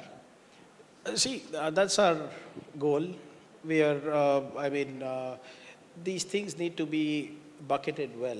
So at what level are we creating jobs. So there are close to around 300 million jobs right now in India that are up for grabs, but the skill sets are not matching. So this needs to be identified in every sector, and that's what we have done. It's taken us 6 months to do so. How many people are required with respect to cybersecurity? How many people are required in manufacturing? We are talking to, like I said earlier, we are talking to industries. When we say manufacturing, it's just not precision manufacturing, packaging, assembly line management. We are training people in something, whatever corporates want, IQ, SQ, EQ. So there are various parameters that people fall short of, and we are ensuring that in each of these parameters that they come up to the average or above average level so that they become more employable. So like I said, in the next 5 years, our target has been that, and we've crossed a year, and we have done pretty well. If you look at the statistics or the data, the third-party statistics, or even the Government of India statistics, we are one of the biggest job generators in the country right now. Thanks to our policies, thanks to our ecosystem that we are driving, whether it's in manufacturing, whether it's in global capability centers, whether it's in innovations, I think we are fairly on track. Okay. Karnataka is looking at organizing one of the biggest gyms, global investor meets. Now, until now, we have had the lull because of COVID and issues like that. But because of intrinsic challenges, how well do you think you will be able to satisfy your investor? Oh, well, see, one thing is that we have to agree is that it's always difficult to get investments in India. We are fiercely competitive, states, as a state. As soon as I say, okay, I'm getting this, one of the Fortune 500 companies into manufacturing in Karnataka, and I'm going to give land at X rate, power tariffs at X rate, Y rate, immediately Tamil Nadu is going to beat me down to it. As soon as Tamil Nadu comes up with their proposal, Telangana is going to beat it down to it. And of course, Mr. Naidu is hyper aggressive, so he is going to beat down everybody through it. So it's always fiercely competitive within India for investment. But what we are doing is, I've stopped, at least me and the industry minister and me have stopped positioning Karnataka as an investment destination. I'm very clear. I'm positioning Karnataka as the skill capital of the world and the knowledge destination for the world. We are going to focus heavily on skilling people, ensuring we have the best talent pool available for corporates to come here and do business. See, anybody can give you policies, anybody can give you incentives, anybody can give you subsidies. Subsidies can be matched, incentives can be surpassed, policies can be tweaked, but how will you develop human resource? How will you develop an ecosystem which has taken us decades? See, it's not just because you bring up a great policy that the investments don't come in. Today, if we are the 4th largest technology cluster in the world, if 65% of defense manufacturing happens in Karnataka, 52% of machine tool manufacturing happens here, if 4.5 billion electronic accessories are being exported, we are 21% of the national bioeconomy is from my state, it took us 30 years to get where we are. We have built it with a strong foundation of over 250 engineering colleges, 70 medical colleges, 44 universities, both government and private. I run 1,777 ITIs and GTTCs. Show me any other state who's doing so much. Besides that, we are running 27 centers of excellence. We have something like Indian Institute of Science, we have C.V. Raman Institute, we have a Brain Research Institute, we have the NAL, HL, we have the ISRO. We have the IIIT, we have the IIT. This did not, NIMHANS, yeah? Absolutely, yes. NIMHANS, Kidwai, everything. This did not happen overnight. Thanks to people like you who built it 20 years back, 30 years back. And that is why we are here now. So if you are going to tell me just by giving out incentives, subsidies, ek acha policy nikal diya to ho jata hai, no. That is why we are positioning ourselves as the skill capital and the knowledge capital. And still you are saying it is very difficult to create jobs. There is upskilling that is required. There is people have been put on dole, and and you lose no opportunity to criticize your opponent who once promised to create 2 crore jobs in a month, in a year. So what do you have to say about that? And of course, we have a very young crowd, students here, university and college students. What would you like? You are, as part of a government, you are also a policy maker, right? So what is your message to the young people who are looking for jobs? What needs to be done? See, firstly, as a government, or as any government or a person from the government, if you want to solve a problem, first you need to acknowledge there is a problem. I cannot say that the job loss is not a problem, unemployment. We are facing the highest unemployment in ever from the last 50 years. Data is saying that. You have editorials printed about that. That is a problem. I cannot say, no boss, there is no unemployment, everybody is happy, we are living in Amrit Kal, we are living in Vikshit Bharat. If that is the case, why are so many HNIs relinquishing their citizenship and going abroad? Why are every hour 10 Indians are caught on the border of United States trying to illegally enter it? Why is there so much of panic in the industry because of the H-1B visas? So unemployment is a problem. Let's first acknowledge that is a problem. Find solutions. There is enough space for it. And as a government, it's my prime responsibility to find a solution for it. So that's exactly what we are trying to do. See, we are not trying to say we are giving 2 crore jobs. I don't want to make political statements. But the point is, if you're not even going to acknowledge the problem and look for to solve the problem, then what can people expect from us? You are saying, for a lot of people criticize saying that these 5 guarantees that we do, that we give out is a revdi or it is a burden on the exchequer. Unfortunately, when they do it, it's master stroke. Only when we do it, it's a revdi or a freebie. But look at it from the economic standpoint of what is happening in the last 5-6 years. Post-COVID, like you mentioned, people have taken loans. It's becoming increasingly difficult for people to run their kitchens. The household income has fallen. The consumer price index, you know what is happening. You know the rupee is tumbled. You know, only in January, $9 billion FDI has been taken back. So our economy is in shambles. We need to acknowledge that first and get remedial thing. If you're going to say, no, everything is fine, everything is hunky-dory, and we are living in Amrit Kal, that is not right. You need to figure this out. So when we give these 5 guarantees to our people, what are they saving? 2,000 rupees the women are getting monthly. Their bus rides are free, which is put them back in the labor workforce. Then your current is free. The Yuvanidhi is again adding value. Your Anna Bhagya, which is again adding value. What are they doing with the money that they are saving? Anybody by default saves close to around 8,000 rupees a month. If the lady is smart enough, or the household is smart enough, they save up to 12 to 14,000 a month. Where is this money going? It's going to pay the EMIs that they borrowed during Corona. It is going for better nutrition. It is going for tuition fees of their children. People are traveling better. Where are they going? They are going to temples only. And when they go to the temple, they don't go empty-handed. No, they go take flowers, they take coconuts, they take that agarbatti and go. Local economy is being stimulated. Households' economy is being stabilized through this. People are, kids who are out of school are now back in school.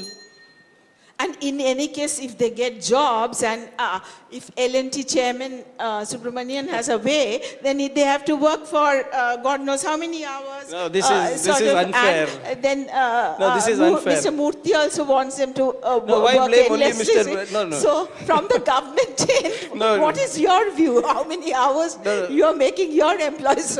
No, Mr. Satwa, this is unfair. You just can't blame those 2 gentlemen. Even the Prime Minister said he worked 18 hours a day. So how come he's not being pulled up for that? So we also in our profession endlessly work. As of now, I'm sure Mr. Bansi Kalap also will agree with me. By default, you're working 12 hours a day. Especially when you have deadlines. I'm sure over here, everybody is working more than 12 hours a day by default. This is besides travel time. And even when you're at home, you're logging in from home. So the thing is, of course, there is a ethical labor code that is in force. And companies are free to choose. I mean, it's an individual. If I want to work 10 hours a day and hustle for 4 hours on stock market, that's left up to me.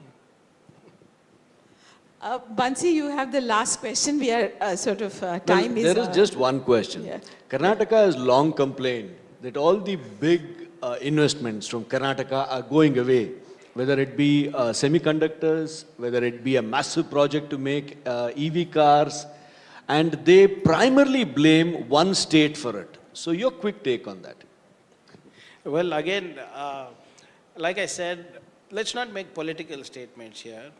But it is a fact that people are being arm twisted to go to Gujarat. I know 2 semiconductor companies that were supposed to come to Tamil Nadu. Because they also wanted to, they were choosing between the 2 of us, Karnataka and Tamil Nadu. But they were arm twisted to go to Gujarat. One of them went to Assam. One of them went to some other place. Now, I have no issues with corporates or industries themselves choosing to go to Tripura or Haryana or anywhere. That is their wish. If they think the ecosystem is good enough, it is their money, it is their investment, they are free to decide what they want. But when you come and talk to states and negotiate with them across the table and you send a proposal in writing to the central government that, look, my option are 1, 2 and 3. You give them a 4th option. And miraculously, the 4th option is chosen. And the 4th option that is chosen has no ecosystem. Now, I'll give you an example of Micron, or the one that is coming up in Gujarat. If my memory serves me right, it's a 26,000 crore or some odd project. Half of it is being funded by central government. The other half of the thing is coming, half of that is coming from the state government, and the other half is coming from the company itself. It's like running a PSU. 80%, 85% of it is being funded by governments, and how much job are you creating? Not even 2,000, 3,000 jobs. And if I say anything, they'll say it's political. Now, 3 options diye, bhai, chautha kahan se aa gaya?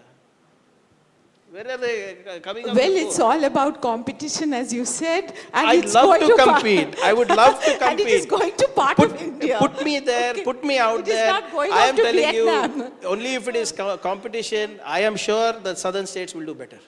If it's only about competition, I will, please mark my words, whether it is in human resource, whether it's in policies, whether it is in conducive business environment, we are the ones who are leading the thing. And taxes speak for it. Forget anything else. Taxes speak for it. Combine Tamil Nadu, Telangana, Andhra, and Karnataka and Kerala versus entire North India. Entire North India. So they also need, they are landlocked part, they also need support. Absolutely. Federal structure, I am not debating that. Let us share with our brothers who are brothers and sisters in different states, but not at the cost of our own thing, right? So I'm not saying, how much does Karnataka get? If we contribute 100 rupees, I am getting hardly 12 rupees. I am saying I don't want 100 rupees. Give me at least 30 rupees. For what? I will build better infrastructure, I will create more jobs, and who's going to come here? From UP, BR only they're going to come here, no? From Madhya Pradesh only they're going to come, no? From my state also, Bengal also, people are coming. You're here, no? So you're only here, so that arrest my case. South for a long time, so I also wanted to ask, because there are a lot of students here, one last question. What is your quick answer on the UGC amendment? If you have a view on that. Quick, and then we will call. I don't know if you know that I also, in the other hat I don, I'm the Rural Development and Panchayat Raj Minister, and I run a university, Mahatma Gandhi Rural University, where the governor was the chancellor. So I got in an amendment so that state government gets more control. See, if UGC really wants to do what it wants to, or the central government wants to do what it wants to, let it start funding state universities now. When the kids don't get hostel food, They don't go and sit in front of the governor or the front of the president or front of the prime minister. They go in front of the higher education minister. You are neither supporting us in any form, but you want to take away all our powers. For what? How is it helping? I really want to understand, by bringing in this new UGC guidelines, how is it helping create a Vikshit Bharat? How is it bringing in the Amrit Kal? I don't know. It's been 10 years of Make in India, Skill India. Show me any data that shows it's gone up. As you only said, it will take some 30 years. So we are in the works, as they say. Okay, we'll call. Is there any questions? But it is already, I can see Prabhu is already very looking at me and saying I'm overshot time. Is there any quick question? Any question anybody wants to ask? Is there a question? Thank you. Yeah, you are lucky. I'm sure there will be many questions. Yeah. Thank you so much for your patience. We have overshot time. Totally thank you short very of much time. for coming. Really, thank you. Thank you so much. If We I also may- wish to thank Mr. Shruti Karge, who's here, who's very graciously agreed to come to our event. Would you like to come here, ma'am? Okay. If I may call upon Mr. Prabhu Chawla to extend our heartfelt thanks to the Honorable Minister. Thank you so much for joining us today, sir. We've answered a lot of questions, and of course, a lot of questions also shared on this very stage, ladies and Nobody gentlemen. has asked the question I am going to ask. Very short question. Good governance depends on political stability. In your state government, every day there is a change, to talk about change in the government. Chief Minister government or not. How stable is your government? We are 140 of us, close to 140 of us, extremely stable that I can come and attend ThinkEdu. You have come because every day why they are talking about change in the government? I don't know, maybe New Indian Express should stop covering those people. Stop covering those people. That message is not coming from the CM, that message is not coming from the DCM, that message is not coming from the AICC president, none of them. There's no change in leadership. Absolutely Not not. going to happen. Absolutely not. Thank you. Thank you. On that wonderful note, a round of applause, ladies and gentlemen, for our speaker. If I may request Mr. Prabhu Chawla to felicitate him and extend our heartfelt thanks. As we do that, let me also take the opportunity to let you know that we have currently crossed 3.4 million views on our Daily Hunt platform. Ladies and gentlemen, so to all our virtual attendees, a very special thanks, and glad to see that you are enjoying the platform as well. If there's one thing that has truly stood out from our conversations yesterday and today, it's been a resounding theme here at ThinkEdu, and that's the importance, or that's the impact of education on our mental health. Of course, we had a look at Gen Z. This morning, we also had a look at the educational institutions that are leading in the country, and all of them had this theme running through. So our upcoming topic is something that is absolutely relevant, titled The Silent Epidemic, Tackling India's Mental Health Crisis. We have two speakers, widely awarded experts, who are going to be joining us from the field of psychiatry. It's my pleasure to invite our first speaker, Dr. Pratima Murthy. Ladies and gentlemen, a loud round of applause for the Director and Senior Professor of Psychiatry at NIMHANS, Bangalore. With over 30 years of experience in addiction and mental health, she's someone who has led groundbreaking initiatives within the treatment of those fears. Also joining us in this particular session is Dr. Kaushik Sinha-Deb. A loud round of applause for Sir as he joins us on stage, Additional Professor of Psychiatry at AIIMS, New Delhi, with over 14 years of experience. He is someone who has pioneered digital and telepsychiatry services, also led key digital research initiatives. We have our senior journalist, Ms. Kaveri Bamzai, chairing this session. And with that, we take a look at the silent epidemic. Over to our session chair.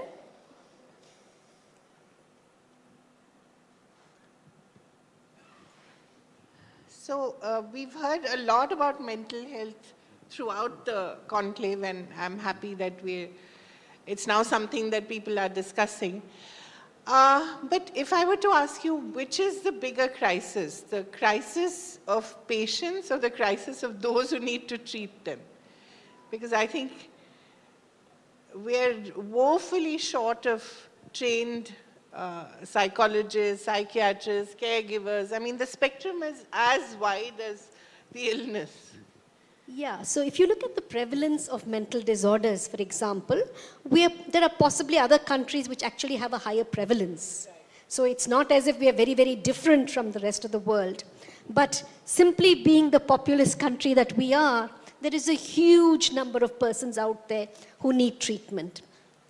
In fact, if you look at the human resources, earlier we were possibly, about 450 graduates were graduating every year, about 15 years ago. Now it's about 1,300. And yet, when you look at the ratios of mental health care professionals to the population, it's abysmally low. So, I mean, even as we kind of progress, the problems, the magnitude of the problem, simply the number of people who need help is huge. And that's why there is this kind of dissonance between who needs treatment and what we call the treatment or the care gap and the mental health professionals. So we obviously need to look at other ways of dealing with this problem, including, for example, in undergraduate medical education, or indeed in any kind of health, whether it's nursing, medical, etc., that everybody needs to be sensitive to mental health issues just as they're sensitive to physical health issues. So that kind of an integration right from the start will make the entire group of doctors, nurses, etc., sensitive to identifying and handling mental health issues. But there are a lot of experiments that have happened as well. You know, short-term sort of courses for caregivers. There are a lot of experiments that are happening. I think there's Dr. Vikram Patel, if I'm not mistaken, who's doing something in Goa. There are other people who are doing this. How effective is that in bridging that treatment gap? Actually, what ma'am says, it's a very complicated situation. Like on ground, what we see, the way mental health services are to be organized in most places, what they say is that it's kind of a pyramidal shape. For every psychiatrist, there should be around 10 times more clinical psychologists than psychiatric social workers, community mental health professionals. Yeah. What I see is that even for the psychiatrist and psychologist, there is a dearth of those. Like there are still psychiatrists which are coming up, but below that, the resources are very less. And whoever is there is no immediate way to include them into the services. So a lot of psychologists, they have this push and pull. Either they have to go to a remote village and work for 10,000, 15,000 a month. And because the mental health resource crunch is so much world over, they can go to Canada, they can go to Switzerland, and they can earn thousands of dollars a month. Now, for a youngster, of course, the choices then becomes very clear. But for a country, what we see is that despite training a lot of people, at the end of the day, apart from big cities, when it comes to tier 2 cities or smaller places, developing services is very difficult, and it's only a few people who are really motivated. Like you said about Vikram Patel, he has got the NGOs that he is running. Yes. So those are small things, but a systematic involvement, I think, those kind of, there are only few centers where the number of social workers are there who can support the patients at their home. Although the number of doctors are gradually increasing. So that's another reason why there is a scarcity despite we are producing quite a number of mental health professionals. The other issue is, of course, the cost. It's very high cost, obviously, because there's a shortage, and not, I mean, I've seen the Mental Health Act, not all of it is covered by insurance, and even if you want to get insurance, it's very, very difficult to access it. So, given the situation, how does someone who's crying out for help, and most probably in a big city, I don't even know what the situation must be in villages, where does he or she go? Yeah, so as you're saying, out-of-pocket expenditure for any kind of chronic disorder is extremely high. Yeah. And the other thing, of course, is I mean, there are psychiatrists, psychologists who are charging 7,000, 10,000 for an hour. Absolutely. It's impoverishing, actually. So obviously you need to have services which are available to everybody. It's not just availability, but also affordability. Yes. You know, and you have to be able to access those services. So I think what we're looking at least in the recent few years, is this ability to kind of reach whole of population. And one such initiative that has occurred in the last 3 years, and possibly COVID drove that, is really the Telemanas initiative, where people anywhere in the country can actually call a number, Right. and there is a state cell. There are counselors who've been trained in more than 20 languages who can at least reach out and provide the first level of help, or indeed get people access to other kind of services, particularly in the public health sector, where we really need a lot of these kind of interventions, which are available only exclusively to a few people in the private sector in urban India. So I think the whole idea is to really do that and create perhaps a network of services.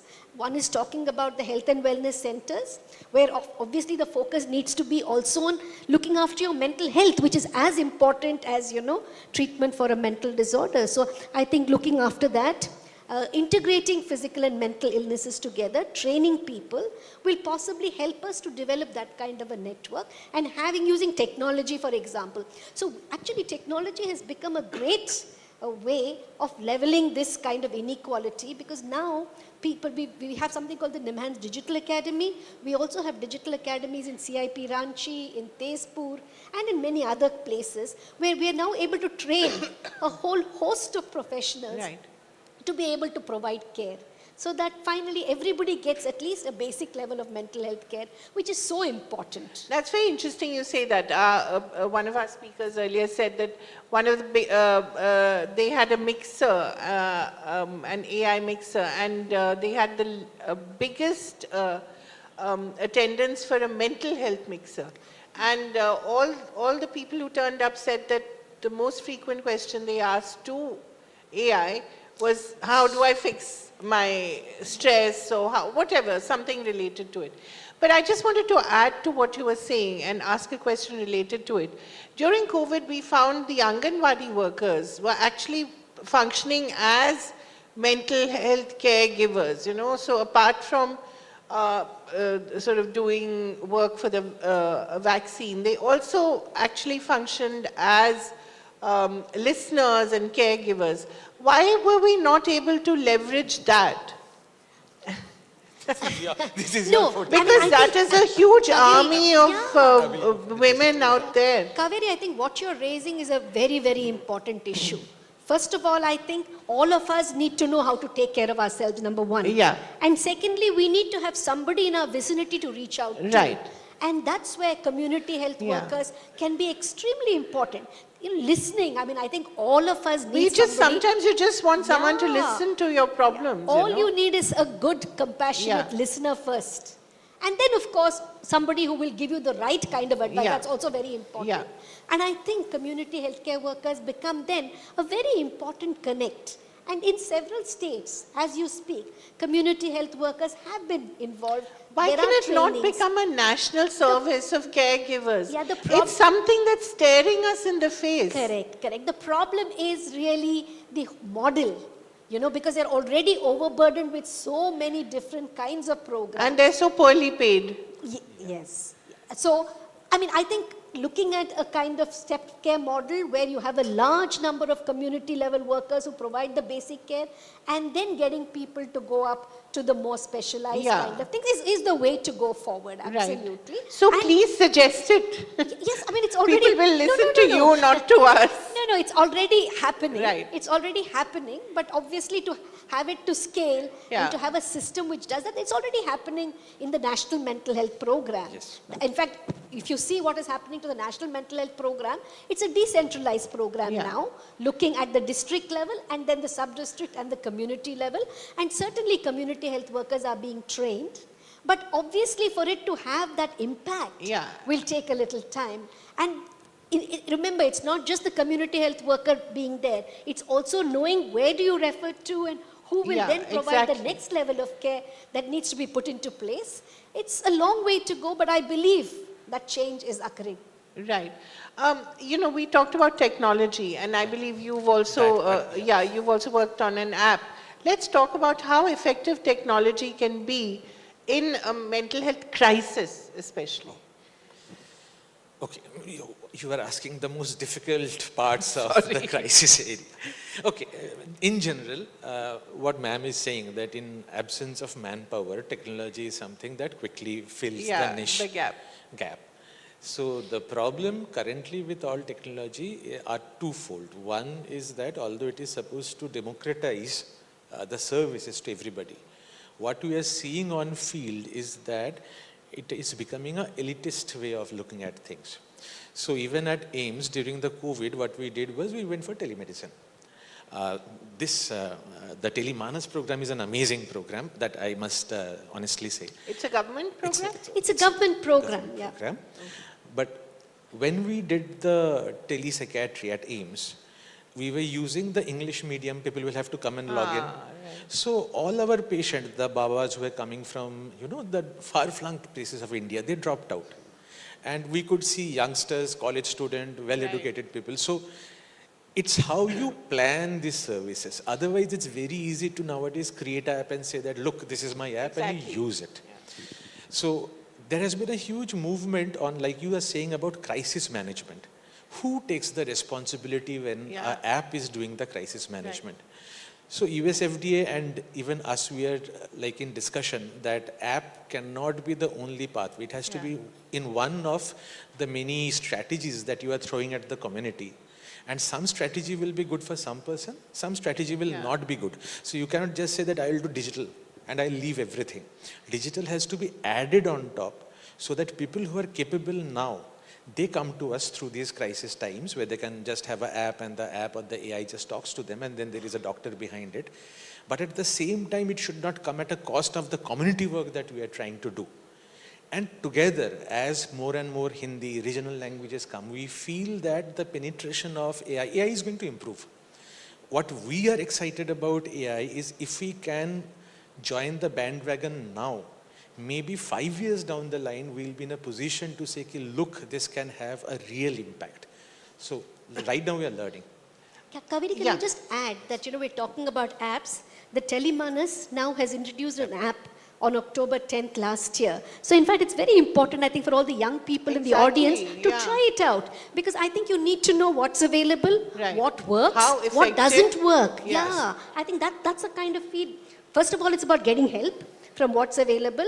And secondly, also questioning what's available and saying, hey, this needs to be improved. We need to have better access simply, especially for young people. I think it's very, very important to have technology to enable them to get in touch and get some professional help. So, Dr. Moti, India is also a place where all demographies have their individual problems. But if I were to ask you, which is the section of the population which is most at risk, you feel, and which needs most critical help?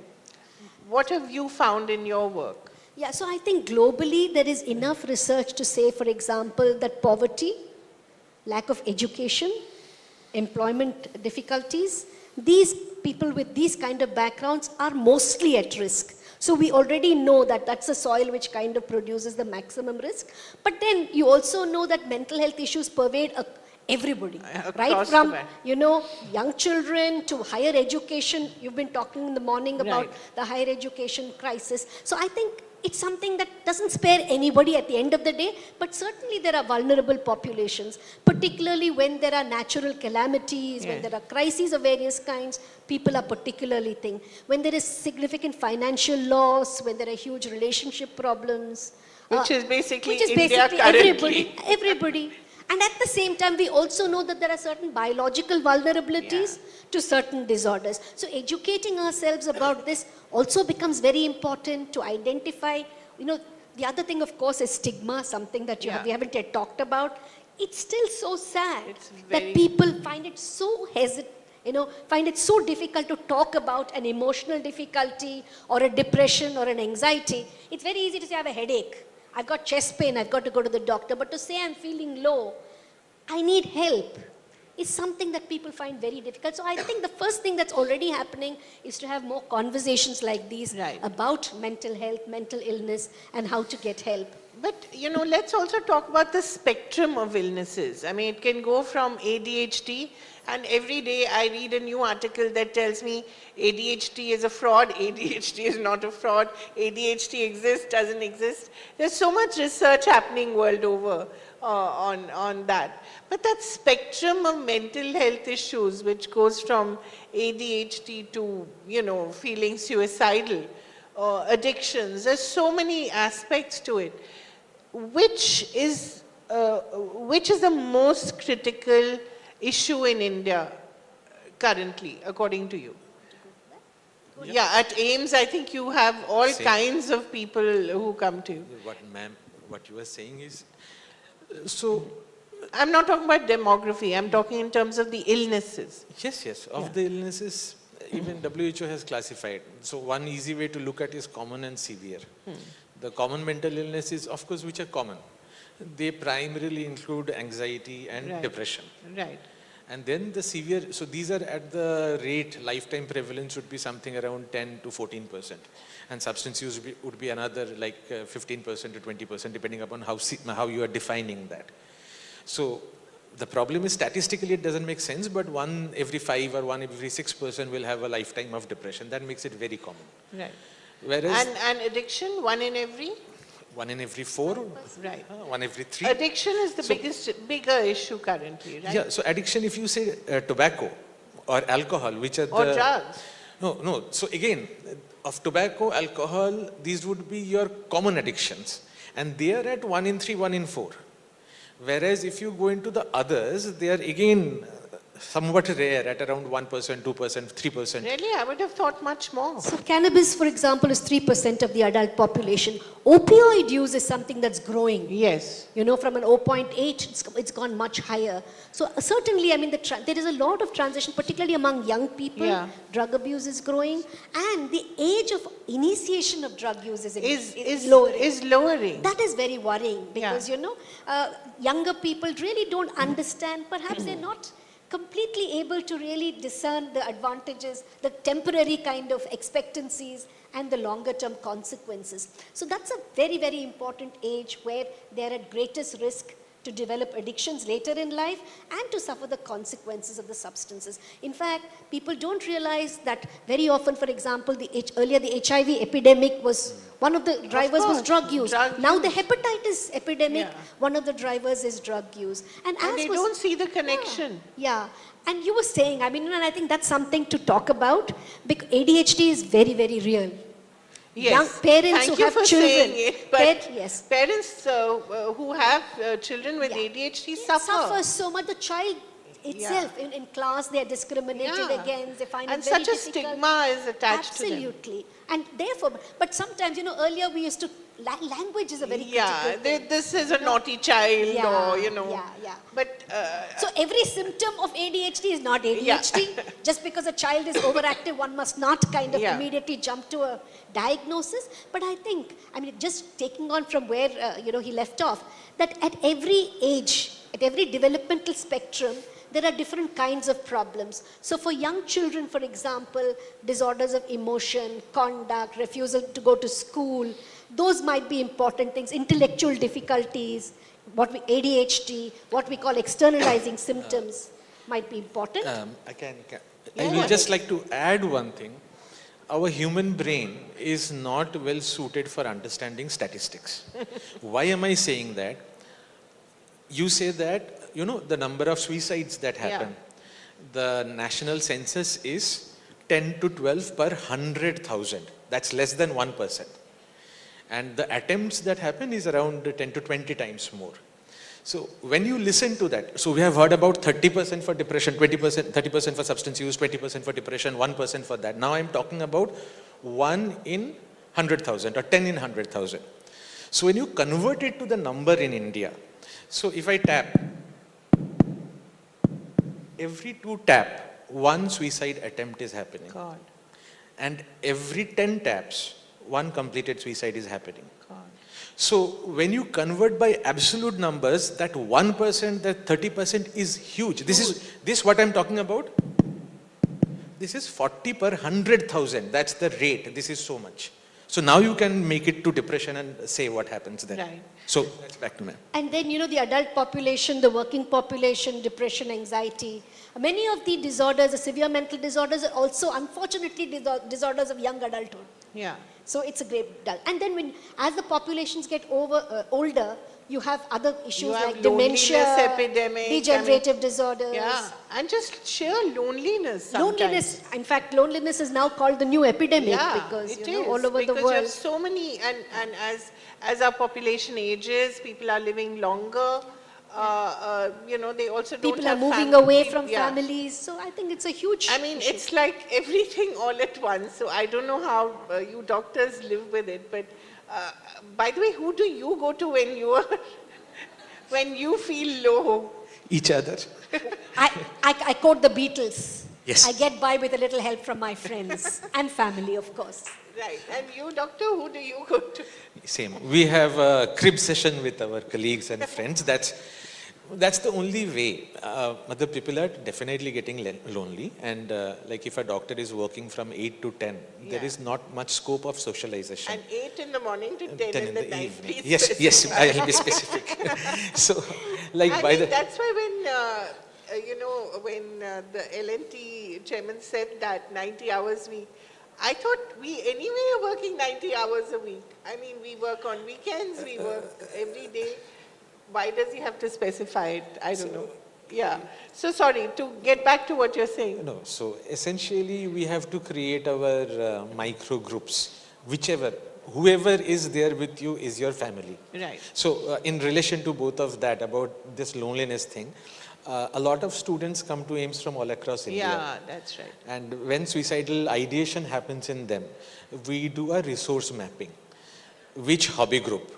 Like, do you play badminton? Then you will be having a friend there. Do you have a hobby group based on eating? So if you are from southern part, you will go to a place. If you are from Rajasthan, you will go to a place.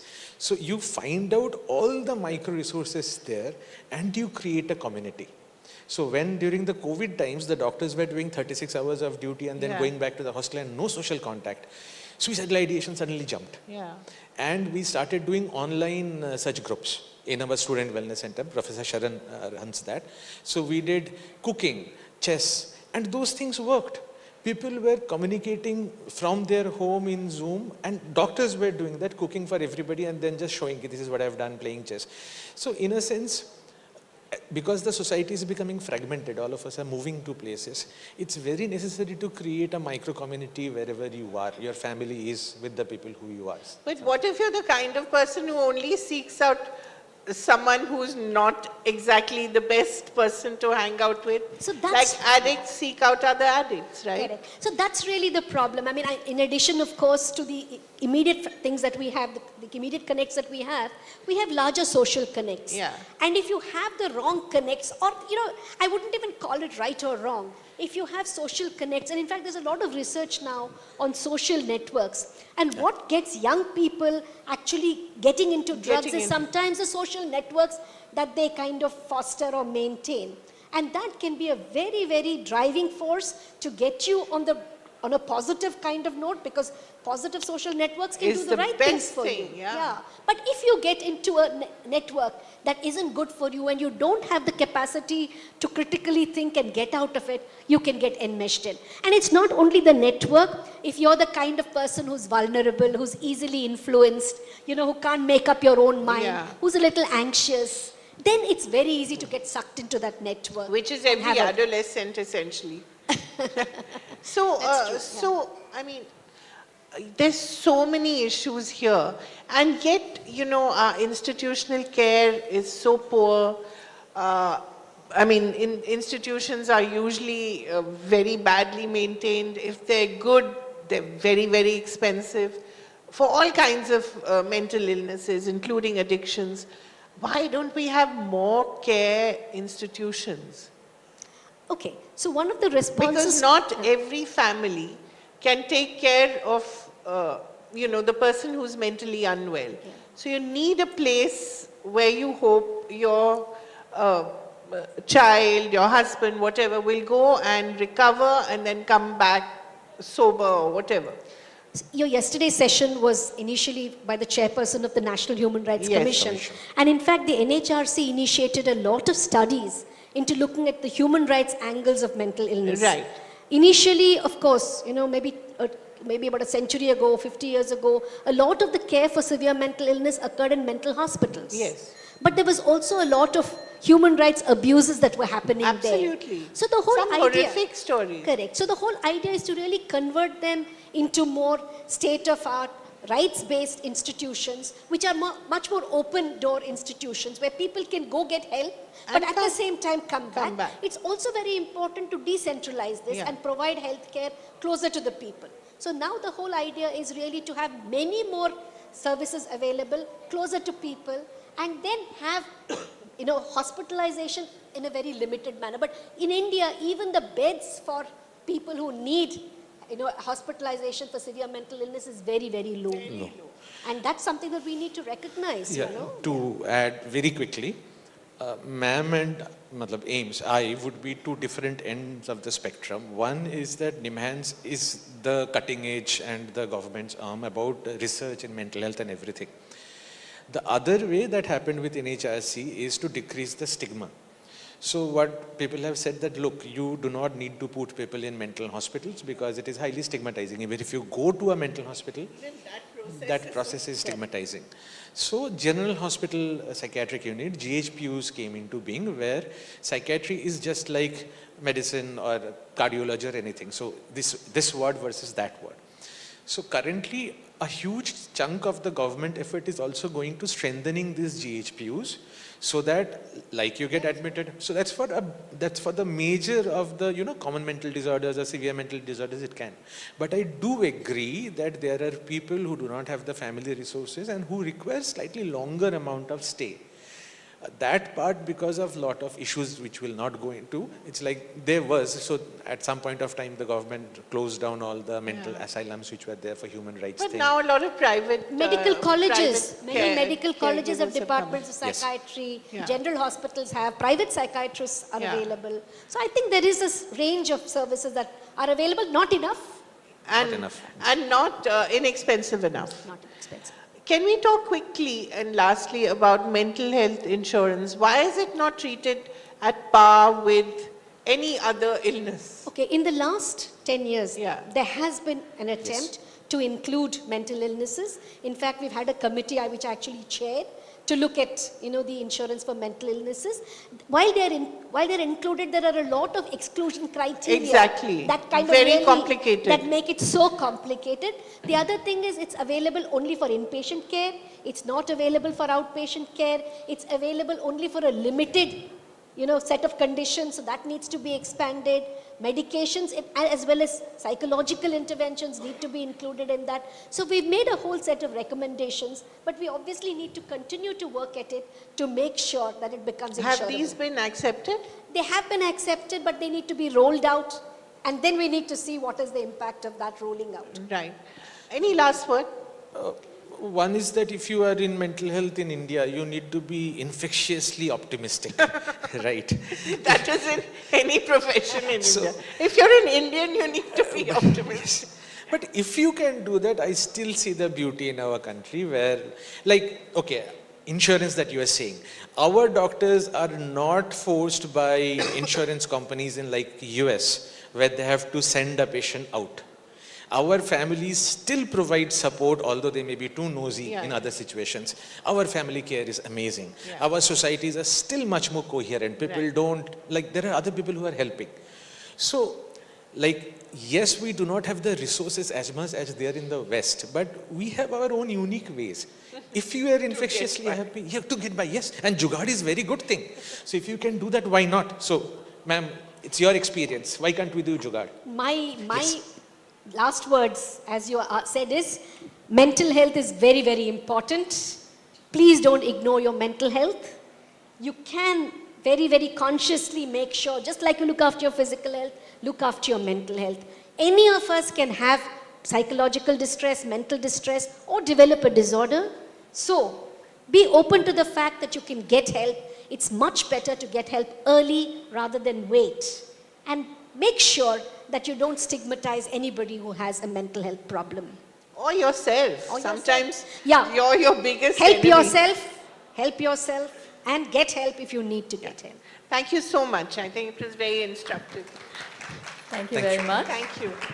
If I may call upon Ms. Santwana Bhattacharya to felicitate and thank our speakers on stage. This session, ladies and gentlemen, from starting off with a few staggering statistics, we ended on a truly optimistic note, infectiously optimistic, if I may put it that way. We have a long journey ahead, but safe to say that we've actually set forth on that fantastic journey. And of course, we've also had the expertise of both our speakers shine through.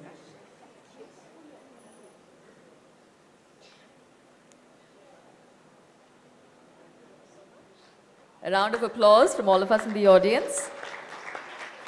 Dr. Pratima Murthy and Dr. Kaushik Sinhadev, ladies and gentlemen.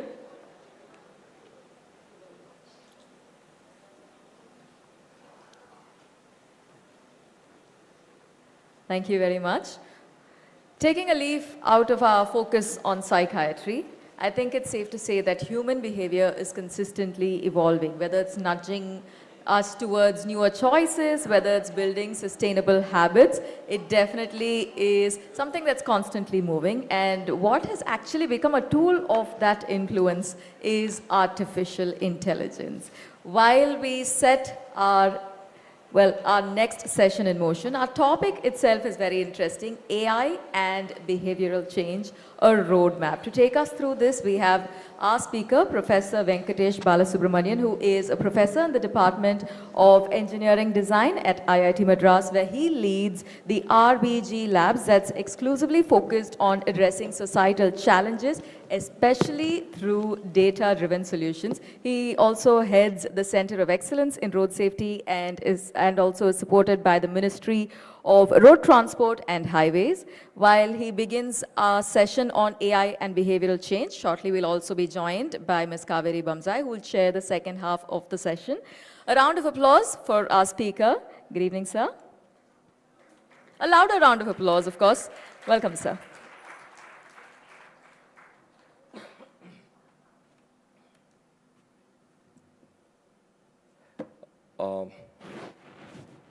Good afternoon.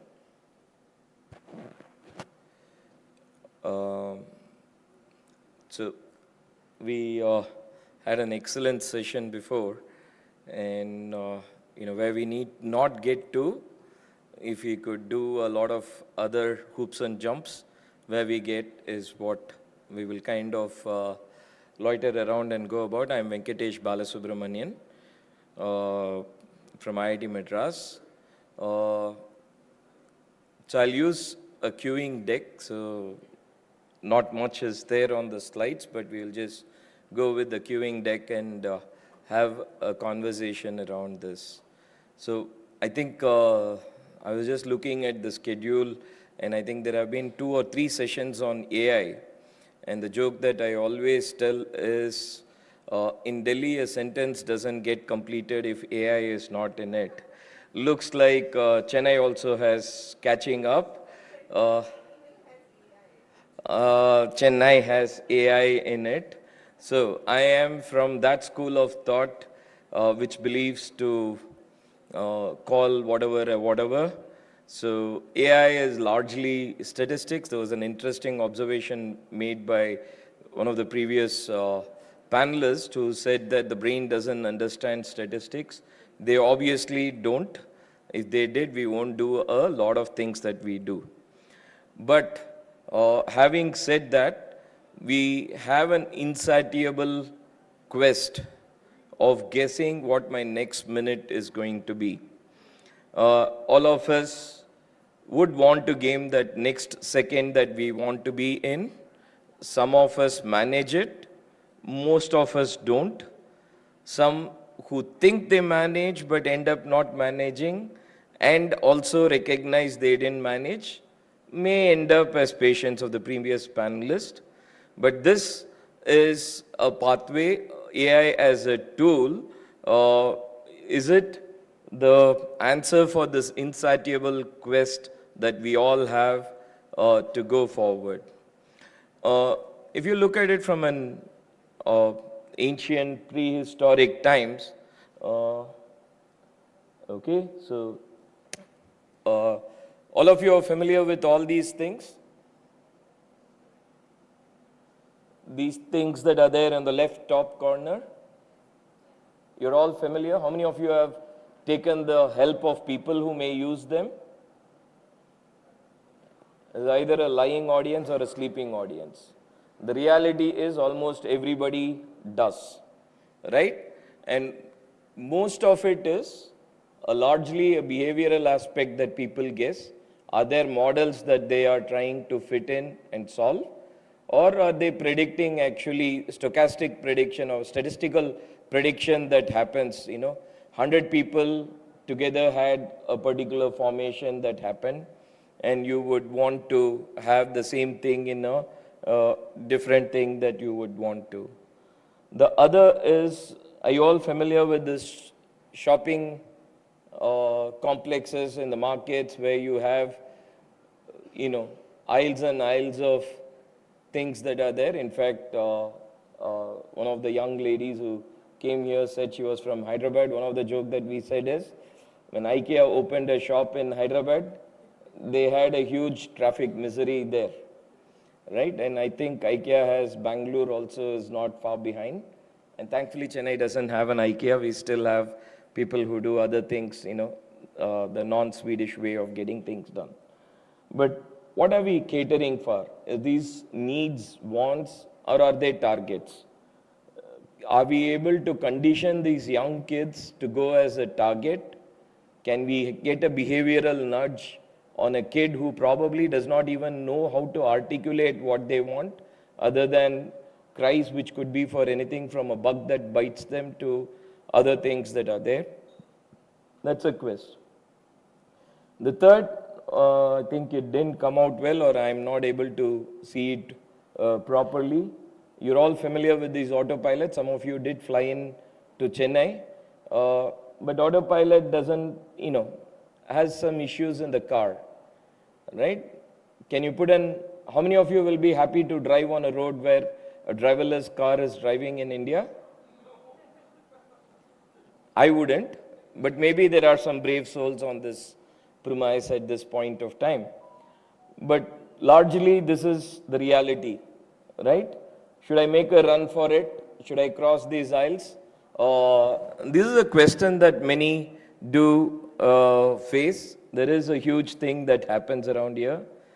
But I personally feel one of the things that does attract a lot of money as well as effort of pretty smart guys is in trying to come up with ability to, of course, the building shape now changed, but get into the electoral scheme. I think the next panel is all about the electoral thing. But more importantly, if I have a scheme that I dropped in, what is the acceptance rate of a scheme, right? What is the penetration of the scheme? Should a particular population, so those of you from Delhi probably are going through the amount of offers that are made, which are not legally wrong, but maybe ethically and morally looking at breaking that legal barriers, and which is happening across the spectrum. Now, what is it that would sound a bell in every citizen who would go putting a vote across,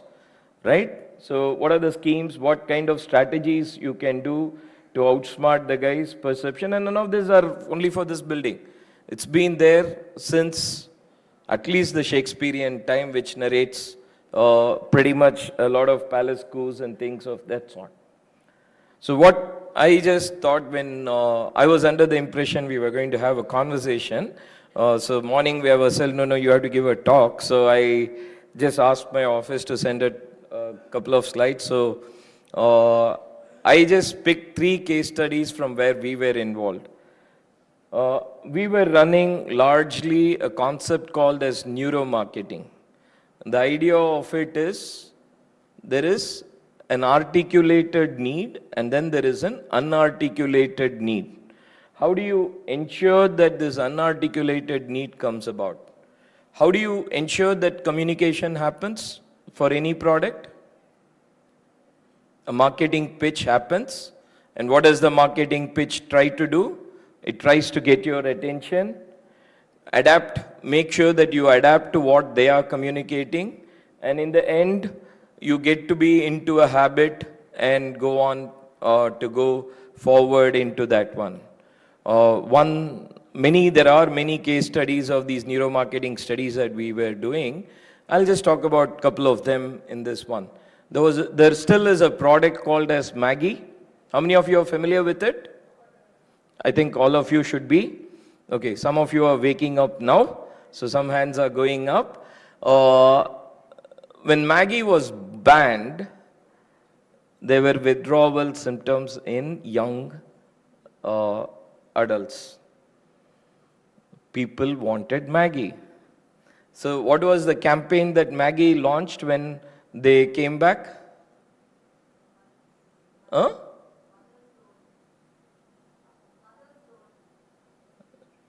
Welcome back Maggie or something of that sort. It was all about nostalgia. If you had looked about the entire campaign, it is that nostalgia that was being pricked and peddled across. So the idea of it is, of course they did a study, we were not commissioned to do it. They did a study on a very large base on which people sampled and tried to get things across. We were looking at much smarter and shorter way of getting the same information and going on to try to guess what would be the way to go about doing it.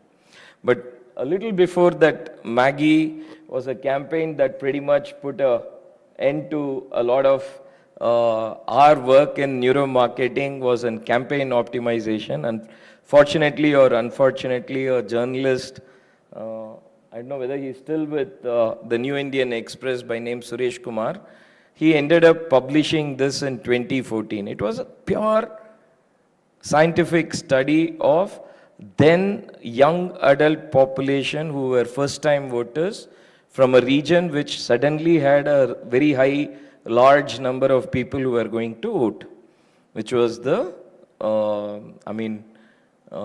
Gangetic Belt or Hindi Heartland as or any other name that you would want to name it.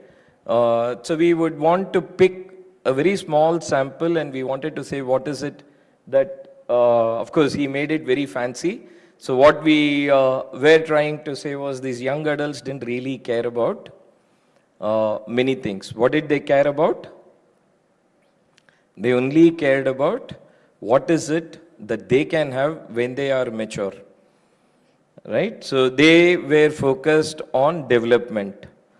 Right? So the important study was, there were two sets of campaigns, one that was being led by then challenger, Mr. Modi, and the one which was a transition that was going to be there with Mr. Rahul Gandhi. So the one that was there from Mr. Rahul Gandhi's thing, everybody were like super attentive about all the developments that were presented. And they switched off when Mr. Gandhi's image was broadcast. People were switched off when a huge campaign of we are going to do this was happening from Mr. Modi's side, but switched on as soon as they saw his face, which is basically a conditioning that delivery happens with this person. That was the outcome. And one of the things that was there were many campaigns that was there, of which one campaign, Sabka Saath, Sabka Vikas. So if you had seen towards the end of the campaign, there will be only the photograph of Mr. Modi and a word, Sabka Saath, Sabka Vikas, that will come. And I think that phrase after 10 years is still being used, but there are many more that have been added, Sabka Dash or Sabka X. You keep adding more phrases to it. But of course, it had a lot to do with cognitive studies, building models, building other things that were there, and how nudges and modifications could be there. But that was also my first lesson, that these are all pretty sensitive, and it had a lot of political fallouts. So we just shut shop, we kept quiet, and we went into other policy space of trauma care and other thing. And there we went into a small concept called as road safety, where you all know that, the tap test that the previous panelist did, it was very nice, lovely. So he could get the attention with this double tap, a sniper making a double tap or he making a double tap still had a kill. And we do kill more on the roads. About 2023, data is still not out, but it's about 1.8 lakh people died, and about 500,000 people got hurt in the accidents.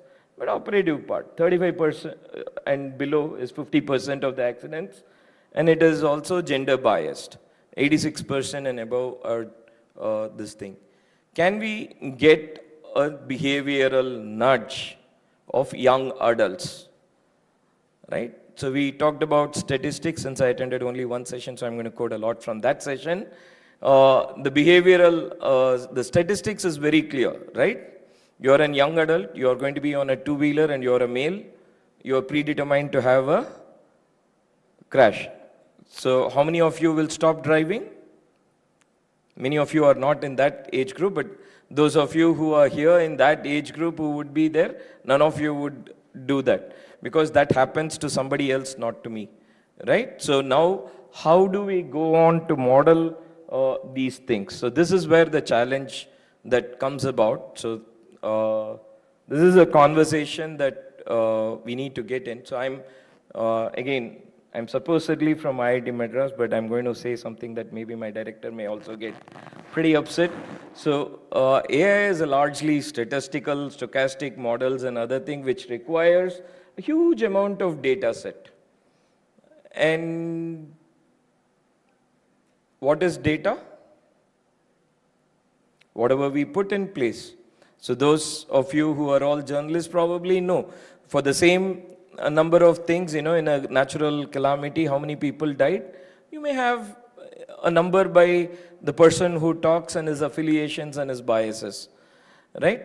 Or anything that is going to be there. So the availability and reliability of data is sparse. So that's why we went on, if we have to make this road safety happen, we need to put together a national database. So we put together a national database of road accidents which works in every Thana, in every district of every state of this country. So there's one large national database which started collecting information with a much better quality than what was being collected, so that we could have targeted schemes and interventions and impact assessment that can be done based on what behavioral nudges that we are trying to give. The second that people keep talking about is the hardware embargo, right? So when we started this database was 2020, that was our COVID project.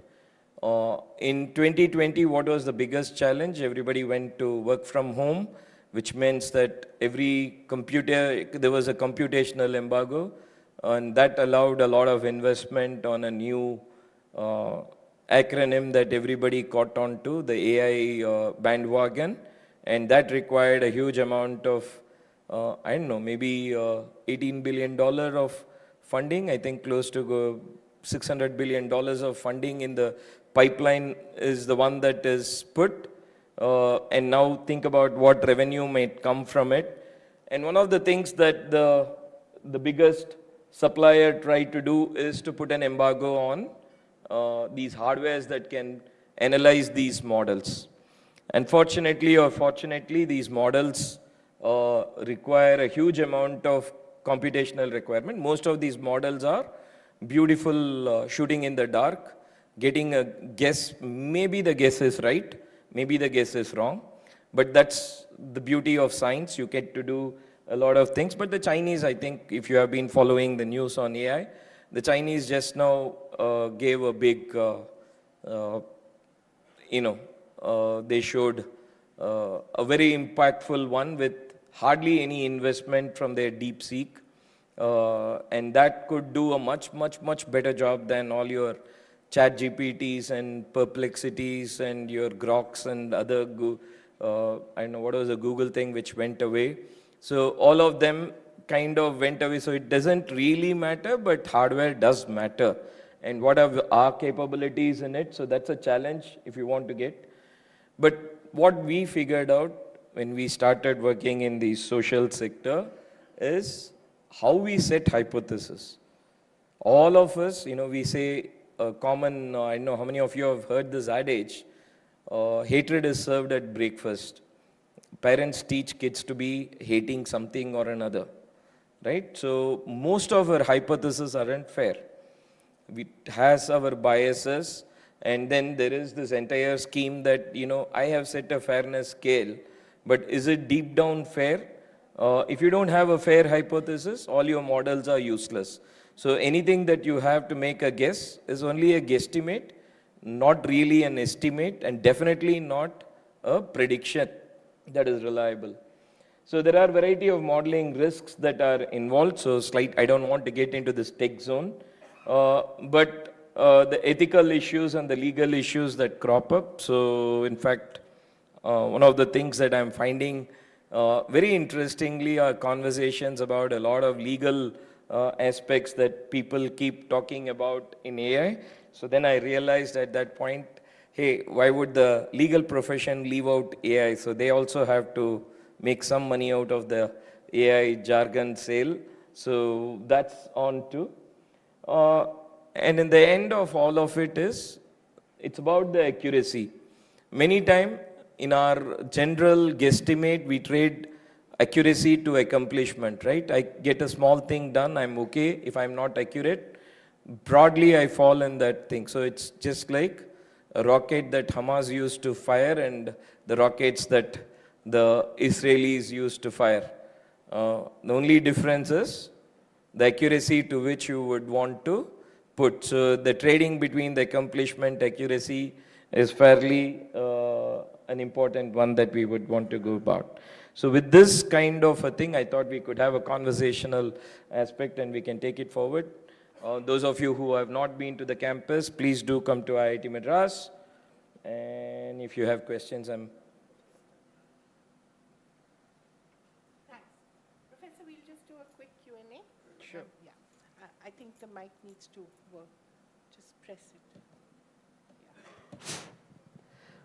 Yeah, great.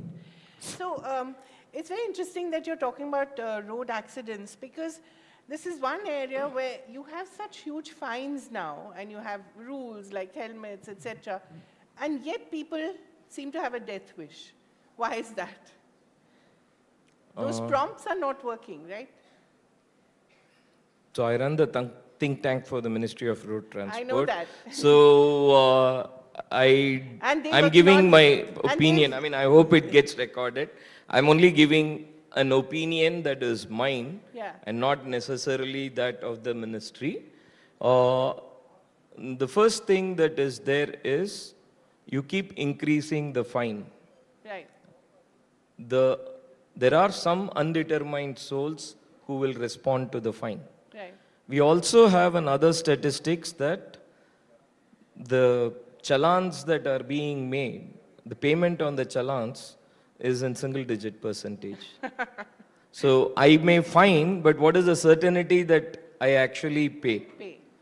So there are two parts to it. Finally, the challan is being made by an SI who comes from the local community. Is he going to put a drunken drive on a guy who earns 15,000 rupees or 10,000 rupees fine? And he knows exactly where he lives and what he does. It's very highly unlikely that he is going to do. The same thing, a cop who is probably standing outside a bar when someone comes in an Audi car, will you put a 15,000 rupees fine and expect to stay in the same police station for the next morning?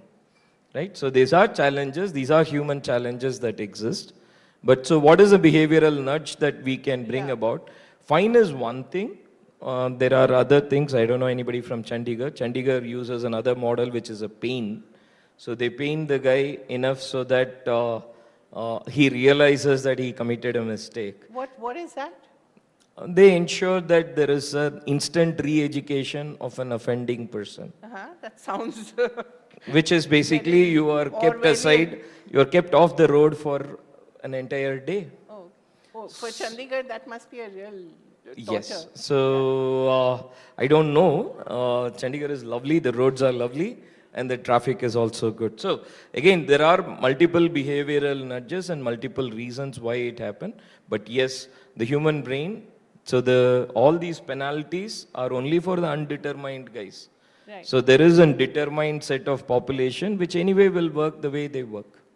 No, but you know, there are issues like, I believe in Kerala, they actually reduced the number of two-wheeler deaths by a simple thing of getting the guys to tie the helmet rather than just putting it on their heads, which they used to earlier. So sometimes it can be as simple as that. Why, you know, so we need to obviously think much deeper about some of these issues. Absolutely. So you don't die because your long bone broke. Right. Your hand breaks, you don't die. Right. You have a head injury and you have a hematoma, you die. Yeah. So it's very simple that what gets you killed and what doesn't get you killed. Right. And you can focus on, and so if you have a neurosurgeon or even a neurosurgeon attending available immediately, you can secure the thing.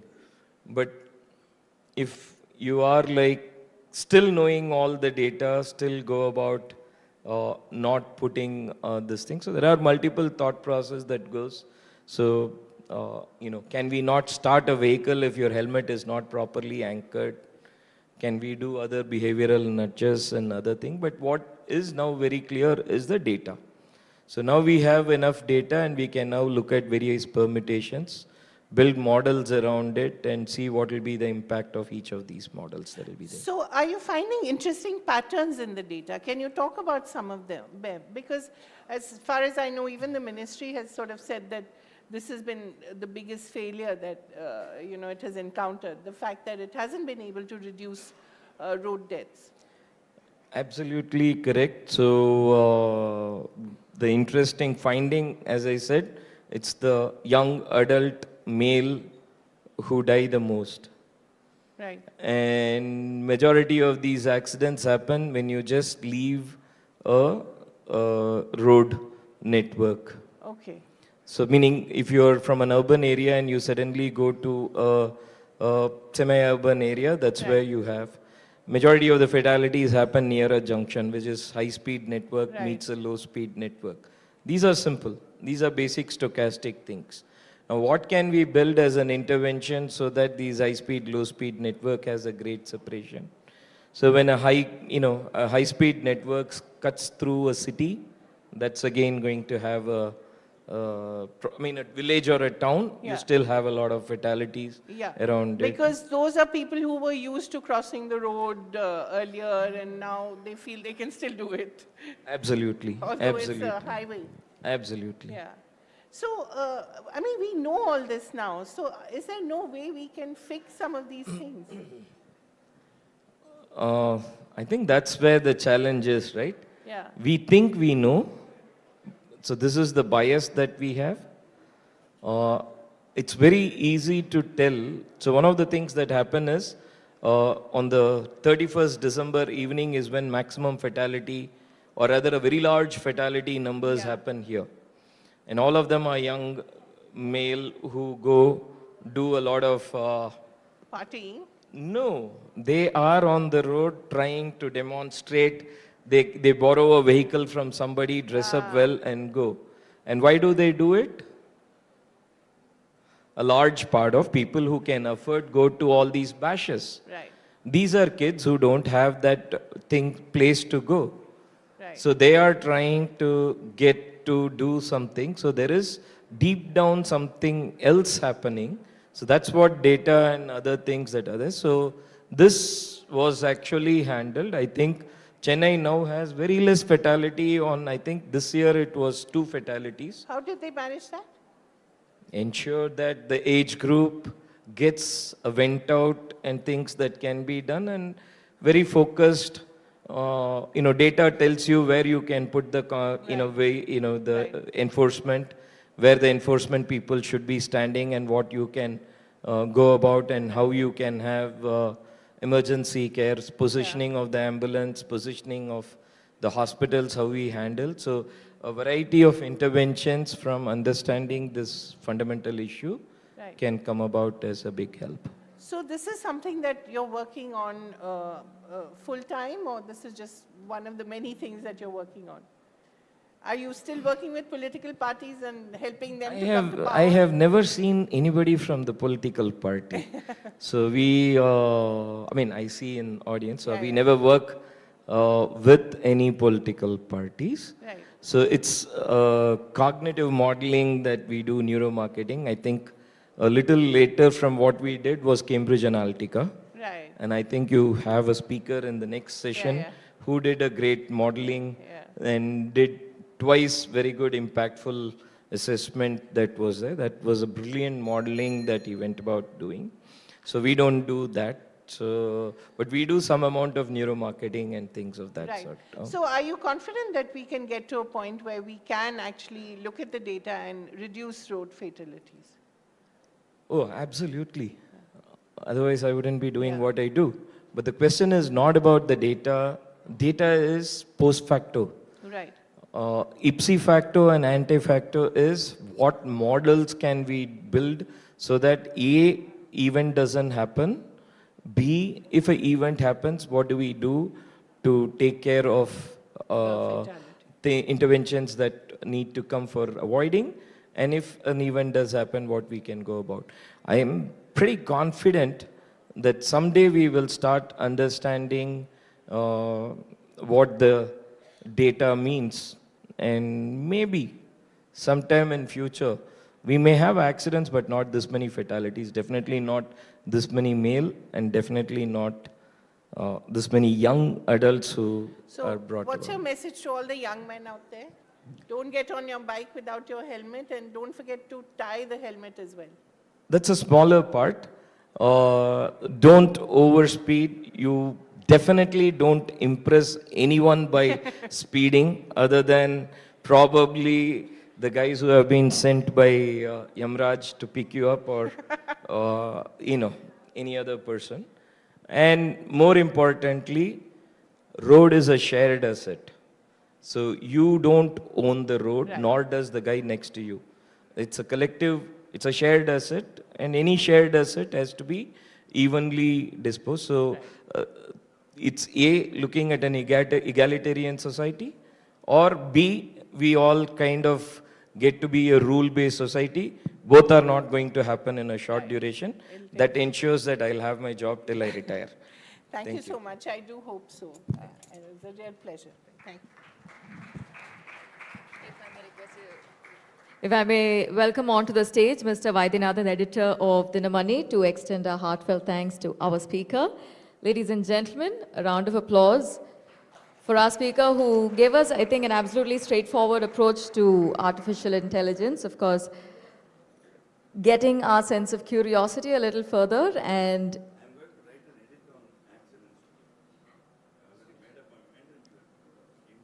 fantastic. We're looking at a lot of impact coming from this very conversation.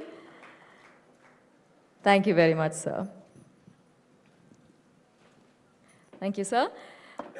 Our upcoming session is an interesting one titled Cleansing Public Debate, the Space for Difference. Of course, I think in 2025, public discourse in India itself has increasingly changed. We've got opposing views coming in. There are a multitude of ways when it comes to disagreement itself. With this particular session, we delve into the state of public debate in India.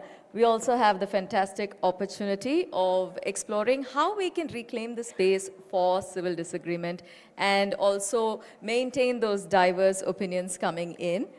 While we also set the stage, I know that a lot of our virtual attendees have also been having a fantastic time catching up with ThinkEdu Conclave 2025. And with those staggering numbers, I have to say that this, in fact, is truly a one-of-a-kind forum where we're celebrating education, not just today, but also how we shape it in future. Ladies and gentlemen, with our upcoming session, we have a multitude of speakers who have been instrumental in shaping policies, bringing crucial issues to the forefront, and also to our panel. They bring a wealth of knowledge, their expertise, and we are also going to explore how their role as policy makers takes us through this conversation. While we also have the opportunity to use this time, let me extend a very special welcome to our speakers. Ladies and gentlemen, we're joined by Mr. Sashikant Sendil, Member of the Parliament, Tiruvallur constituency. A very special welcome, sir. We also have with us Ms. Gautami, Deputy Propaganda Secretary, AIADMK. Welcome, ma'am. We're also joined by Ms. Thamiyasai Soundararajan, Senior BJP Leader. Welcome, ma'am. We also have with us Ms. Kanimuri NVN Somu, Member of the Parliament. Good evening, ma'am. Chairing this fantastic session, we have Mr. Prabhu Chawla. We have the editor of Dinamani, fantastic. We have Mr. Vaidyanathan, ladies and gentlemen. A truly invigorating conversation that's coming our way. If I may invite all the students in the audience to put our hands together as we welcome our speakers on stage. We have yet another chair that's on its way, and of course with that I think it's also very safe to say that this is going to be a session that we all have a lot to learn from when it comes to public debate itself. It's an interesting space to navigate, and who better than our policymakers to drive that conversation. Ladies and gentlemen, a loud round of applause as we have our speakers taking to the stage.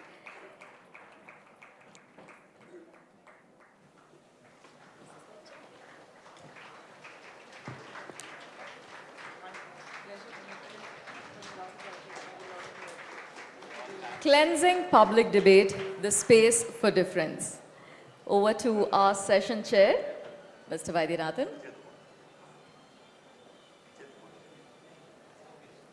Good evening, sir, and welcome.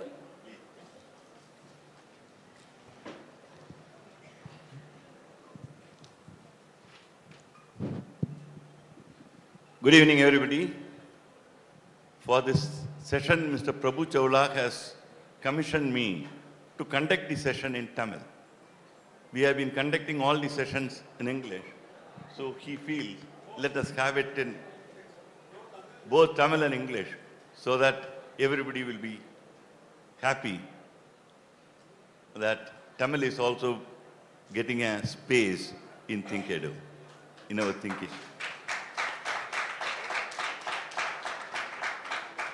The space for difference, that is something that is missing these days. And we have been discussing about it even in the yesterday's 1 or 2 sessions also with Sashi Tharoor and others. We discussed the same thing. And of late we are getting an atmosphere where the two people, they don't even speak to each other. I would like to narrate a very interesting thing that happened in Tamil Nadu Assembly way back in 1959-60. Then Kamaraj was the, now shall I switch over to Tamil, what do you feel? 1959 Kamarajar முதல்வராக இருந்த காலம் அது. Annadurai, CN Annadurai எதிர்க்கட்சி தலைவர். அப்போது தான் முதலில் தமிழகத்தில் நியாய விலைக் கடைகள், ரேஷன் ஷாப், நியாய விலைக் கடைகள் அறிமுகப்படுத்தப்பட்டன. அப்போது அண்ணா எழுந்திருந்து கேட்கிறார், நியாய விலைக் கடை என்று சொல்கிறீர்களே, அப்படியானால் மற்ற கடைகள் எல்லாம் அநியாய விலைக் கடைகளா? அவை முன்னவராக, the leader of the house was C Subramaniam. அவை முன்னவராக இருந்த சி சுப்பிரமணியம் எழுந்து சொல்கிறார், உங்களை உங்கள் கட்சிக்காரர்கள் எல்லோரும் அறிஞர் அறிஞர் என்று சொல்கிறார்களே, அப்படியானால் உங்கள் கட்சியில் இருக்கும் மற்றவர்கள் எல்லாம் முட்டாள்களா? அண்ணாவும் சிரித்தார், சி சுப்பிரமணியம் சிரித்தார், சட்டமன்றமும் சிரித்தது. அதில் யாருக்கும் கருத்து வேறுபாடுகள் இருக்கவில்லை, நகைச்சுவையாக எடுத்துக்கொண்டார்கள். இதை இன்று நினைத்து பார்த்தால் அன்றைய நிலைமைக்கும் இன்று சட்டமன்றங்களிலும் சரி, கட்சி கூட்டங்களிலும் சரி, கலந்துரையாடல் என்பதோ மற்றதை ஏற்றுக்கொள்வது என்பதோ இல்லாத ஒரு நிலை காணப்படுகிறது. நான் இன்னொரு சம்பவத்தையும் இங்கே எடுத்துக்கூற விரும்புகிறேன். நாடாளுமன்றத்திலே during the height of emergency, Parliament met. Prabhu Chawla ji might know about it. அப்போது ஒரு நாள் எல்லா எதிர்க்கட்சி தலைவர்களும் சிறைச்சாலையில் இருக்கிறார்கள். And we had a wonderful parliamentarian by name Pilu Modi. And Indira Gandhi ji was the Prime Minister sitting there. அப்போது பிலு மோடி ஒரு குறிப்பை எழுதி அந்த நாடாளுமன்ற நாடாளுமன்றத்திலே இருக்கின்ற ஊழியரிடம் பிரதமருக்கு கொடுத்து அமைக்கிறார் ஒரு சிறிய சீட்டு. அந்த சீட்டை எடுத்து பார்த்து விட்டு இந்திரா காந்தி சிரிக்கிறார். சிரித்து விட்டு அவர் இன்னொரு சீட்டு இவருக்கு அனுப்புகிறார். அன்று மாலையில் இது என்ன சீட்டு என்று விசாரித்த போது பிலு மோடி சிரித்துக்கொண்டே சொன்னார், அதை காட்டினார். இவர் இந்திரா காந்திக்கு அந்த சீட்டு எழுதியிருந்தார், டியர் ஐஜி. இந்திரா காந்தி என்பதற்கு பதிலாக dear IG, because that was an emergency era. எல்லோரையும் சிறைச்சாலையில் அடைத்திருந்த நேரம். டியர் ஐஜி என்று எழுதி கீழே பிலு மோடி என்பதற்கு பிஎம் என்று எழுதியிருந்தார். இந்திரா காந்தி அம்மா அதை படித்து விட்டு டியர் பிஎம் என்று எழுதி கீழே ஐஜி என்று கையொப்பமிட்டு எழுதினார். அந்த அளவுக்கு அவர்களுக்குள் நகைச்சுவையாக they could take all these things humorously, jovially. And today we have a parliament, today we have our assemblies where such, light, taking things light is not there. So there is a very big space to know each other. And Mr. Sachikant Senthil was the social media in charge of AICC, and he was handpicked by Rahul Gandhi to contest from Tiruvallur this time, and he is a first-time member of parliament.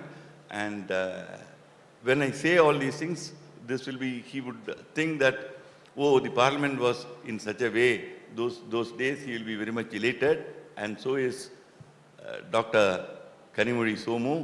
Her father was a very close friend of mine, and he is a doctor, and it's very interesting and we are very happy to see people like Sachikant Senthil, an IAS officer, and Kanimuri Somu, who is a doctor. And of course, Tamilisai Soundararajan needs no introduction, because the whole of Tamil Nadu knows her, and today even India knows her. And a person who is willing to sacrifice her governorship to become a representative of the people. It is not an easy job. People who come to power, they never leave that power. And she was willing to sacrifice that to test her mettle in the parliamentary elections. And Gautami, of course, Gautami also needs no introduction. And more than being an actress, more than being a politician. See, these are all, her minor things that goes with Gautami. It is not just acting or her politics. More than that, she has been doing so much social service and immense service to the people, and people who fight against all odds. And she is a woman of grit, and she is appreciated for that. And now, as a politician, as Deputy Propaganda Secretary of Anna DMK, she is also representing. Now, I am leaving this forum open to them. Now, it is probably being the senior most, it is for Tamilisai to open it.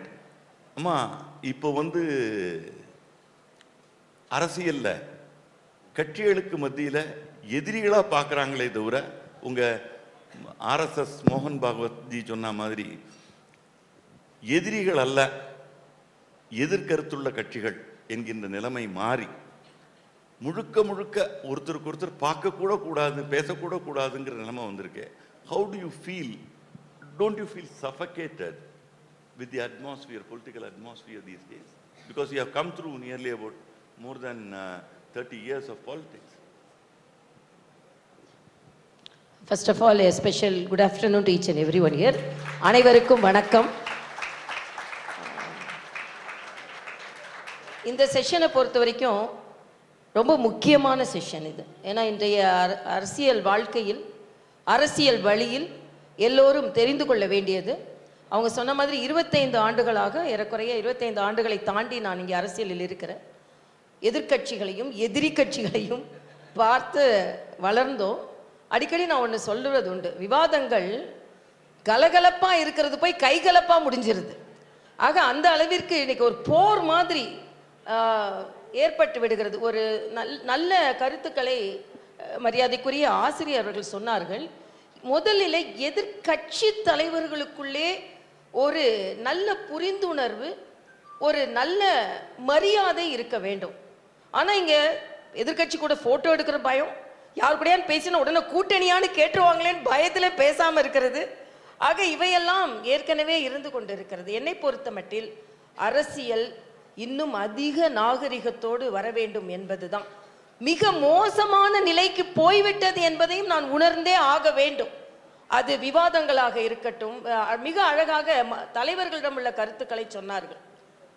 எதிர்கட்சி தலைவர்கள் சொல்லுகின்ற கருத்துக்களை மிக அழகாக நேர்த்தியாக எடுத்துக்கொள்ளுகின்ற மனப்பாங்கு தலைவர்களிடம் இருந்தது.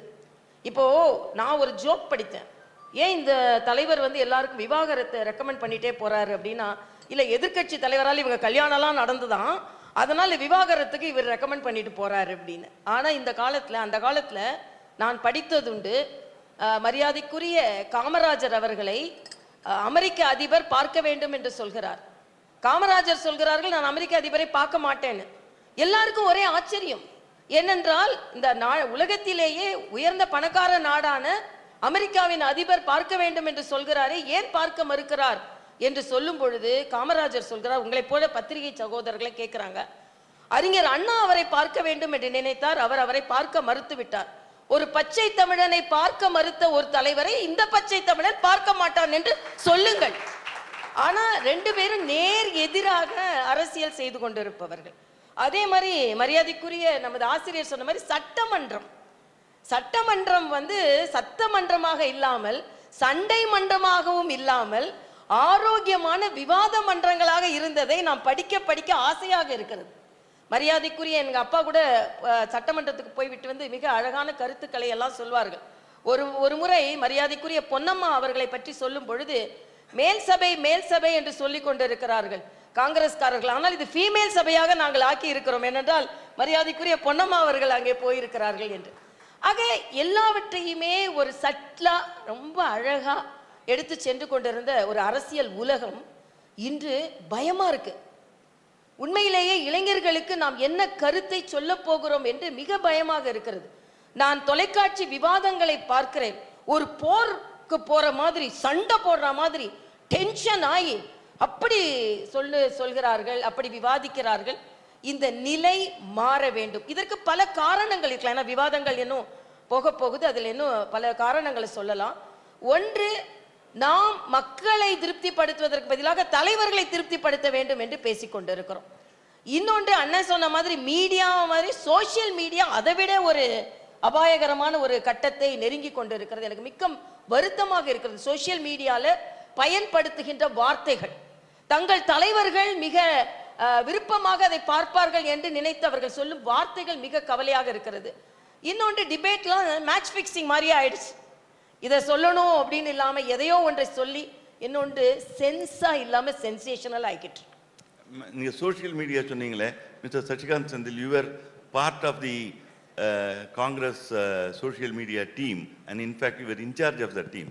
நீங்க சொல்லுங்க, சோசியல் மீடியா இந்த அளவுக்கு மோசமா போனதுக்கு அரசியல் கட்சிகளுடைய இந்த வார் ரூம்ஸ் தான் காரணமா? முதல்ல நான் சோஷியல் மீடியா ஹெட் கிடையாது, ஐடி விங் ஹெட். ஸோ இப்போ இன்னைக்கு காலகட்டத்தில் அப்படி சொன்னாதான் புரியுது. ஸோ அப்படி ஆயிப்போச்சு நிலைமை. ஸோ இஷ்யூ என்னன்னா, அஃப்கோர்ஸ் இன்னைக்கு ஒரு ஐடியாலஜிக்கல் ஃபைட் இருக்கு, அதெல்லாம் நடக்குது ஒரு பக்கம். இருந்தாலுமே கூட ஒரு அட்டென்ஷன் இக்கானமி ஆயிடுச்சு. எல்லாத்துலேயுமே எல்லாரும் மக்கள் எங்கே பார்க்குறாங்க, எத்தனை வியூ வந்தது, எது சென்சேஷனல் ஆக்கலாம், இப்படின்ற ஒரு சிஸ்டமும் நடந்துட்டுருக்கு. இப்போ நீங்கள் பார்லிமெண்ட் சட்டசபையை எடுத்தாலுமே கூட கேமரா வந்ததுலேருந்து நடக்கிற விதமே கொஞ்சம் வேற மாதிரி தான் இருக்குது. ஸோ அதனால் ஐ திங்க் ஒரு primary reason is this attention economy. எல்லா பக்கமும் நம்ம மேலே எவ்வளோ அட்டென்ஷன் இருக்குது, இதை எப்படி சென்சேஷனல் ஆக்கலாம் அப்படின்ற ஒரு இதுவும் உருவாயிடுச்சு. இன்றைக்கி நியூஸ் முக்கால்வாசி ஒரு என்டர்டெயின்மெண்ட்டுக்காக சோப் ஆப்பராஸை இப்போ ரீப்ளேஸ் பண்ணிடுச்சு. இப்போ அப்படி தான் இருக்குது நிலைமை. ஆங்கர்ஸும் அதே மாதிரி தான் இன்ஸ்ட்ரக்ட் பண்ணி அனுப்பப்படுறாங்க. Of course media is also a corporate, it also needs to see profit, அதெல்லாம் இருக்குது. ஸோ இதெல்லாம் இருக்கும் பொழுது there is a very combined effort. But at the same time நீங்கள் அந்த டிவி மீடியாவில் பார்க்குற டிபேட்டும் சரி, இல்லை யூடியூப்பில் வர சண்டைகள் எல்லாம் தாண்டியும் கூட ஒரு விதமான அரசியல் நாகரிகமும் இருக்க தான் செய்யுது, இல்லாமல் இங்கே எல்லாம் உட்கார்ந்துருக்காங்க. ஸோ அது இல்லாமல் இல்லை. ஆனால் எது காட்டப்படுகிறது, இப்போ நாகரிகமாக நடக்கிற 2 அரசியல்வாதிகள் அவ்வளோ சீக்கிரமாக யாரும் காட்ட போகிறது இல்லை. அநாகரிகமாக அடிச்சுக்கிட்டாங்கன்னா ஒரு லட்சம் வியூஸ் வரும். இப்படி இருக்குது நிலைமை. அதுதான் இன்னைக்கு issue. So I think that is a major contributor to all this. Of course there is an ideological fight also going on. ஆனால் that is not the only reason நான் சொல்ல வரேன். But social media, you don't feel that the whole rhetoric has become social media centric? இல்லைங்கிறீங்க. அதை மீறி ஒரு phone Homi between politicians இருக்குங்கிறீங்க. கண்டிப்பாக இருக்குது, இல்லாமல் கிடையாது. ஐ வுடன்ட் சே தட் அது கண்டிப்பாக போயிருச்சு, கம்ப்ளீட்டாக போயிருச்சுன்னெலாம் கிடையாது. ஆனால் அந்த மாதிரி இப்போ சப்போஸ் இப்போ நீங்களே சொன்னீங்க பார்லிமெண்ட்டை பற்றி படிக்க தானே செஞ்சீங்க. There are very nice parts written, there might have been incidents also. ஆனால் இன்னைக்கு வந்து ஒரு டாக்ஸிக் நிலைமைக்கு வந்ததுக்கு காரணம் there is a kind of attention economy, there is an electronic media, அந்த சென்சேஷனலிசம். இதுக்கு முன்னாடி இந்த செஷன் வந்து what people want to see, how they want to engage with எல்லாமே இருக்குது இன்னைக்கு. அதனால everybody is catering to that particular sense தான். I have not completely last hope in this bonhomie between leaders. இன்றைக்கும் இருக்க தான் செய்யுது, நல்ல விஷயங்கள் நடக்க தான் செய்யுது. Doctor Kanimozhi, having been in parliament, and how do you look at அதுவும் இப்போ இந்த போன 2 செஷன்லாம் பார்த்துட்டு what do you feel? அவர் சொல்கிறாரு ஒரு போன் ஹோமி இன்னும் இருக்குது அப்படின்னு. இந்த போன் ஹோமி இருக்கா? Because Delhi is much more where you have got socializing is much more than what you have in Chennai, where politicians meet often in dinners and other functions. எப்படி இருக்குது நீங்கள் நினைக்கிறீங்க? பார்லிமெண்ட் ஹவுஸில் எப்படி இருக்குது? நேற்று கூட ஒரு டிஸ்கஷனில் இதை பற்றி பேச்சு வந்தது. சென்ட்ரல் ஹால் போன பிறகு பார்லிமெண்ட் எப்படி இருக்குங்கிறத பற்றி பேசிக்கிட்டு இருந்தோம். டெல்மி. அனைவருக்கும் வணக்கம். நீங்கள் சென்ட்ரல் ஹால்னு சொல்ல உண்மையிலேயே நான் வந்து ஃபர்ஸ்ட் டைமராக எம்பியாக இருந்தாலும் சென்ட்ரல் ஹாலுங்கிற ஒரு விஷயத்தை உண்மையிலேயே நாங்கள் மிஸ் பண்ணுறோம். ஐ திங்க் சசிகாந்த் சருக்கு அந்த ஆப்பர்ச்சுனிட்டி கூட கிடைக்கலன்னு நினைக்கிறேன். சென்ட்ரல் ஹாலில் இருக்கக்கூடிய ஆப்பர்ச்சுனிட்டி அந்த காலத்தில் நம்மளுடைய தலைவர்கள் எதற்காக அந்த சென்ட்ரல் ஹாலில் வச்சுருந்தாங்கன்றது வந்து அங்கே நான் இப்போ ஒரு 4 வருஷமாக நான் எம்பியாக இருக்கேன். 2 வருட காலம் எனக்கு அந்த சென்ட்ரல் ஹாலில் என்னால் யூஸ் பண்ண முடிஞ்சுது. கட்டிங் அக்ராஸ் பார்ட்டி, அதாவது யார் எந்த கட்சி எந்த ஐடியாலஜியில் இருந்தாலும் எல்லா எம்பிஸும் ஒன்றா ஒரு ஹெட் குவார்ட்டர்ஸில் ஒரு கேபிட்டலில் உட்காந்து ஒரு சகஜமாக பேசக்கூடிய ஒரு நிலைமை அந்த சென்ட்ரல் ஹாலில் இருந்து. இப்போ உங்கள் கேன்டீன் நல்லா இருக்குமா? கேன்டீனும் தனித்தனியாக பிரிச்சுட்டாங்க சார், பயங்கர பாகுபாடோடு பிரிச்சுட்டாங்க. ராஜ்யசபாக்கு தனி கேன்டீன், லோக்சபாக்கு தனி கேன்டீன். ஸோ எங்களுக்கு அந்த மிங்கிலிங்கே தெரியல. ஒன்று. ரெண்டாவது, இதில் ஒரு பெரிய நெகட்டிவ் என்னன்னா, நீங்கள் பார்லிமெண்ட்டுன்னு கேட்ட தொட்டு அதை ஹைலைட் பண்ணி சொல்கிறேன். இப்போ வந்து சசிகாந்த் சார் தமிழ்நாட்டிலேருந்து வந்த தொட்டு திருவள்ளூர்லேருந்து இருக்கிற தொட்டு காங்கிரஸில் இருக்கிறாருன்னு எங்களுக்கு எல்லாருக்கும் தெரியுது. நான் ராஜ்யசபாவில் இருந்தாலும் அவரை நான் வந்து கேன்டீன்லேயோ இல்லை அவையிலையோ மீட் பண்ண முடியல, சென்ட்ரல் ஹால் இல்லைன்னாலும் எனக்கு சசிகாந்த் சாரை தெரியும். ஆனால் இதே வந்து மற்ற ஸ்டேட்லேருந்து ஒரு கர்நாடகாலேருந்தோ ஒரு ஆந்திராவிலேருந்தோ வரக்கூடிய எம்பிஸை லோக்சபாவும் ராஜ்யசபாவும் பார்த்துக்காமலே போகக்கூடிய ஒரு சூழல் தான் வந்து புது பார்லிமெண்ட் கட்டடம் நமக்கு கொடுத்துருக்குது. பட் நான் வந்து அதுவும் மாற்றம் ஒன்று தான் மாறாதது, மாற்றம் தேவை. பட் அங்கேயும் அந்த சென்ட்ரல் ஹாலில் அவங்க என்கரேஜ் பண்ணியிருந்தாங்கன்னா ஒரு mingling of all the MPs, it be much appreciated. That's true. அந்த டிஃபரன்ஸ் இது எப்படி இருக்குன்னு நினைக்கிறீங்க நீங்க? சார், டெல்லியை பொறுத்த வரைக்கும் ஃப்ராங்கா சொல்லனா எம்பிஸ்குள்ள எந்த டிஃபரன்ஸும் கிடையாது. we are all been treated. சட்டசபைகள் வேற மாதிரி இருந்தாலும் நாடாளுமன்றத்தில் வந்துட்டு எல்லோருமே வந்து ஒரு சார்ட் ஆஃப் ஒரு அந்த ஃப்ரெண்ட்லி அட்மாஸ்பியர், அனைவரும் ஒருத்தரோட ஒருத்தர் பேசுறது கொள்வது, அந்த ஒரு bond harmony is always there in Delhi. அந்த டெல்லி பார்டரை விட்டுட்டு அவங்கவுங்க ஸ்டேட்டுக்கு அரசியலுக்கு வந்தோம்னா டோட்டலாக சேஞ்ச் ஆகுது. அது நான் உண்மையிலேயே அதை நான் ஃபீல் பண்ணுறேன். அங்கே இருக்கிற ஏர்க்கும் இங்கே வந்து நம்ம இருக்கிற ஏர்க்கும் இட்ஸ் என்டையர்லி டிஃப்ரெண்ட். அதே டிபேட் அங்கே வச்சோம்னா வேறு மாதிரி ஃப்ரெண்ட்லியாக போகுது. அதே டிபேட்டை நம்ம வெவ்வேறு ஸ்டேட்டில் வச்சோம்னா த ஏர் பிகம்ஸ் அந்த அந்த மண்ணோட அந்த புகையை அது சுவாசிக்குதோ, அந்த மண்ணோட அந்த வாசத்தை சுவாசித்து வெவ்வேறு மாதிரி அந்த லோக்கல் அரசியலுக்கு ஏற்ற மாதிரி அந்த மண் மாறுது, அந்த லோக்கல் அரசியலுக்கு ஏற்ற மாதிரி அந்த முகங்கள் மாறுது, அந்த தாட் ப்ராசஸ் மாறுது, அந்த ஐடியாலஜிஸ் மாறுது. ஐ திங்க் அதே ஹார்மனியை எல்லா ஸ்டேட்லேயும் கட்டிங் அக்ராஸ் ஆல் ஸ்டேட்ஸ் இருந்ததுன்னா will be a much appreciated politics. நாளைய சமுதாயத்துக்கு நம்ம எடுத்து சொல்லக்கூடிய விஷயங்கள் உண்மையிலேயே வந்து ஒரு பியூரிட்டியான ஒரு அரசியல் அவங்களுக்கு கொடுக்க வைக்க முடியும். ஃப்ரெஷ் பிளட்டை நம்மளால் இன்வைட் பண்ண முடியும். இப்போ நடக்கக்கூடிய இந்த சோஷியல் மீடியாவில் நடக்கக்கூடிய சண்டைகள், சட்டசபையில் நடக்கக்கூடிய விவாதங்கள், அதெல்லாம் பார்க்கும்போது உண்மையிலேயே வந்து ஒரு நார்மலாக ஒரு ஸ்டூடெண்ட் இருக்கும்போது கண்டிப்பாக டிவைட் ஆயிருக்குங்க சார். அது இல்லைன்னுலாம் நான் சொல்ல மாட்டேன், கண்டிப்பாக அது டிவைட் ஆயிருக்கு.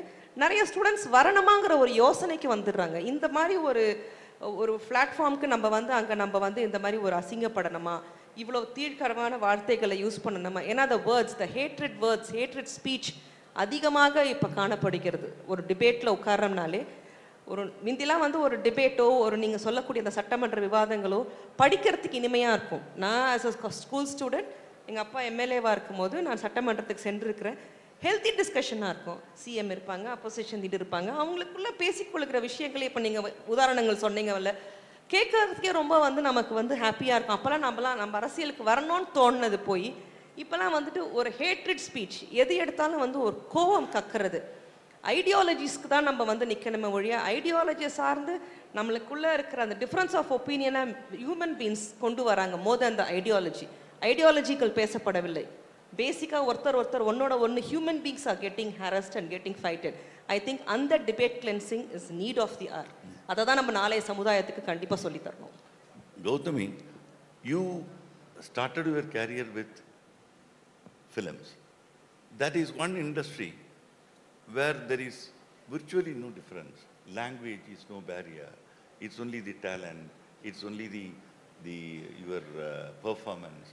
அது மட்டும்தான் அங்கே இருந்தது. அங்கே வந்து ஒரு kind of a compulsion to be together, to be friendly. Whether you like or not, அது வந்து இருந்தாகணும். ஒரு இன்ஸ்டன்ஸ் நான் சொல்கிறேன், சிவகுமார் அண்ட் ஸ்ரீபிரியா ரொம்ப நான் பேசிக்காமலே இருந்தாங்க. But they were acting together. அப்போ ஸ்ரீபிரியா அடிக்கடி சொல்லுவாங்க, சிவகுமார் சார் மட்டும் நினச்சிருந்தா நான் இவ கூட நடிக்க மாட்டேன்னு சொல்லியிருக்கலாம், எங்கிட்ட பேசுறதில்ல நடிக்க மாட்டேன்னு சொல்லியிருக்கலாம். சிவகுமார் சொல்லலை. அண்ட் ஸ்ரீபிரியா சொல்லியிருக்கலாம், அவர் கூட எனக்கு வந்து கெமிஸ்ட்ரி சரியா இல்லை, நான் நடிக்க மாட்டேன்னு. அவங்களும் சொல்லலை. They acted together.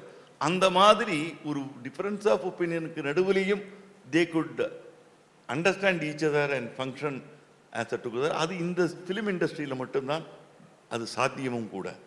அப்படி இருந்த ஒரு இண்டஸ்ட்ரியிலிருந்து நீங்கள் பாலிடிக்ஸுக்கு வந்திருக்கீங்க. What is your opinion? How do you look at the atmosphere here and இப்போ இந்த சொன்ன இந்த டாபிக் மாதிரி இந்த difference of political difference, ideological difference, personal டிஃபரன்ஸாக மாறிக்கிட்டு இருக்கேன். How do you look at this scenario in your experience? அனைவருக்கும் வணக்கம். Thank you so much for giving me this opportunity to be part of this amazingly dynamic panel. நிறைய ரொம்ப வேலிடான உண்மையான கருத்துக்கள் வந்து சொல்லியிருக்கிறாங்க. நீங்கள் கேட்ட கேள்வி கூட ரொம்ப வேலிடான point. But it's not so much as can you adjust, not adjust. It is more about the question of tolerance. அதாவது ஒருத்தருடைய கருத்து அவங்களுக்கு வெளிப்படுத்த அத்தனை உரிமைகளும் இருக்குது அப்படிங்கிறத நம்ம மதித்து, நம்ம பேச வேண்டிய நேரம் வர்ற வரைக்கும் நம்ம காத்துக்கிட்டு நம்ம சொல்ல வேண்டிய விஷயத்த ஒரு நாகரிகமாக நம்ம சொன்னால் that maintains a level of public discourse. இப்போது இது சிக்கன் கம் ஃபர்ஸ்ட், அது எக் கம் ஃபர்ஸ்ட் அப்படிங்கிற மாதிரி இப்போ ஒன்று ஓடிட்டுருக்கு. அதாவது சோஷியல் மீடியா பற்றி நிறைய சொல்லியிருக்கிறீங்க. And again that's very valid. But film இண்டஸ்ட்ரியோடைய ஒரு எக்ஸ்பீரியன்ஸ் நீங்கள் எடுத்திங்கன்னா, இப்போது ஒரு சில படங்கள் வந்து வரிசையாக ஒரே மாதிரி வர ஆரம்பிக்கும். அதுக்கு காரணம் என்னென்னா, அந்த மாதிரி ஒரு படம் முதல்ல ஓடி இருக்கும், நல்ல சூப்பர் ஹிட்டாக இருக்கும். அது ஒரு என்டர்டெய்னராக இருக்கலாம், ஒரு ஹாரர் ஃபில்மாக இருக்கலாம், ஒரு பயோபிக்காக இருக்கலாம். அது ட்ரெண்டாக வரும். Right now what happens is there is an expectation. There's an expectation. And when this gets disturbed in any way, then the market starts getting riled up. So இப்போ என்ன ஆச்சுன்னா, அது ஒன்று. அதுக்கப்புறம் இந்த டோபமைன் ஹிட் தேடி போகிற இன்டர்நெட், இந்த சோஷியல் மீடியா ஸ்க்ரோலர்ஸ் இருக்காங்க இல்லைங்களா, that is another major reason for when you're scrolling through hundreds of reels or shorts or anything continuously. You want to be hit by something that gives you a rush. And that rush can be positive, it can be negative, it can make you angry, it can disgust you, anything. But it's about the reaction. So, consumer, when I was talking about films, அந்த மாதிரி படங்கள் வந்து 4, 5, 6, 10க்கு அப்புறம் வந்து படத்தில் அந்த கதையும் ஒன்று இருக்காது, அது என்ன பண்ணுறாங்கன்னு ஒரு உயிரே இல்லாமல் இருக்கும். நிறைய படங்கள் நம்ம பார்த்துருக்கோம். I will admit to being part of some of them myself. But எதற்காக இந்த மாதிரி படங்கள் நீங்கள் திரும்ப எடுக்கிறீங்க அப்படின்னு கேட்டால், இல்லைங்க ஆடியன்ஸ் கேட்குறாங்க, ஆடியன்ஸ் பார்க்குறாங்க, அதுக்காக நாங்கள் பண்ணுறோம் அப்படிங்கிறது ஒரு regular response you will get from film makers. So similarly இப்போ எப்படி ஆயிடுச்சுன்னா, social media users who are basically your electorate, அவங்களுக்கு இந்த மாதிரி ஒரு டோபமைன் ஹிட்காக சென்சேஷனல் ட்வீக் பண்ணுற மாதிரி ஒரு நியூஸ் பார்க்க ஒரு ஆசை இருக்குது, ஒரு அடிக்ஷன் மாதிரி இருக்குது. Enmity clicks. Enmity. I don't think it's enmity clicks. I think anything that's sensational, anything that takes you out of a nice, comfortable zone will click. Unfortunately, most nastiness, unpleasantness, painful situations, tragedies, all of these are the ones that actually give people the dopamine hit. So அப்படி பண்ணால் தான் எங்களுக்கு வந்து இந்த மாதிரி hits வருது, இந்த மாதிரி ஒரு ஆடியன்ஸ் எங்களை பக்கம் திரும்பி பார்க்குது அப்படிங்கிற ஒரு ஆனஸ்ட்லி ஐ வில் சே அரகுர புரிதல் தான் இப்போ கிடச்சிருக்கு எல்லாருக்கும்.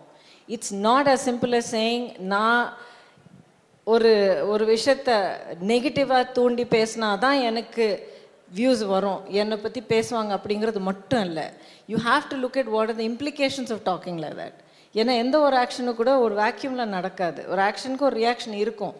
ஸோ ஒரு பிளாட்ஃபார்ம் ஒரு 4 பேர் இல்லை, ஒரு மாநிலத்தையே அஃபெக்ட் பண்ணி இம்பேக்ட் பண்ணி இன்ஃப்ளூயன்ஸ் பண்ணக்கூடிய ஒரு இடத்துல இருக்கிற ஒரு தலைவர், அவங்களுடைய வார்த்தைகள், தலைவர்னா I'm not only talking about state level, I'm talking about உங்கள் ஊரில் உங்கள் கவுன்சிலில் whatever it can be. When you are in a position to influence public debate or you're in a position to influence any onlooker, that has to be taken very, very seriously. இன்னைக்கு எனக்கு views வரணுங்கிறதுக்காக நான் என்ன வேணாலும் பேசிட்டு நாளைக்கு வரது பார்த்துக்கலாம், இல்லை எனக்கு பதில் கொடுப்பாங்க அதுக்கு பதில் நான் கொடுத்தா இது வந்து வளர்த்துக்கலாம். So it should not be defined by that. And that is the point at which I believe we need to put a full stop. We need to look for accountability among ourselves. My question is, Mr. Sashikant Sendil, you also please let me know, because you were on the job there. In the social media, does it really count or affect in electoral politics in ballot boxes? Not much. In my opinion, there is too much of hype given.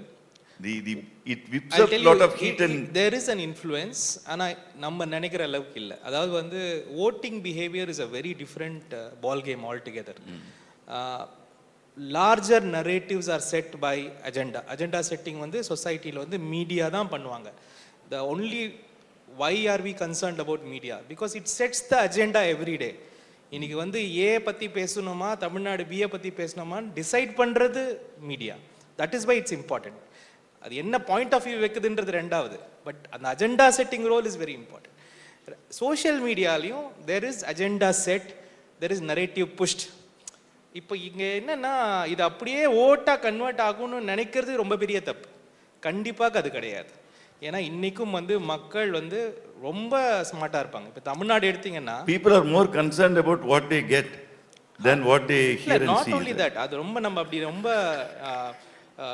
trivialize பண்ணிட முடியாது. Their understanding about what is the value of vote வந்து it is much larger. நான் பார்த்த வரைக்கும் அது வந்து எல்லாரும் என்ன பேசுறாங்க, நம்ம ஊருக்கு என்ன தேவை, நம்ம குடும்பத்துக்கு என்ன தேவைன்ற அளவுக்கு புரிதல் இங்க.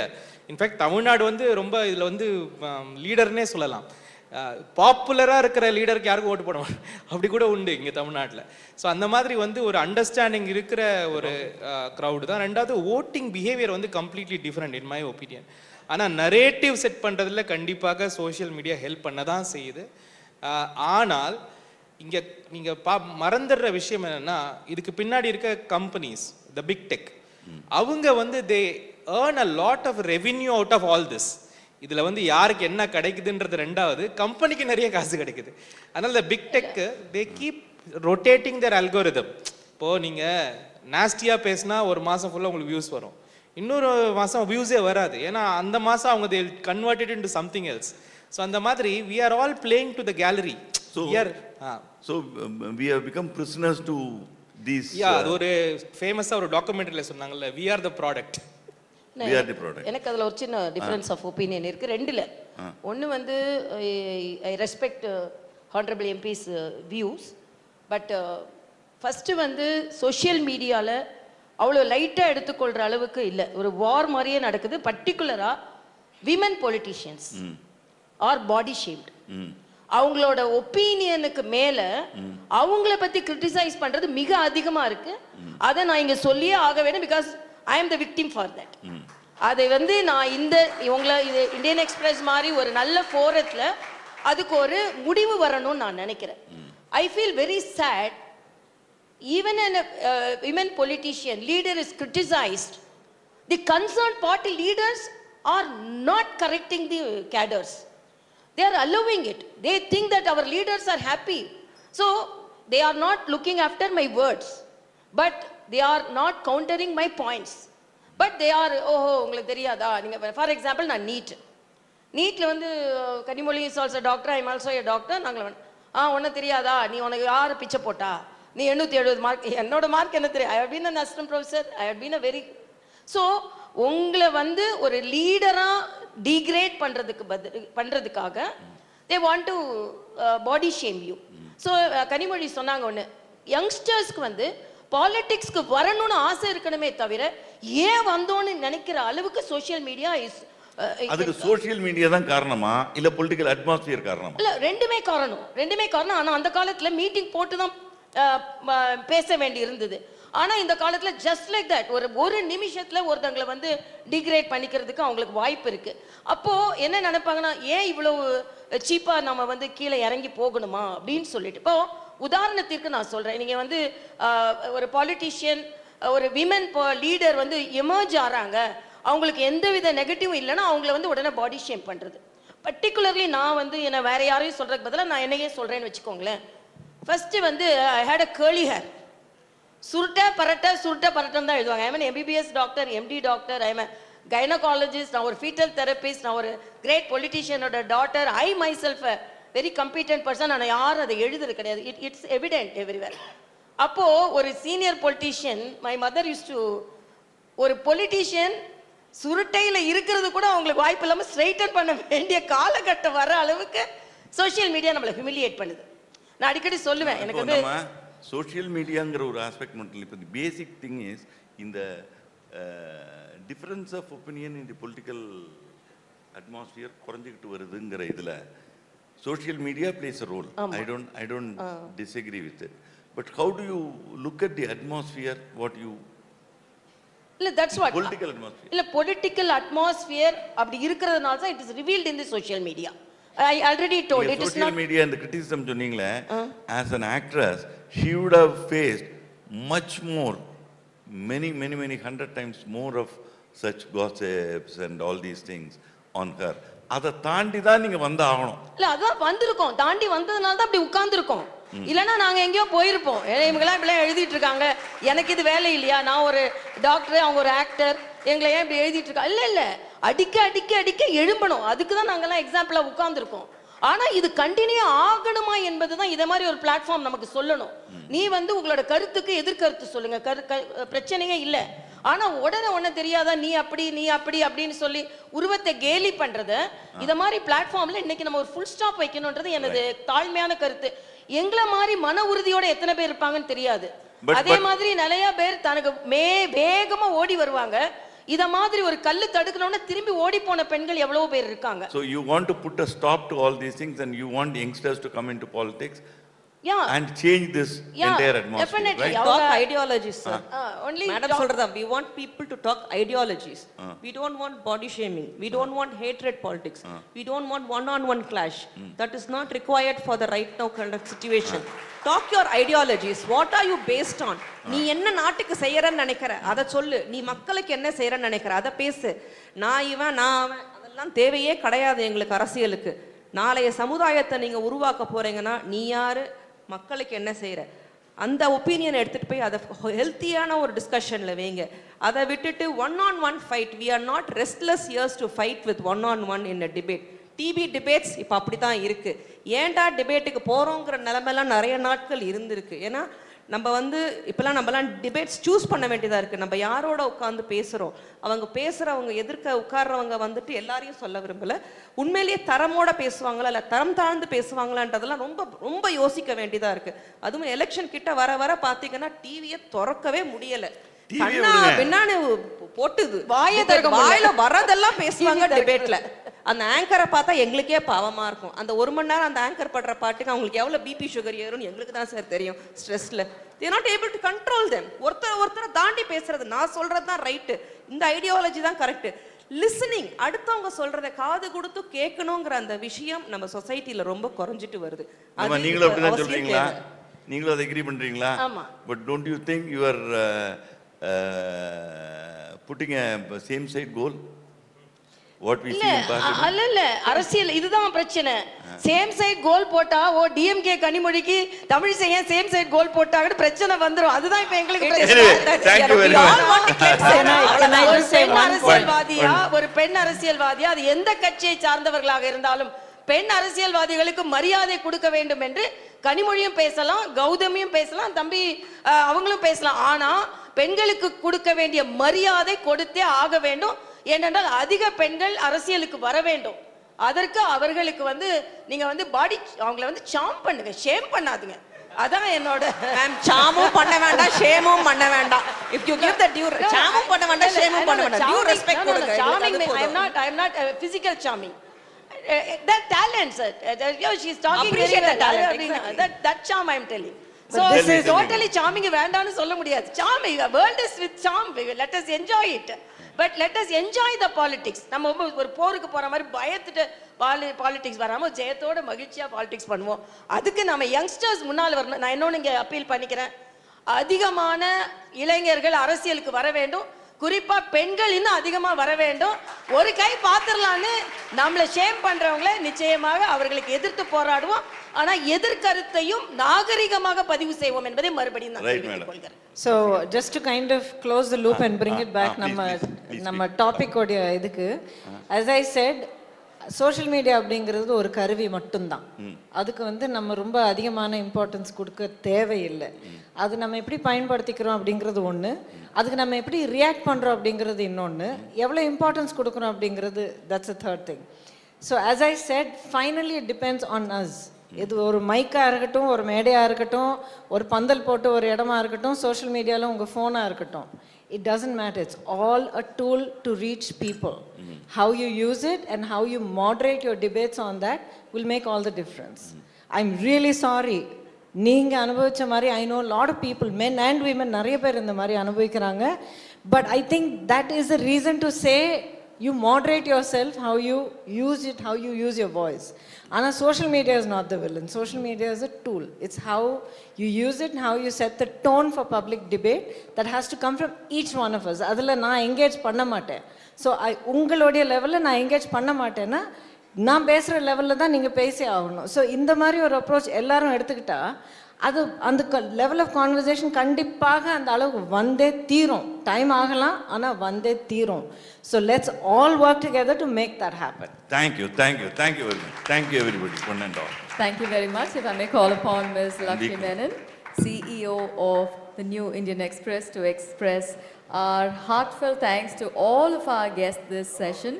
கருத்து வேறுபாடு அப்படின்றது பகையா இருக்கணும் அப்படின்னு தேவையில்லை. It can also be a lovely thing. As we started off, ladies and gentlemen, a loud round of applause. We started off talking about disagreement and we ended up on the very same plane of agreeing on the fact that the way forward needs to be addressed.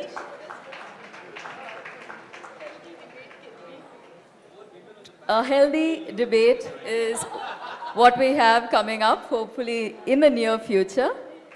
And ma'am sonna madri, we look forward to a lot of youngsters being part of our political landscape as well. ThinkEdu Conclave 2025, ladies and gentlemen. A round of applause for our speakers, our session chair, all of whom have driven this particular session truly in a catchy manner, like we started off.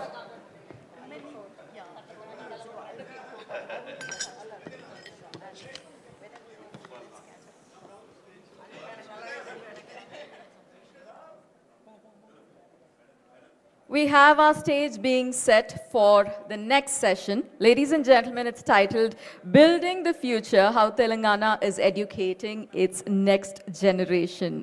In this session, we are going to take a look at how education, that is a bedrock of any society's future itself, right now is being transformed all across the country with a special spotlight on Telangana. What the bold steps that are being taken currently are to ensure that its youth are equipped with the tools that they need to succeed. Ladies and gentlemen, with a loud round of applause, if I may take the opportunity to welcome Shri Mallu Bhatti Vikramarka, Deputy Chief Minister of Telangana, to join us on stage. A round of applause as we explore how Telangana is rethinking education, creating a wonderful generation that is both academically and socially proficient. As we extend our heartfelt thanks to our speakers for their presence here, let me also tell you that with our upcoming session, we're going to see how a future-focused plan when it comes to Telangana is working in their favor.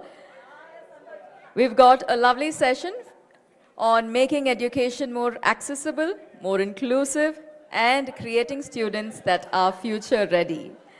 From innovation to traditional values, we've got a great mix of all of them coming together within the education initiatives of Telangana.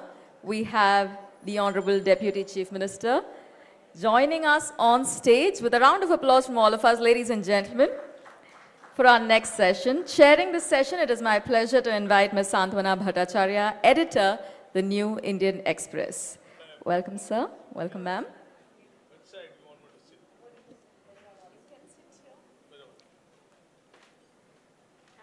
Over to our session chair. Good evening, ma'am.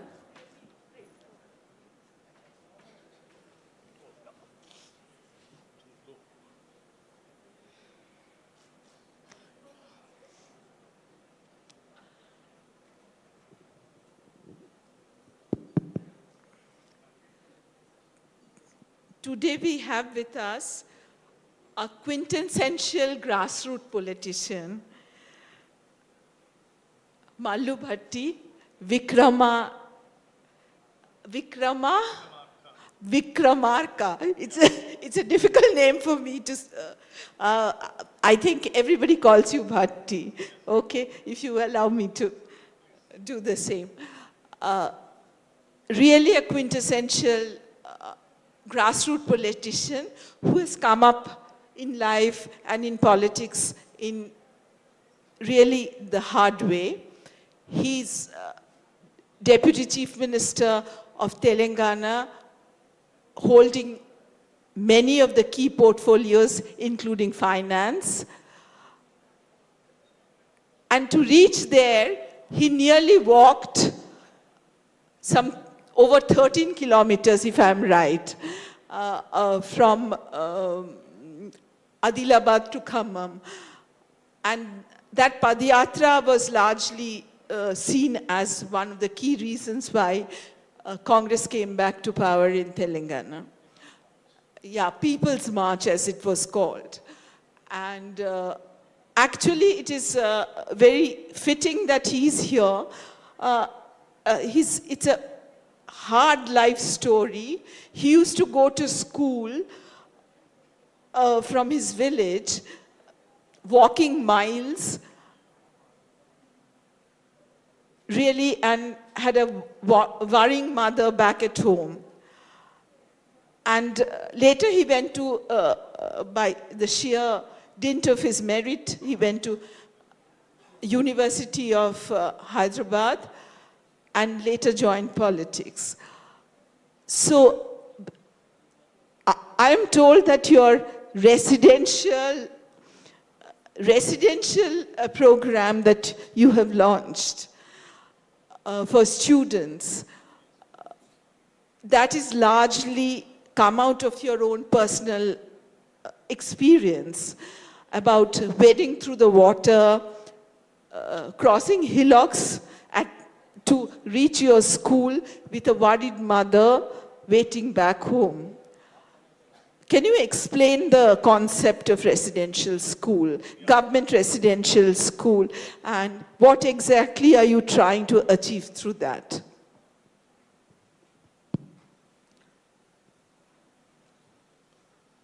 Thank you very much for inviting me to this grand program. And also I thank all the audience sparing their valuable time. And also I'm very delighted to see my former governor here in. See, ma'am, regarding the residential schools, yes, we named it as Young India Integrated Residential Schools. Cutting across the caste, creed, religion. All the boys will be getting admitted into these residential schools with all international standards, the English medium.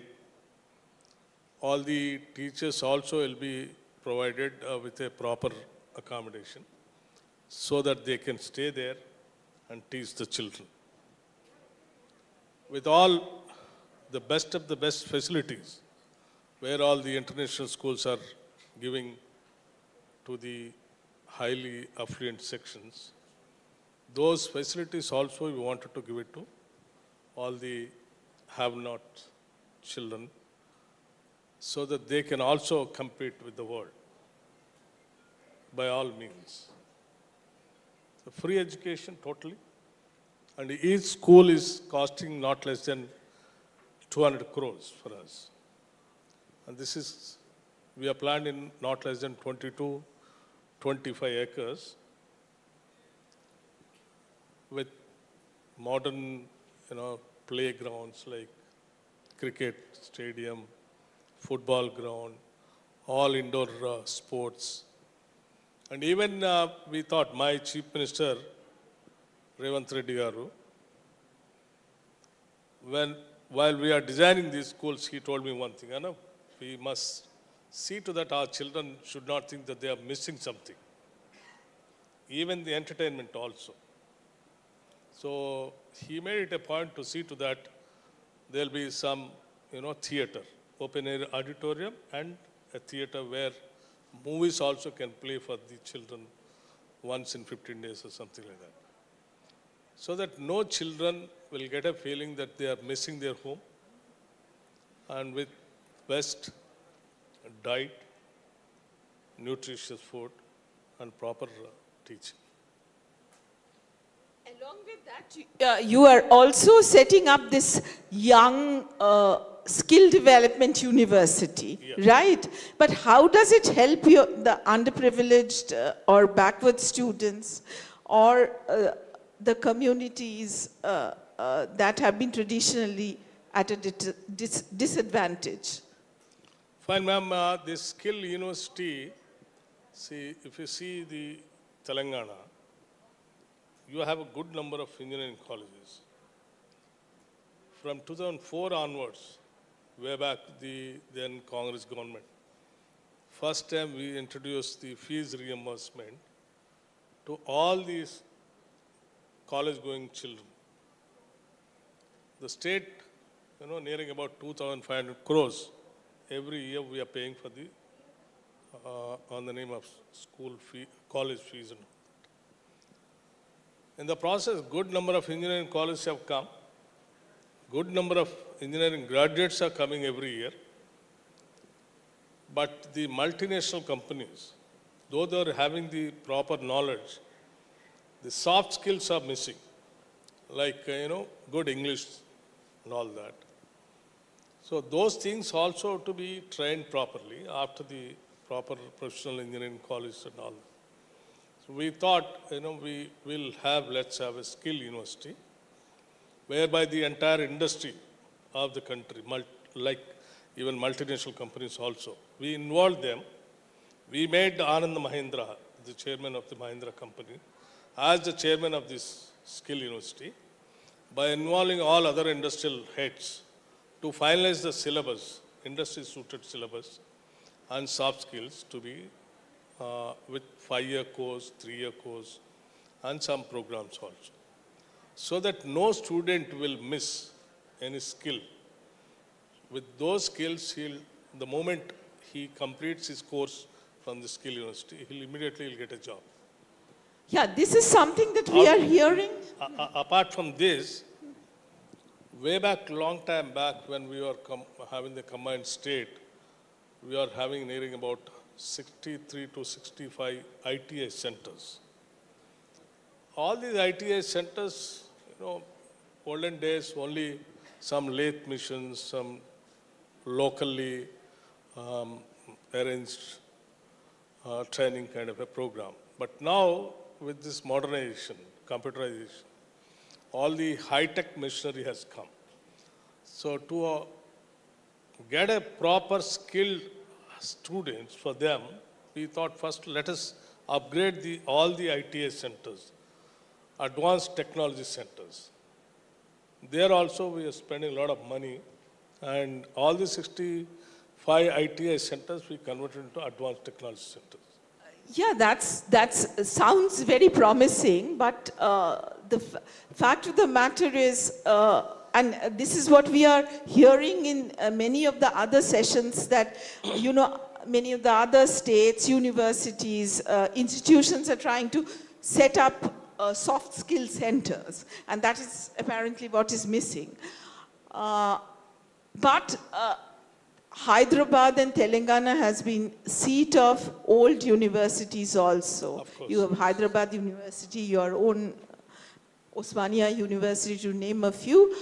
And as per the reports that I read, many of them don't have the basic facility like computerization. While you are talking about residential schools with the state-of-the-art facilities with theater, etc., you have university traditional learning centers where basic facilities are not there. So how do you balance it out? Yeah, that's what. I fully agree with you, ma'am. As me coming from a rural Telangana, like from a single teacher school, going to my school for miles together in my childhood days. So is the case with even my chief minister also. So we thought we must create such a kind of an atmosphere in the state where our children should not face these kind of problems, and we have to provide them the best of the best technology which is available in the world. Bring that, let's not bother about the budget. Whatever the amount is required, let's spend for the education, so that the education itself will create the best human resources. The best human resources will bring back the glory for the state. So we have decided to the maximum extent of budget to be spent on the education. We are trying our level best to give the best of best technology. To all the residential schools, even the Jilla Parishad schools also, we are providing all computerization, even digital classrooms. We want to see to that all the schools are on par with the world-class schools. You're talking about human resource development, which is very key. All developed countries we know and who have crossed the line, including China. Great and large investment in human resources and education has been there. So when you are talking about, you are also the finance minister, so how much of your budget is allocated for it? Are you going to increase it? Yeah. Our spending on education and related issues is very low, continues to be very low. See, 21,000 crores we allotted for the budget. Even after allotting that budget also, we thought this is not sufficient. We still had to stretch more. So we thought, with these integrated residential schools, This year itself, nearing about 60 residential schools we have sanctioned. Each school is somewhere around 200 crores. We thought we will spend 5,000 crores only for the infrastructure building this year. In the process, a period of 15 years, that we have to see to that the entire Telangana will have an international standard Young India integrated residential schools where every children will get a best education. This is what we are trying to do it, and we will do that also because the entire cabinet of ours is committed for that. But tell me something. We can't be talking to a politician without talking a little bit of politics. See, Who is your main opposition in Telangana? Is it BJP which won 8 constituency, or is it BRS? See, ma'am, as of now, Who is your rival and who is giving the oppositional voice there? See, we are not, as of now, we are not seeing anybody as our opposition. But at the same time, we believe in democracy. We want the healthy opposition also. We don't want a government where you don't have any opposition at all. If it is not there, it cannot be treated as a democratic government. So we are allowing every political party to grow and to express their opinion. There are many political parties like BRS is there. But you haven't CPM answered my BJP question. Who is your main rival there? So that's what in I'm saying. Telangana? As of now, we don't have any main opposition party kind of a thing. But we are allowing every political party to grow there. We believe in freedom of expression. We believe in allowing all the political parties to come and propagate their ideology. And as you all aware, the Telangana state is more with progressive thought process, where you have the earlier days also, where you have the left-wing extremism and all that. And free opinion expression is more welcome there. You are saying, talking about healthy opposition, but very recently your government has registered a FIR against KTR in that Formula One race controversy. So what exactly is the issue, and... What is it? What controversy topic? The FIR, which was one of your main rival, madam, KTR, that's nothing on to in with- the Formula race scam or controversy, whatever. Fine, there's nothing to do with the political party. It is a part of the... Because opposition is calling it vendetta. Obviously, see, they'll try to call it like that only. See, it is a part of the administration. When the public money is being not properly handled, that has cropped up, the department has inquired, and it is reported, and the department is taking care of it. So we welcome anyone who is involved. They can come and they can make their own explanation to the courts or to the wherever the possible centers are available in the democratic setup. Your government came up with this idea of all women, all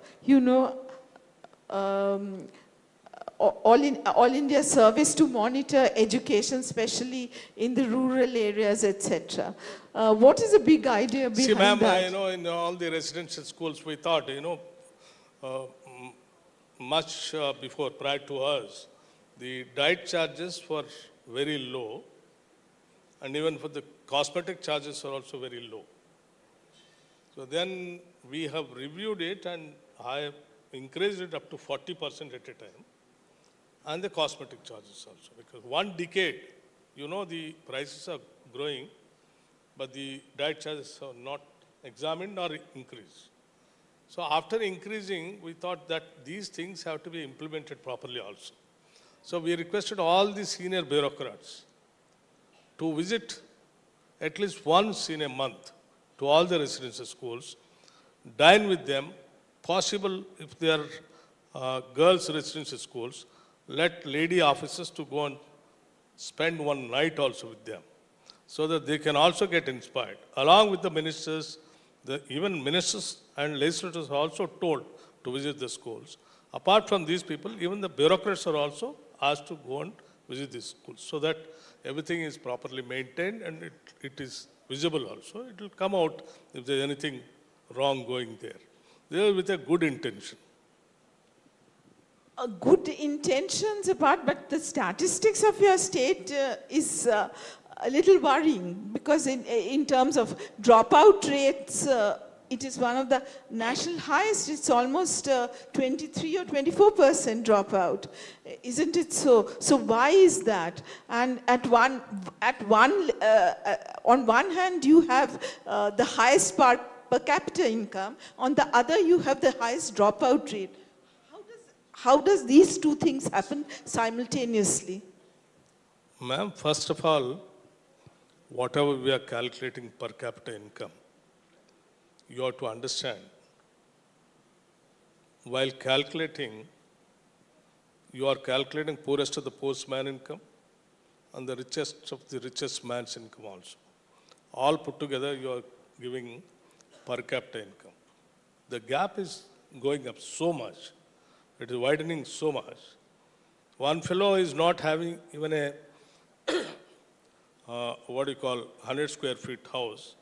The other fellow is having lakhs of square feet house. Both you are calculating, putting together, you are showing per capita income. So that should not be the right criteria to assess the society. What we have to see is to see to that maximum wealth is distributed to the maximum number of people instead of concentrating that wealth in few hands. So now we, after coming to power in Telangana, what we thought by seeing these dropouts, other things, the gaps between the haves and have-nots, then we decided that we have to plan in such a way. The wealth of the state has to be distributed to the maximum number of the people of the state. That's how we are designed. We are going ahead. We'll definitely overcome all these, whatever we are facing now. Earlier government was not having this kind of a thought process, because basically they are with a different thought process. That's the reason that the schools were not properly taken care. Diet charges were not increased. The recruitment was not taken place. For the education, for the one decade, nearing about 10 years, not even a single teacher has been recruited. After we coming, we have recruited 11,500 teachers at a time, single DSC. And some more teachers also we are planning to recruit, another 6,000 teachers. And nearing about 35,000 teachers transfers, which are pending for more than 10 years, we did that. Keeping in mind the schools have to be properly monitored. That is they are the strength for the Telangana. Hold it close. Yeah. You hold it close because your voice is trailing. Your voice is trailing off. If you could hold it. And I wanted to ask that you have also moved on cutting fees of private schools. That is the draft bill which your Telangana Education Commission has submitted recently. What is the sort of status of that? See, this is one area where everybody has to think about it. Yeah, fee structure in the private schools are, very high. Because you are saying that there is a lot of wealth also. So, correct. Yeah. That's where the education has become a business. So some of them are coming and saying on the name of the international standards and all that. The fee structure has gone up, and we have appointed very recently the commission, education commission also, to study these things and recommend to the government so that we will bring some reforms in that. It is in the process. Okay, since you don't yourself saying that there is no real opposition to your government now. So you can take whatever measures, and Tamilsai Sundaranjan is also not there to create opposition of any kind. So, so you can go ahead and bring in many more changes, but what is the orientation of your government? Is it a socialist government or it is a pro-investment government? Hyderabad has always been known for that. Both, ma'am. It has to be mixed. Until unless you create infrastructure and industry, you cannot generate wealth. If you cannot generate wealth, you cannot do the freebies or social reforms and all those things. So you have to plan for the proper infrastructure, industry. Hyderabad is very sound in software industry, pharma industry, other infrastructure, outer ring road, and we are even planning to build another future city now. Apart from Hyderabad, Secunderabad, Cyberabad, we are planning for the future city with other global developments there. And also we are coming out with Triple R, regional ring road, connecting all the other districts. In those areas, we are planning to have the different clusters for the industry, education, housing, various sectors. In the process, we'll make money and we will distribute for the people their well-being.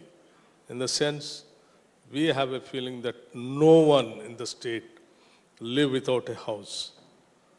No child should not be denied or an educational facility. No unemployed youth, should struggle for unemployment kind of a thing. See, the moment we came to power, we made it a point very clearly that the public service sector and also the recruitment, Telangana Public Service Commission, we totally revamped it and appointed a good chairman and the committee. We made it on par with the UPSC. All the job calendar is announced, and we'll go the recruitment as per the calendar. 56,000 employment we have generated, given appointment letters also in the span of 10 months. So how smooth is the running of the government? All the Congress governments are, some of the reports that one story we always get is infighting in Congress. See, madam, one thing you should understand. Yeah. See, So, after all, we all believe in democracy. We all believe in democracy. And no two persons are having the same kind of thought process. So obviously you'll call for the discussion, what for? To express their opinion. Until unless if they don't express their opinion, you will not understand what are the other cabinet ministers are expressing, what is their opinion. Say for a person who is coming from the rural background, he'll have a kind of a, thinking about one particular issue. A person who comes from the urban area, he'll have a different perspective. A person who is having, poorer background, he'll have a different perspective. A person who is coming from an affluent section, he'll have a different perspective. You listen to everybody and then take a call on that. Expressing different or taking the different opinions, if someone thinks that these people are having infighting, no, that's not correct. It is not infighting. You are allowing them to express their opinion. And as far as Telangana government is concerned, the entire cabinet, any issue is there, we will discuss everyone. We will allow everyone to express their opinion. And finally, we'll take a call on that. So something that has been told about again and again is the question of federalism. So tell us about your relation with the Modi government in the center. And without a center state working together, no state can function really. So is what we hear a lot of time is rhetoric, or there is functional issues also? We strongly believe in Indian democracy, and we have a lot of respect for the We constitution. saw a united face in Davos. That's- You all, We have a lot of respect for the constitution also. That's the biggest boon for the country. Madam, everyone believes federal structure. There will be union government, there is a state government. Multi-parties are there in this country. Some party can be there, some party can be here. But this is a state government, that is a central government. There is a tax collection GST system is there. So we like to have a healthy relationship with the center. We'll try to claim what all that we have to get for the states. We'll ask for that, we'll demand for that, we'll try to get it. But political differences, yes, they are free to express their own opinion and ideology. We are free to express our own ideology and our own opinion. That doesn't mean that we'll fight individually. No, we'll fight, definitely we'll fight based on the ideology. See, finally, in a democracy, what is it? You express your ideology. You tell the people, this is my philosophy and my ideology. If you believe in it, then you vote for me. If you don't believe in it, you don't vote for me. yeah. You're sounding very calm and accommodative, surprisingly so. Can we have one or two questions? Anybody wants to ask a question? Yeah.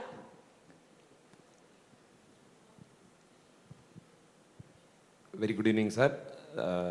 You are actually trying to establish a Gurukul model in Telangana, isn't it so? Bringing back the ancient learning system of India. I want to understand the integrated school system which you are talking. It's very visionary and which is a current requirement to empower India. So are you bringing back the Gurukul system of learning which happened in India? Like Nalanda University, what you're trying to bring, empower the teachers and the student? No, it has been there in our state, but very limited residential schools were there. But now we thought, yes, in the whole world, now the whole world has become a small globe after the globalization and privatization. Every child has to compete with the world now, not just with their own village. So we thought we must give them the best of the best education. And some children may not afford to go to the best schools. So that doesn't mean that they should not get an opportunity. The state is there to provide them as the parents of the children. So we are trying to establish all the young India. See, the young India also, I think if you recollect, at the time of the freedom struggle, Mahatma Gandhi, to propagate the freedom struggle, he started Young India paper. So with that spirit, we have taken the name also, Young India Integrated Residential Schools, keeping all the sections together in one school and giving them the best education. Any Hope more you'll- question? Any more question? You were at... Okay, I think, thank you so much. Thank you, ma'am. Thank you for coming. And Thank you, ma'am. yeah. If I may invite And it Mr. was interesting to know what the ideas that you bring to the table, socialist or pro-investment. Mr. Prabhu Chawla, ladies See, and gentlemen. we believe in mixed economy. I believe in Nehruvian economy also. So we'll go by that. Thank you. We have Mr. Prabhu Chawla. Wealth has to be with the people. Wealth has to be with the country, not to in the hands of few corporate sectors. If that goes into the few hands, they will try to dictate to the democracy tomorrow. Then democracy will be in danger. No, the wealth has to be with the country, and that wealth has to be spent for the people. Thank you. Thank you. If I may request Mr. Prabhu Chawla, Editorial Director of the New Indian Express, to felicitate and extend our heartfelt thanks. Ladies and gentlemen, there is something to be said about how a holistic approach to education itself is making waves all around the country. And of course, with that, we also had a fantastic insight into what it looks like following through in terms of employability as well. I'm also happy to note that we are at 4.5 million views on Daily Hunt. So for all our virtual attendees, thank you so much for your continued participation. A round of applause for the Deputy Chief Minister of Telangana, ladies and gentlemen. Thank you so much, sir, for joining us. And with that, we step into our next topic, which is an interesting one, spirituality in the material world. It is my pleasure to invite onto the stage our speaker this session, Swami Shailendra Saraswati, who is a visionary whose journey itself spans the realms of science, spirituality, and personal transformation.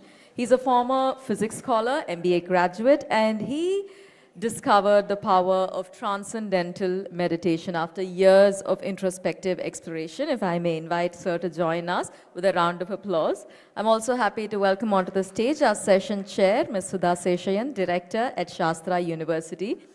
In a world that we've seen so far that's prioritizing material wealth and personal success and external achievements, this is going to be a one-of-a-kind conversation right here at ThinkEdu Conclave 2025. Over to our session chair. Good evening, ma'am. Good evening and thank you very much. I think we would commence with a definition. I would like to ask you as to what exactly is spirituality. Very often spoken word, but less defined. So could you define it for us? See, spirituality comes from the word spirit.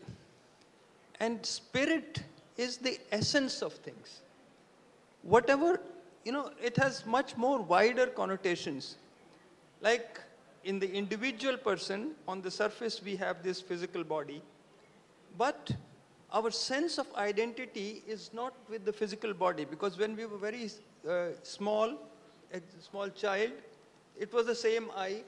When I grown up to this height, again it's the same I. So the body has been changing, all the cells have been changing, but the I remains the same. So that is the spirit. But we can extend this definition to even not just the individual, but to the whole world. What is this?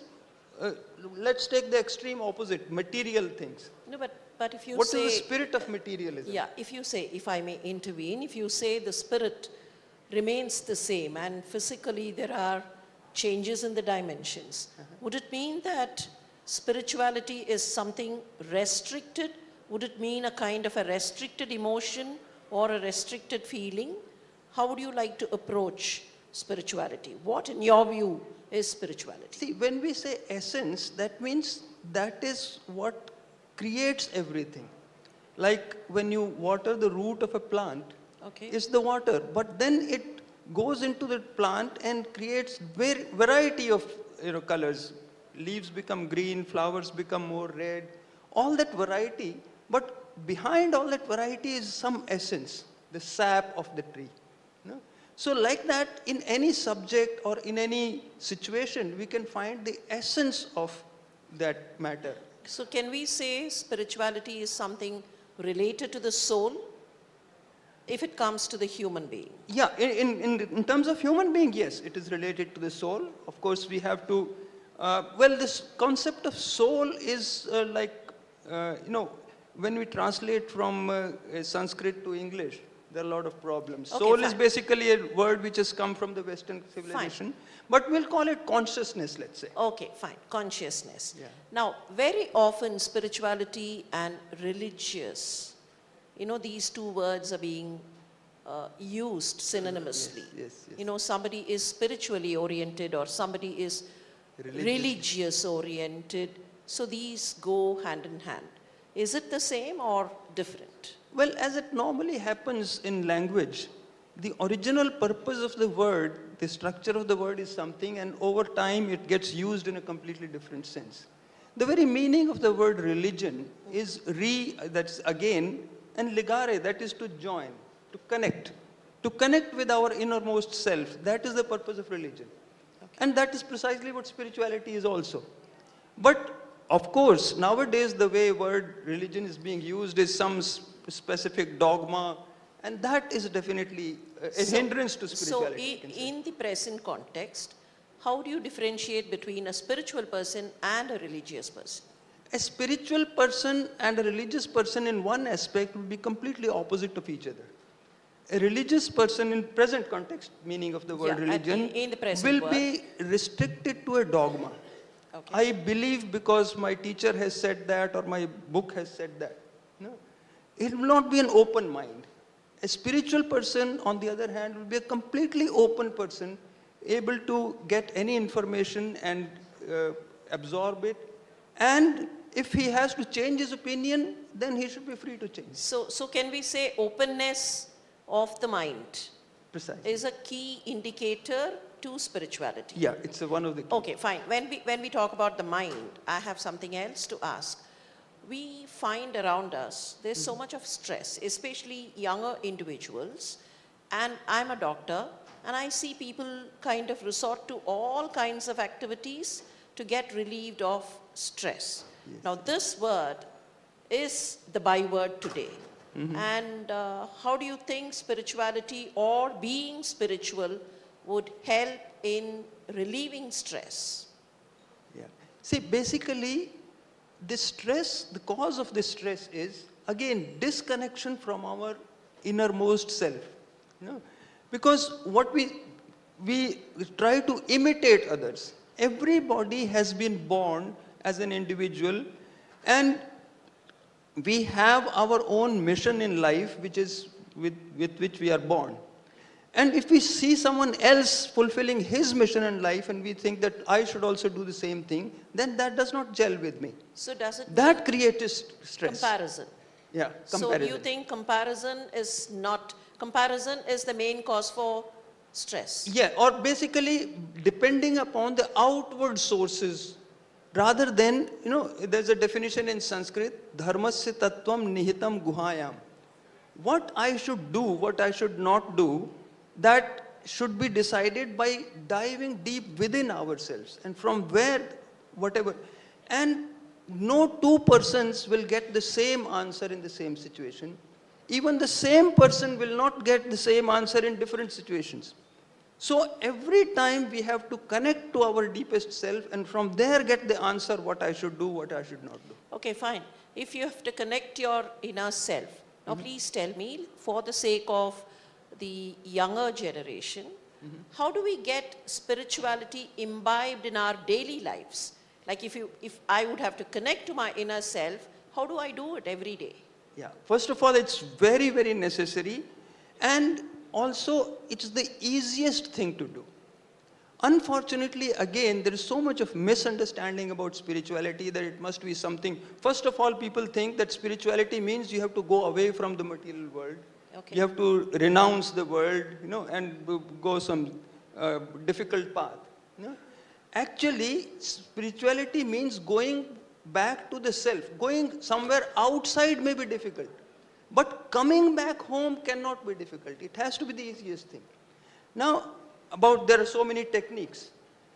Meditation techniques are also a variety of them, but the real technique which must be, which is effective, must be simple, natural, and spontaneous.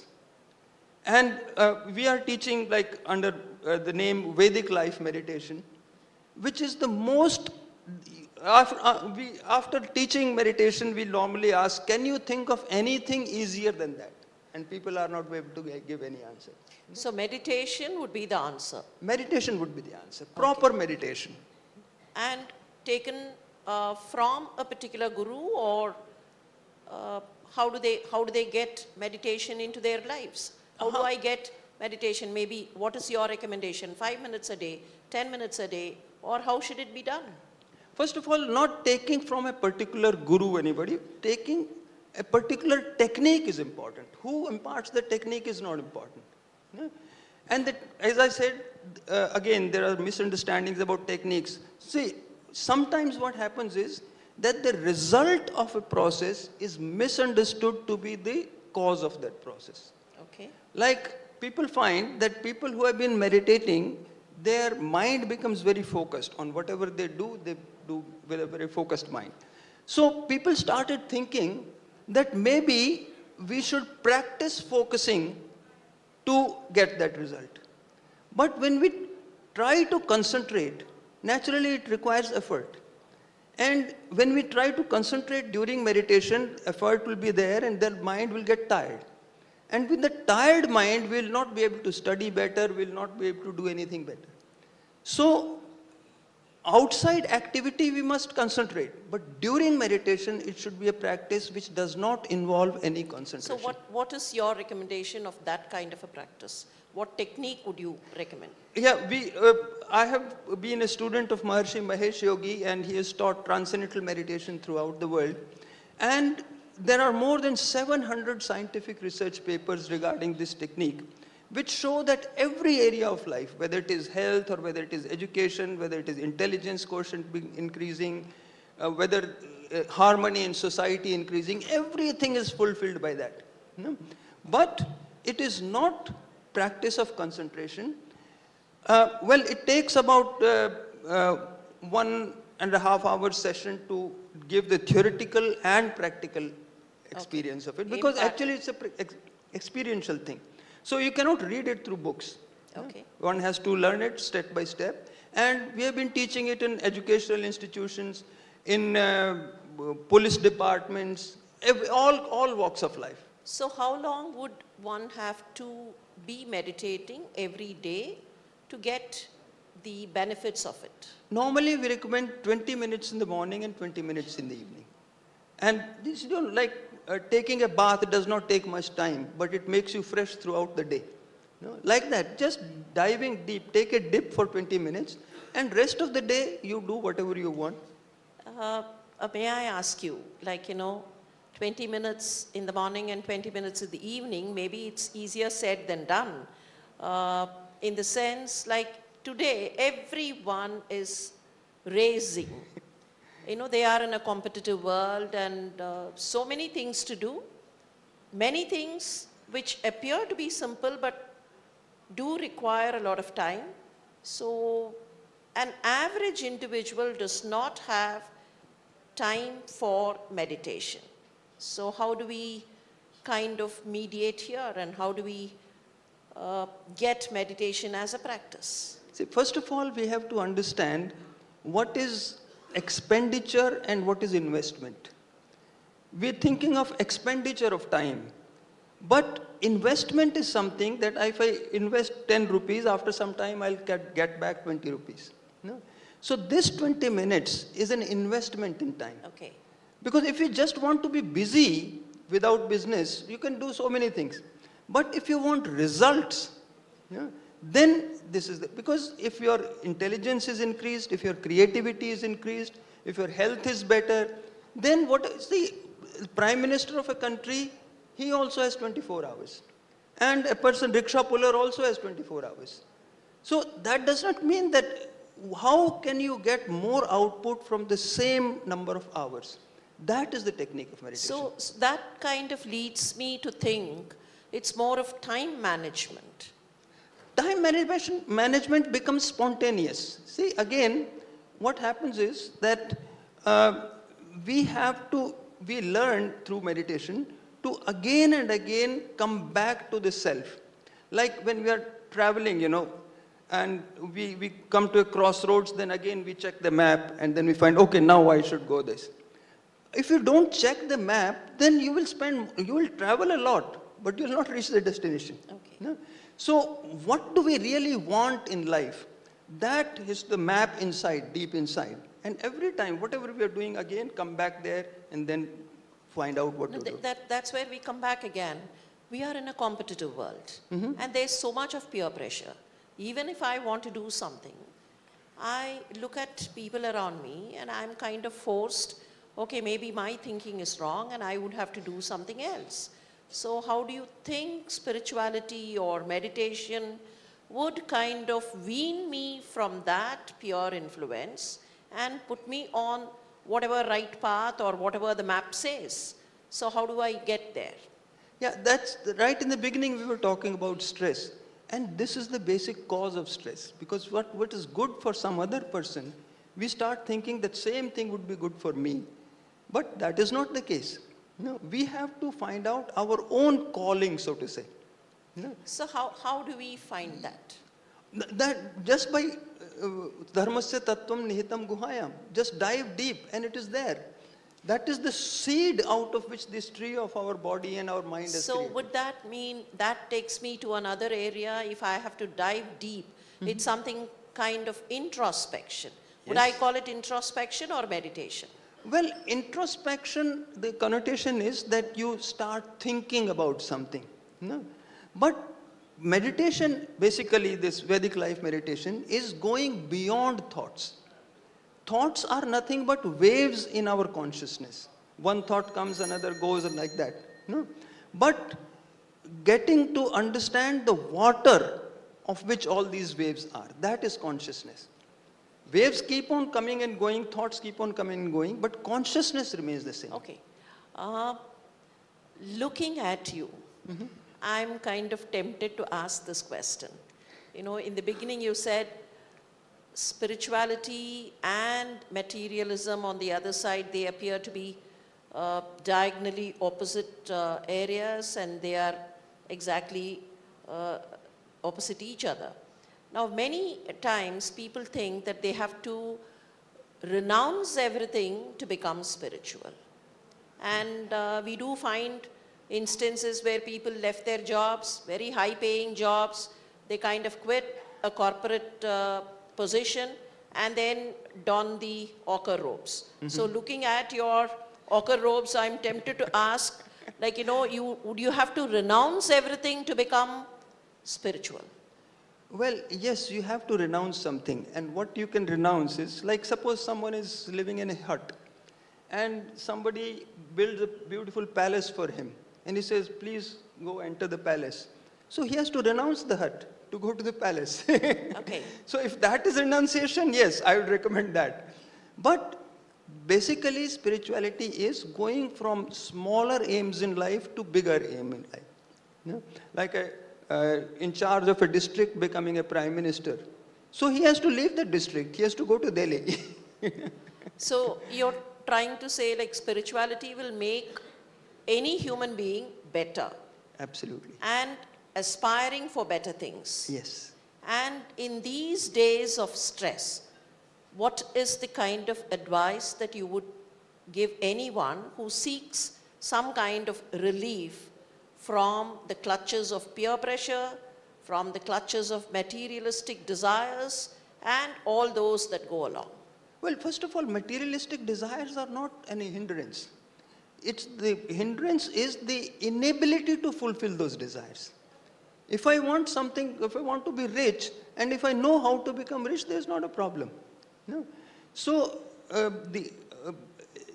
and water the root and enjoy the fruit. Okay. If you, throughout the day, you are constantly thinking about enjoying the fruits and looking at the tree, and you forget to water the root, after some time the fruits will not come. Yeah? So all you have to do is 20 minutes morning, 20 minutes evening, enjoy the root of our own life. So it's some kind of prudent moderation. Absolutely. In fact, I want to even say moderation, because you can, your desires can be even increased if your capacity to fulfill those desires increases. Yeah. Of course, negative desires is a different thing. So that one last question. I think the session is about to close. How do we inculcate spirituality or the thoughts of spirituality in a person who's just about 15 or 16? You know, whatever, like, you know, leave all those small desires, go for big desires, is someone who's mature enough to understand. But then the youth, how do we inculcate? In fact, talking about something does not create the effect. You know,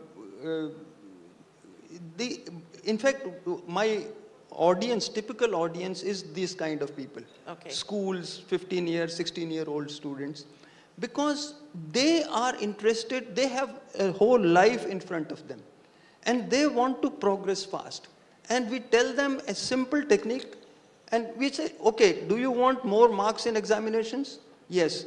This is a scientific research which has been done over thousands of schools, that 20 minutes morning and evening, No, typically the experiment is that if you have a class, you divide it randomly into 2 portions, 25, 25, and one group you give coaching for that much time, and another group you ask them to meditate.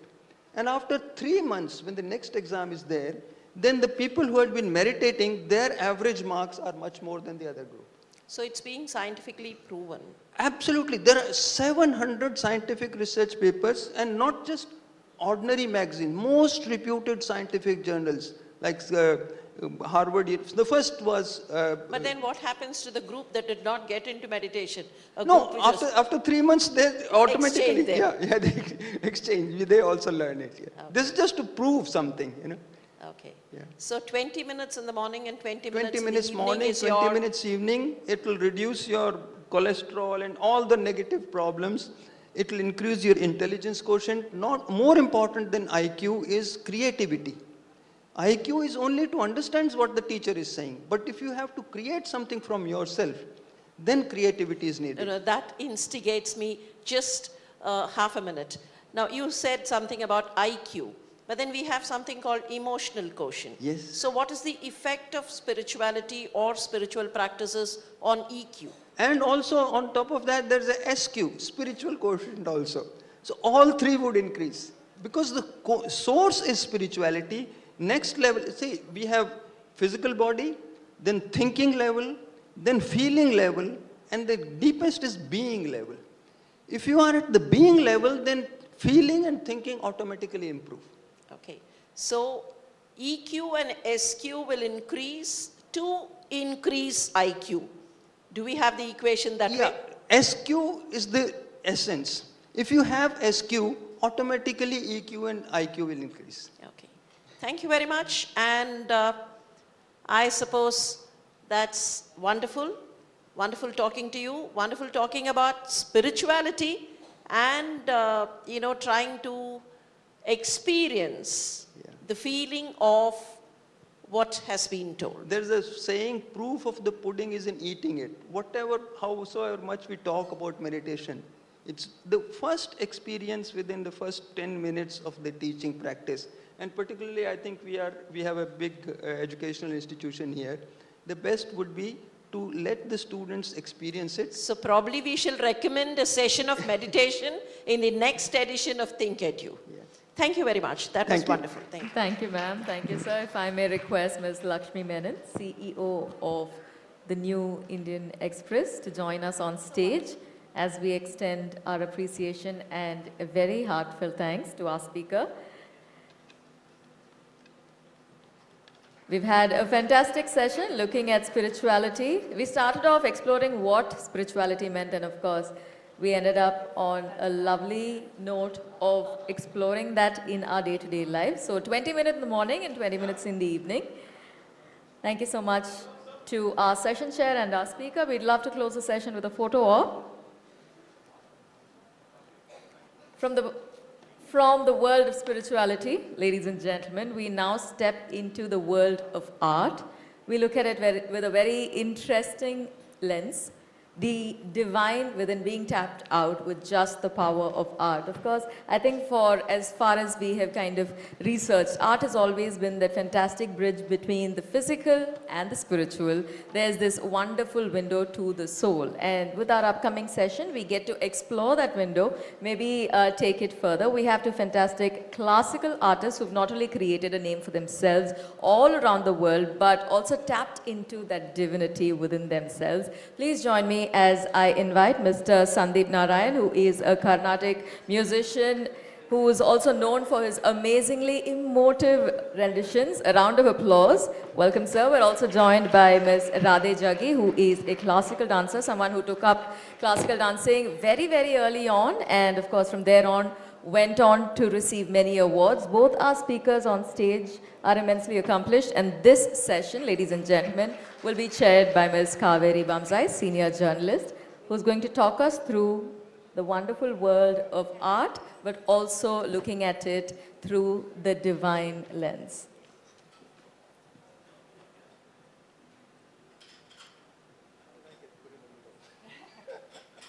Over to our session chair. Good evening. So first, I'm a little distracted by Radhe's beauty. All of us women there were sitting and looking at Radhe and saying, my God, how beautiful, how beautiful. I can see, Sandeep, you have excellent taste. So thank you so much for coming here. And, this is the last session of the day. So we thought we'd just end on a note of, asking you to do a lot, but to just end on a high note, to give us some solace and to also give us a sense of joy, which is what education is all about. And what art is all about. So no pressure. Yeah, clearly. But perhaps you can start with your story first, Sandeep, because I find it quite fascinating. One of 3 boys growing up in Los Angeles, becoming a Carnatic singer. Quite interesting. In the age of rap and rock and roll. Yeah, definitely. As you said, one of 3 boys, and so very musical family. My brothers learned music. My mother's a music teacher. She was my first music teacher in Los Angeles and even has a music school there in Cerritos, California called Sampradaya School of Music. My father was organizing concerts for artists coming from India from the 80s onwards. So it was a very musical household, and I was the youngest. I am the youngest in the family.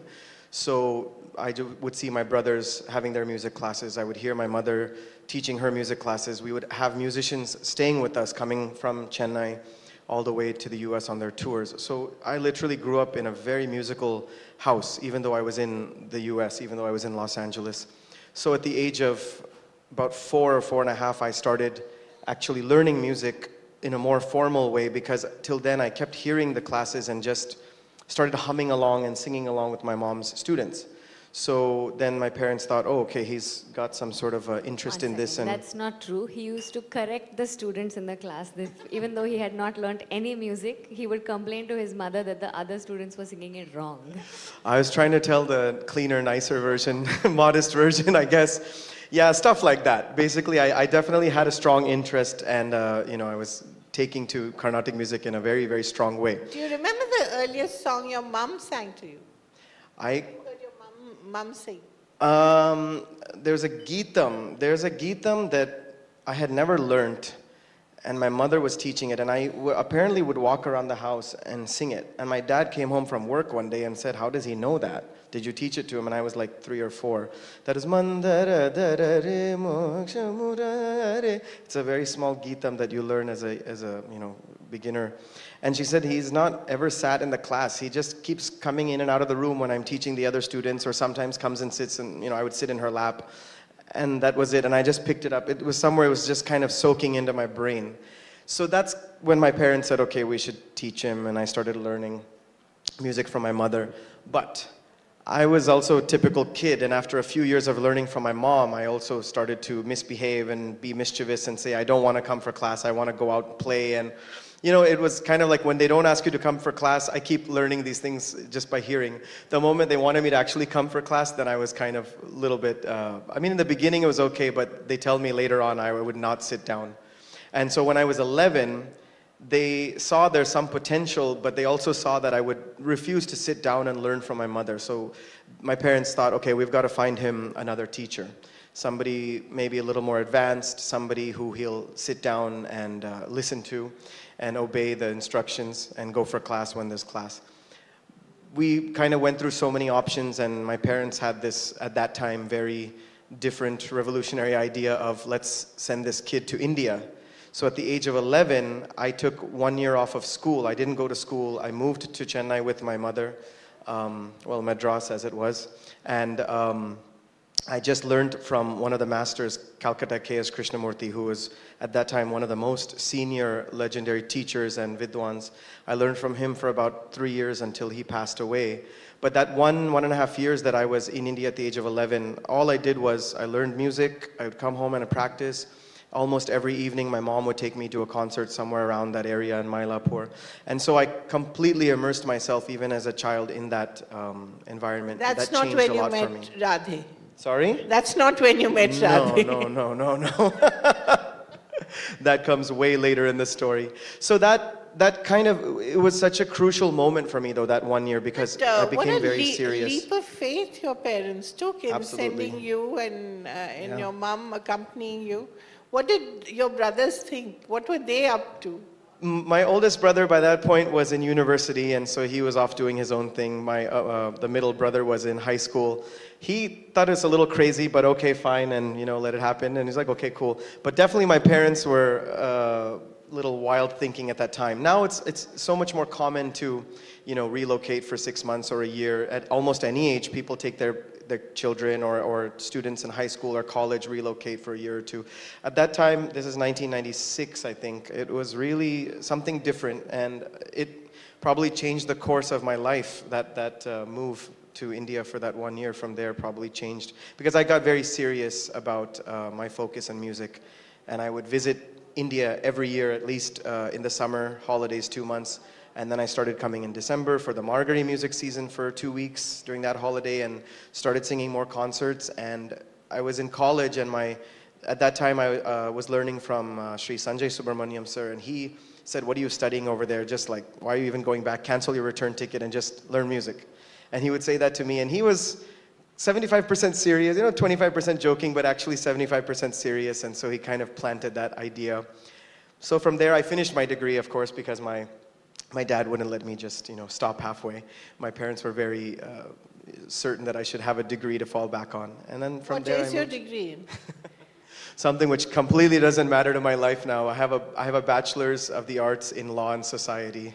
Law and society. I wanted to become a lawyer. I wanted to go to law school. So in the US, you have to study beyond a bachelor's in order to be a lawyer. And I had some grand ideas that I was going to be a lawyer. And my brother, at that time, my eldest brother was in law school. I think he started working, actually. He was a lawyer for some time in New York. And I thought it's so cool to live in New York and, be this lawyer in a big law firm. Ideal suits. Yeah, exactly. And I told him this, and he just looked at me and he said, no, don't do it. This isn't for you. Even for him, he was like, I'm trying to get out of this. This is definitely not for you. So probably the combination of him telling me, just finish with your bachelor's, and my music teacher over here saying, just come to Chennai. What are you doing over there? It all kind of worked in my brain, and I moved to Chennai after that, and I've been here ever since 2006. I've lived here in Chennai. So, Radhi, you've had a pretty interesting education as well. I mean, Rishi Valley, Kalakshetra. Talk a little about, and of course, you're the Jaggi Vasudev's daughter. But talk a little about your growing up years. I've lived in a car most of my life. I think from the time when I was about 2 months or 3 months old, my father just strapped me in the front seat with a seat belt, and at that time we were just building the work, and he was just starting to teach. No, he wasn't just starting to teach, but it was still a very young thing. So I traveled all over the country in the front seat of a car, my whole life essentially. And when I was about 4.5, I joined a boarding school in Ooty. That was possibly my most formal education for 4 years that I was there. And then I visited Rishi Valley because a family friend was applying to Rishi Valley, and I was just like, can I just stay here? I don't want to go back to my school. So the next year I joined Rishi Valley, and I was there for 7 years. Rishi Valley, that was a very alternative education. The focus is not so much on, we didn't have any examinations till we came to 9th grade. And despite that, I was still one of the more distracted students in an already open school. I started learning dance when I was 9, but I was not serious about it. It was just one extracurricular activity that I could take. In the 7 years that I was in Rishi Valley, I did 4 years of music, 4 years of percussion, and 4 years of dance. So you can imagine how not serious I was because I was just flipping from class to class depending on whether I had an agreeable situation with the teacher on that day. I think what's been interesting about my upbringing has been more that nobody has ever treated me as a child. Nobody ever told me what to do. It was always I was presented with a situation, and then I had to make my decision and live with the consequences. Whatever those consequences were, I had to live with it. And so from Rishi Valley, after 10th standard, I didn't want to go back to school. I'd kind of had enough of formal education, and I said, I'll do whatever exams I need to do, but I want to learn how to do something. And I was very interested in painting at that time. So we happened to visit Chennai, and somebody said Kalakshetra is very beautiful, you must go and visit. So we visited Kalakshetra, and I met Leela Sampson. She was the director of the college at that time. She spoke so passionately about dance, not as a career, not as something that she was involved in, but just the beauty of the art form and all the various aspects of dance that were all melded together in this one little thing that you could do with your body. And I think we had maybe spoken to her about 15, 20 minutes, and I stepped out of the office and I was like, that. I don't know what it is, but I want to do that. So then I joined Kalakshetra at 16, and I was there for 4 years. It's a full college course. That was also my first rude shock into the more traditional way of teaching, which is just do it because I told you to do it. And seeing that I was never brought up that way, I asked all kinds of uncomfortable questions. And the only person actually who was very patient and who really kind of explained things to me and told me why things are done a certain way was Leela Akka. And that left a lasting impression on me. So after I finished in Kalakshetra, I was 20 years old. I wasn't sure what I wanted to do. So I did an arts management course because, you know, some education has to happen. And I wasn't dancing every day while I was studying there. And I just missed it so much. I couldn't understand why I was feeling, you know, my body was feeling a certain way or my mind was feeling a certain way. I just missed dancing. So then I kind of knew there was no turning back.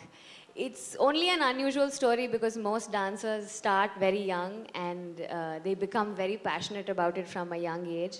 But I came to it as an adult. And I think because of that, I look at it from a slightly different perspective in that it's something that I had to, it's something I had to explore for myself. And you chose. And I chose. It's not just that I kind of was brought up, and nobody in my family has any kind of classical exposure. I didn't grow up listening to classical music or listening to classical dance. In fact, more than Sandeep, I think my upbringing was a lot more Western than anything anybody in America had had, because I was like a tomboy. I was in short shorts and loose t-shirts and climbing trees and climbing mountains, and I wasn't going to sit in a classroom and listen to what anybody had to say. If I had a book and I had a tree, I was good. I didn't need anybody else's company or anything. But understanding at 21, 22 that, you know, kind of revisiting why I wanted to join Kalakshetra and the literature that's involved, the poetry that's involved, the culture that comes along with it, I made a conscious decision to make those things a part of my life. I think when people see me today also, people associate me a lot with a sari and a kumkum bindi and all. I didn't grow up like this at all.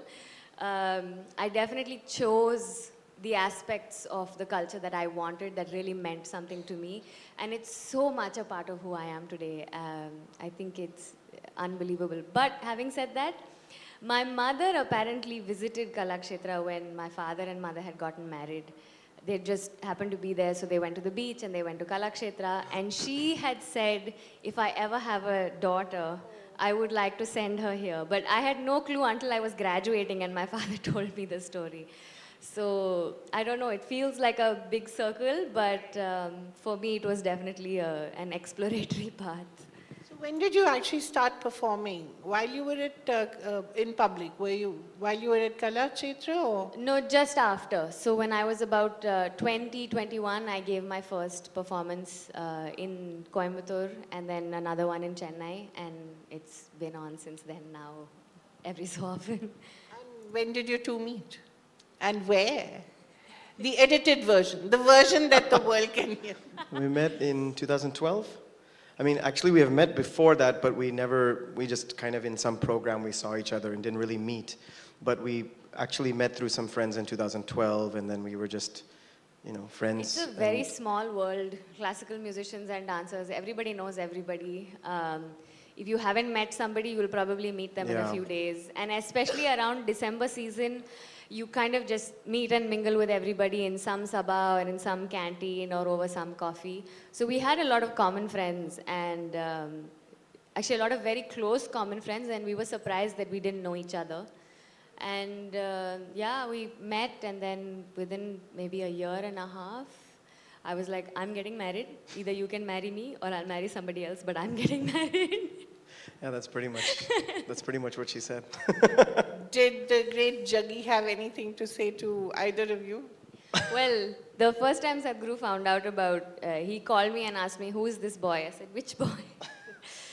Because I wasn't quite sure if we were at that point where I was ready to make a serious commitment or what it was. But he said, bring him home. So I think a year after we met, Sandeep came home. He met Sadhguru. Home being Coimbatore. Yes, yeah. And the ashram. And the ashram. So yes. Sandeep found out what her home was like, which was like many acres of the ashram. Yeah, I had gone once before for a music workshop to help with the music students there. But at that time, of course, I didn't meet Sadhguru, nothing like that. I had just gone as a musician and met the students. So I'd seen the place. But yes, seeing it this way when I went to meet Sadhguru was, of course, very different. Entering the ashram in that situation was very different.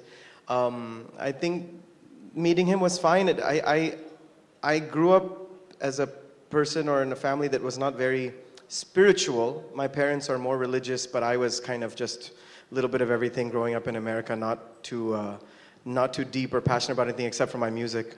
So I didn't actually know what Isha Foundation was, and I didn't know much about Sadhguru at that time, which maybe helped because I just kind of went in not knowing and feeling. You weren't intimidated. Yeah, I mean, not very intimidated, not any more than you would be meeting potential father-in-law, which anyway is scary enough, nervous enough. So a lot of people would ask me that. I said, well, at that time, I didn't really know much more beyond that he's Radha's father.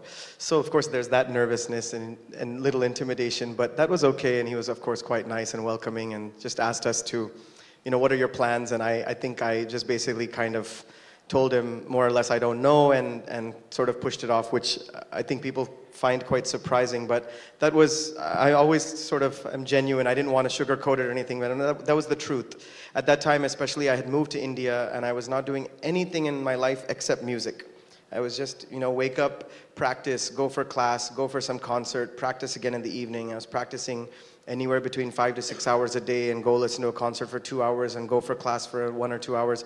And when that is your routine, I didn't have things like marriage and settling down and family, that sort of things, even in my mind on the horizon. So when Radhe came into my life, it was very different and kind of took a little time for me to then think about that next phase of life. But of course, but Sadhguru was quite supportive, and he said he understood that, and he said it's time to think about that though. So I think that's pretty much where it started, and then after that, within a few months, we decided, okay, let's get married. I think what was more strange than meeting Sadhguru was all of my childhood friends and all the people that I have grown up with have all been mostly sannyasis and brahmacharis. And even today, I think I relate to them the best. And even when we're in the ashram, they are still like my closest. I have a lot of other friends in the ashram, but it's still the brahmacharis in the ashram who I'm closest to, the most comfortable with, the most relaxed with. I think that kind of maybe was more of a surprise for him than meeting Sadhguru, because Sadhguru he is how he is with everybody. I don't think that makes much difference. But did he tell you about the water and the soul of the water? And me? Yeah, did you understand? The first day that I met him? Yeah. No, what was the first day he told you? Didn't get into it that day. Okay, that was later. Later on, no. No, I think if you're not searching for something, he won't say anything. He'll understand. Yeah, he's... I don't know. I don't want to say. Do you sing to her, or did you ever sing to her? Sing to her? Yeah, I why sing not? concerts all the time. She comes, yeah, it's all for her. Sing a song that you would sing to her if you were serenading her. Oh. He has a fixed answer for that, because the very first time that we were put on the spot was the day we got married. While, like, just after the wedding ceremony, and there were a lot of people at the wedding, he said, "Why don't you sing? She'll dance." And he had no choice but to sing. A bit like I told him, you sing, she'll dance. Yeah, I can sing that song, or I can sing something else if you're going to dance. Or is it just me? We'll do that later. Actually, first you sing. We have to put you on the spot. Well, the song that I serenaded her, you could say, at our wedding was, I'll sing a little bit of that now. Ninnaye rati endru ninaikirenadi kannamma ninnaye rati endru ninaikirenadi kannamma tanaye sakhi endru sharanamaidinen kannamma ninnaye rati endru ninaikiren adi kannamma kannamma. Wonderful. So that sort of convinced you that you'd made the right choice. It was already too late, Too by late. then. Ceremony was done. So No, but the emotion that you put into the song, and I mean, when you're practicing, when you're sitting by yourself and you're practicing, how do you do that? Do you sort of just close your eyes and just think, or just remove all thought and just let the music flow through you? How does it work? it took a long time to get to that point where now if I sing, I can close my eyes and I can pretty much enter into a different sort of zone. But the early years, and even after I moved to India, and you're still learning a lot and performing and just trying to get that experience, you're thinking every minute, is this okay? What am I going to sing next? What am I singing? It takes a long time to get to that comfort level and understanding and your, what do you say? I don't want to say the word mastery, but at least some comfort over the art form. To get to that level where then you can completely immerse yourself and lose yourself in the ragam. So that does happen now. I don't know if it happens as much when I'm at home, because nowadays, in those days when I was literally practicing anywhere between 4, 5, 6 hours in a day, yes, sometimes you just get completely into it, you lose yourself, you're exploring so much. Now it's like I'm performing every third or fourth day, so when I'm at home practicing, a lot of times it's learning a new song or reviving an old song, so a lot of it is looking at the notes and trying to remember something. But then on the stage, very often I lose, I would say, lose that sense of where I am and my surroundings. I just close my eyes and I can go into another zone and forget where, who's in front of me, how many people are in front of me. And I think those are the real moments of kind of almost similar to something like meditation in the music, because you're hitting something Surrender, right? Completely. And almost because I've heard so many stories, obviously now being in Isha and speaking to so many brahmacharis and people who've had different experiences, sometimes when they describe some of their experiences, it's similar to what I can feel and what I've gone through singing sometimes. And it's not something that I've tried, I want to have that experience. It's just something that I realize, that's very similar to what happened to me in a concert or happened to me that day singing here or there, or very emotional, touching experiences singing in certain venues or for certain groups of people, because you can feel that emotional connection with them or even with your surroundings and the energy that's there. It's very interesting, Radhe, when you were talking about the brahmacharis being your friends, and I thought actually your lives are no different, because both of you have also sort of surrendered yourselves to the art, right, each of you. So do you also often have this kind of experience where you're just transported as the audience is? So the approach with dance is a little bit different in that we rehearse everything many, many times. So in music, a lot of it is extempore on stage. So how you go from one note to the other is entirely in your hands. Whereas in dance, you rehearse a lot more and your musicians need to be there with you. But if you are not 100% convinced of what you're doing, that is the first place where the audience will find you out. And then beyond that, if you're able to kind of, you don't actually forget yourself because you have to, you know, there's a beat going and there's a certain choreography that's happening that you have to always be on thing. But what you can do, or a few moments in which it has happened, is that that kind of works as a ladder. You have a choreography that's set, and on top of that, you have the freedom to add layers on it. And most of our classical pieces, our traditional pieces, are very nuanced and multi-layered. And so you can make the choice in that moment to either look at it from a certain perspective and then delve deeper into that, or you can do one thing and then you can kind of switch the emotion over to show a contrasting side. And some of those choices are made on stage. Not all of it, but a lot of those are made on stage. So your hand gesture may be the same. You may be asking why in the same way, but who you're asking it to, what position you're asking them from, are you looking at them as your beloved, are you looking at it as the divine, are you looking at it as somebody you want to go back to, somebody you don't want to go back to. You can make those nuanced choices while you're on stage. Mostly, at least for me, I don't have much memory of my performances. In the sense, while it's happening, of course, I'm 100% there, but once it's done, I can't quite remember exactly what I did, or, you know, like if I'm talking and then I go back and I say, oh, I said this or I did this, and I can think about it. But when it's a performance, chance in a bit. Sort of, yeah. I mean, in the sense, you're 100% there, and if you're not 100% there, then the audience is not there with you. So a part of it is, like he said, mastering the technique of it. And then once you have mastered the technique, to be able to rise above that, because art is not in how neat your hand gesture is or how clear your footsteps are. Art is, that would just be technique. Art is in that one step beyond that, that you're able to take, and also being able to take everybody in the audience along with you.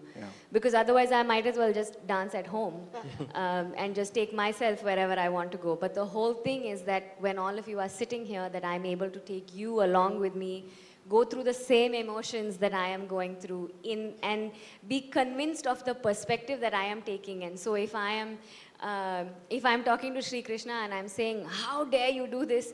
You may be a great Sri Krishna Bhakt, but in that moment you must be angry with him the same way that I am angry with him. Or you must be in love with him the same way that I am in love with him.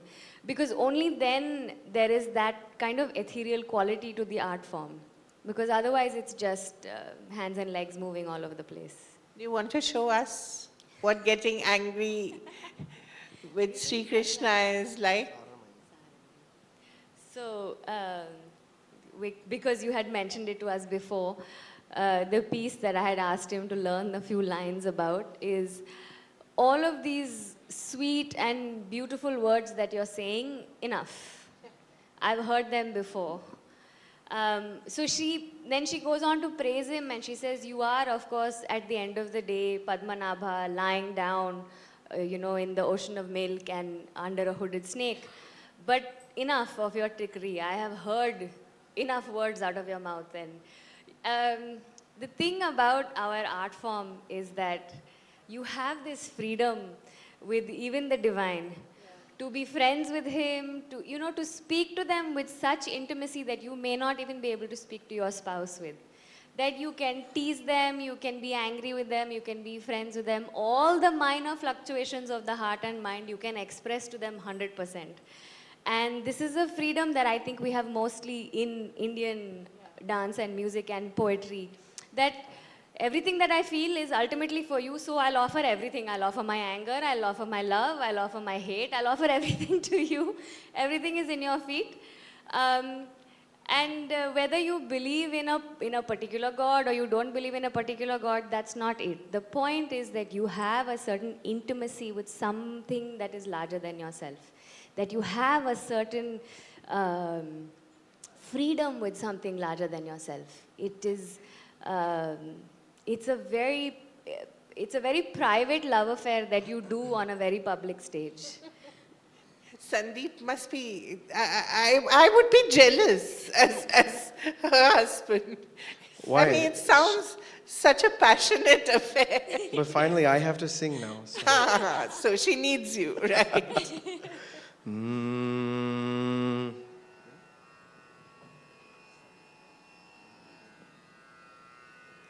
So in this first she says enough, and then she says, please listen to my request. At the end, ultimately you want him to listen to you because otherwise it doesn't work.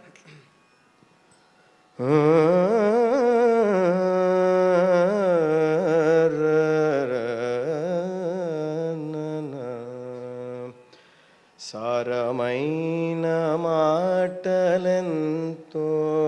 చాలు చాలు రాసామి సారమైన మాటలెంత చాలు చాలు రాసామి సారమైన మాటలెంతో చాలు చాలు రాసామి సారమైన మాటలతో చాలు చాలు రాసామి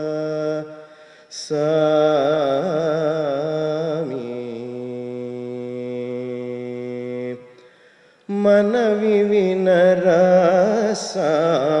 నిన్ను మనవి వినరాసామి నిన్ను నమ్మియున్నామరేని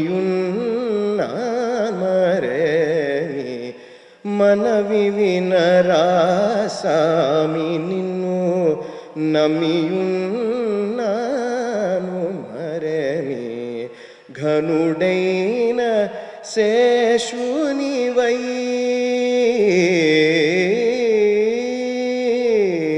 ఘనుడైన శేషునివై వెలయు శ్రీ పద్మనాభ ఘనుడైన శేషునివై వెలయు శ్రీ పద్మనాభ సారమైన మాటలతో చాలు చాలు రాసామి సారమైన మాటలెంతో చాలు చాలు చాలు చాలు చాలు చాలు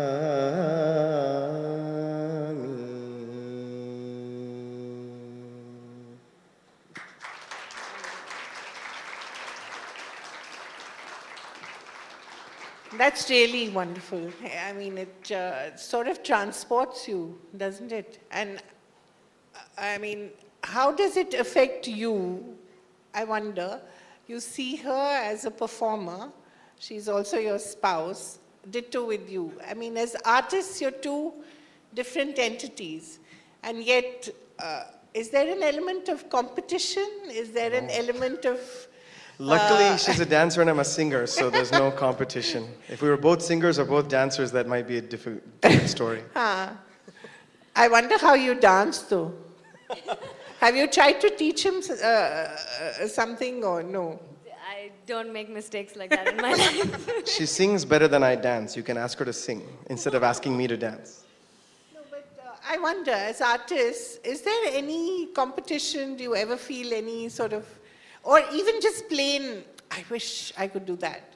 I mean, I wish I could sing like that, for sure. I used to sing when I was younger, and then I got married and I stopped singing. It's very difficult to sing with a musician like this in your house. But no, there's no competition for multiple reasons. One is he's been performing for a lot longer than I have. And he was much further in his career than I was when we met. And I think it's going to stay like that at least till we cross a certain point. But there's also no competition, I think, more because actually it's much easier to have an artist for a spouse when you're an artist, because the kind of schedules we have, if I had somebody who was at home all the time and I had to come back home all the time, then I wouldn't be able to just be away from home for months together and do what I have to do. And same for him. He also complains that I am his biggest critic, because a show will go really well and the entire audience will be fawning over him after the show is done, and everybody wants pictures with him, and he'll come home and he'll be like, oh, it was so good and this happened and that happened. I'm like, yeah, but you know, and then I'll go into all the things that I feel were not as good as they could have been. It's not a criticism of how he is as an artist. It's just that when you're a performer, if you don't have somebody to really give you honest feedback, it's very easy to become delusional on stage. And then your art is what suffers. You may then still get onto bigger stages and you may still do well, but the quality of your art form suffers. And I'm not trying to be critical. I love his music. I really enjoy his concerts. But it allows me to take kind of I sit a little bit away from it and I look through it with a slightly more critical eye. And he does the same for me. So sometimes I've chosen pieces that I wanted to do just because I like the emotion or I like the story of it. And he'll say, but this song and that song, it doesn't gel well on stage together.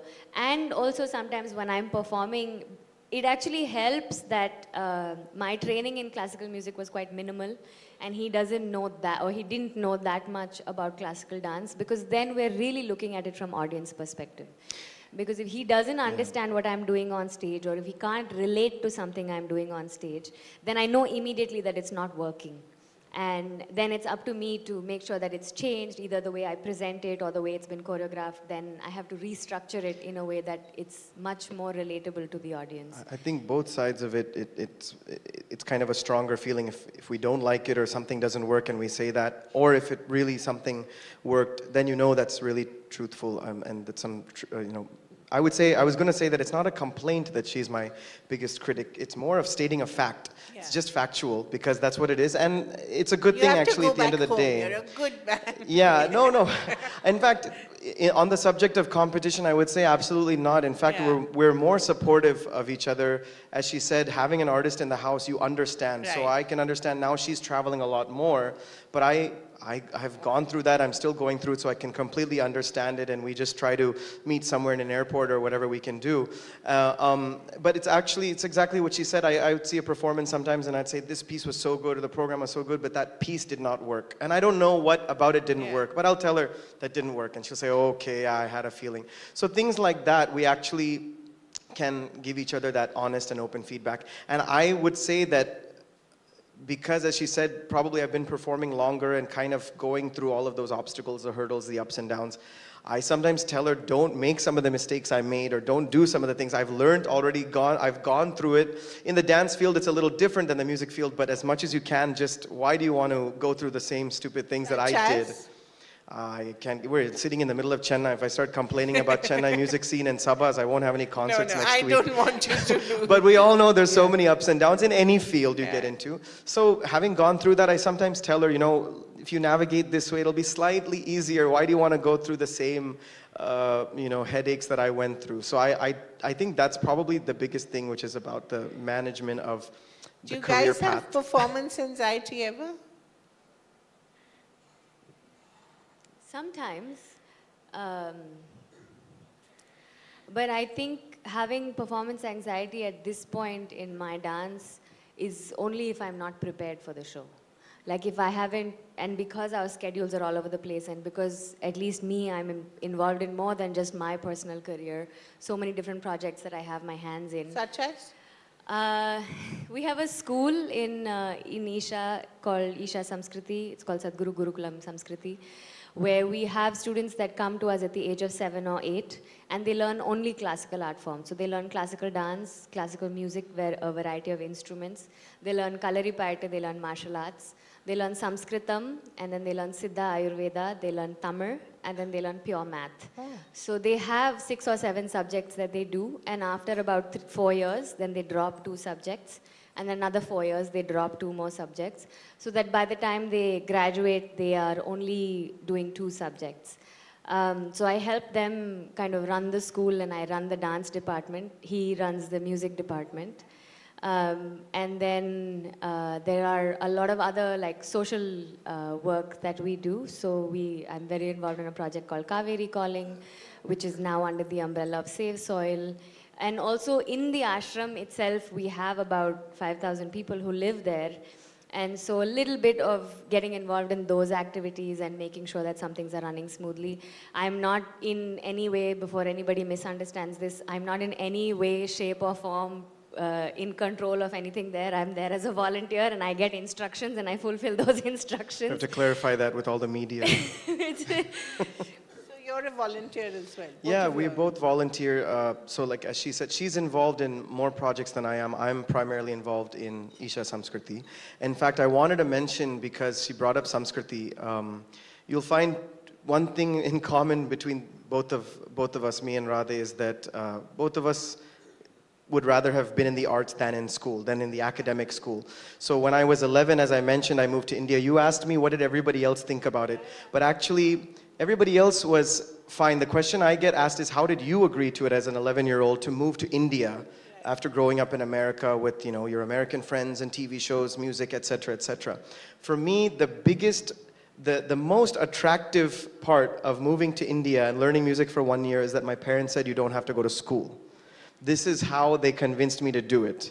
And I think we should say this in an education conclave because I'm getting to it. Because even Radhe was in a similar situation. Like she said, she was just kind of all over the place and wanted to do different things. And finally, when she went to Kalakshetra, there was more routine actually. But she found that discipline, and I found the most discipline in my life and focus only with music. School was something that I just did the bare minimum to get through, get a degree, get through it, finish it, because I have to. Music was where I actually wanted to excel, where I actually wanted to become better and become as good as I could be. So I had that discipline and that focus of spending 5-6 hours a day, which is where the importance of institutions like Isha Samskriti, it's not the only one like this. There's so many schools, even Kalakshetra is another institution that focuses on the arts, but that's kind of this alternative educational approach to education rather, that I think people need to consider and value much more today, because looking back, of course, schooling and getting a degree, I'm not saying that I regret it,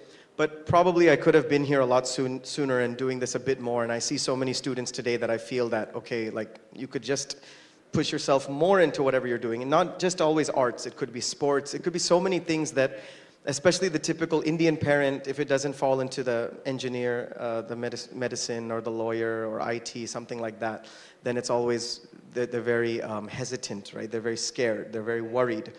Rightfully so, but sometimes there's individuals that need to be pushed in those directions and supported that way as well.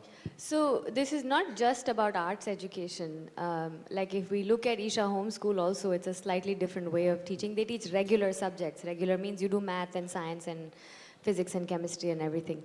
But the thing is with children, once they get interest in a certain subject, whether it's physics or dance,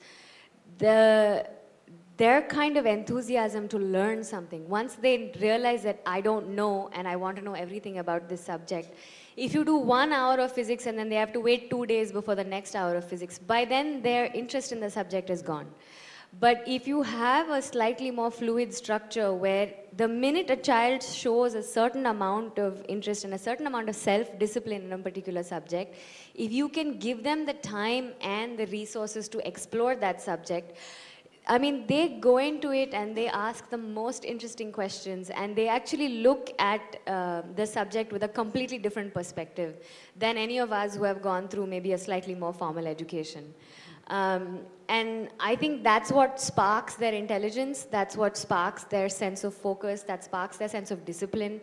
They may not be disciplined about everything else, but that one thing that they like to do, it doesn't matter. I'll wake up early, I'll sleep late, I'll do whatever, but please let me do this, please let me do this. And you have to encourage that because that's learning and that's not just going to school and kind of getting through it.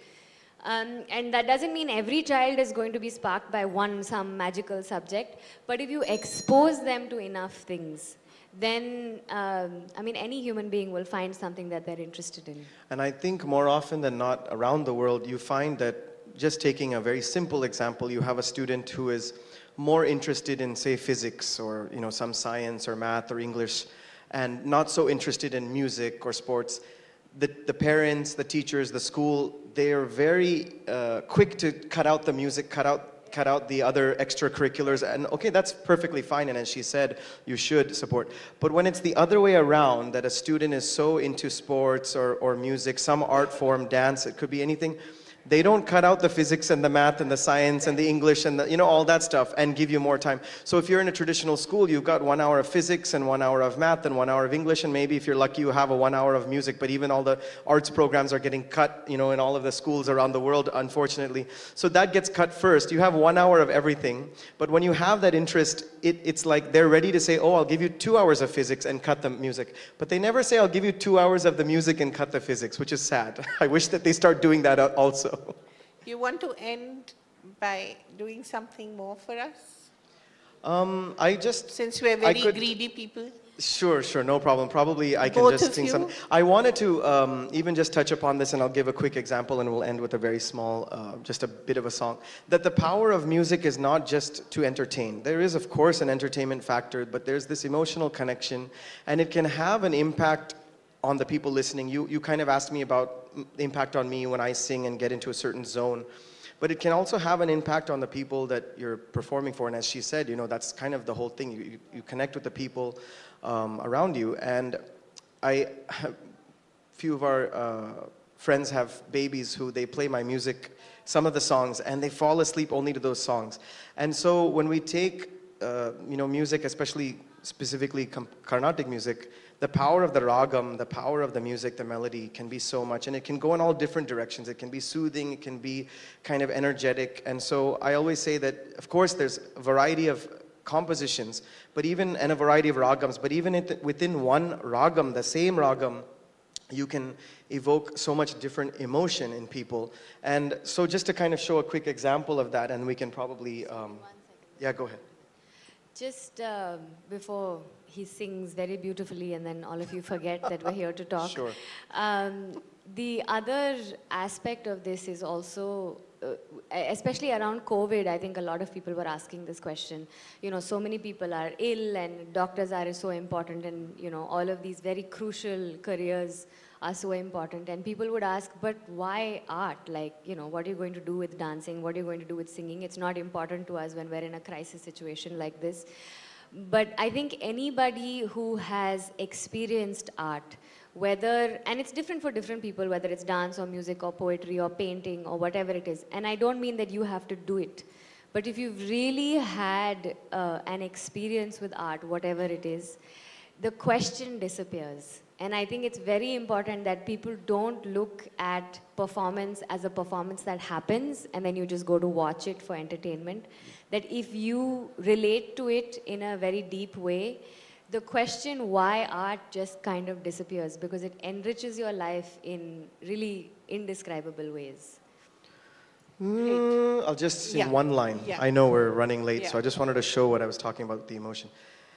Mera gadura,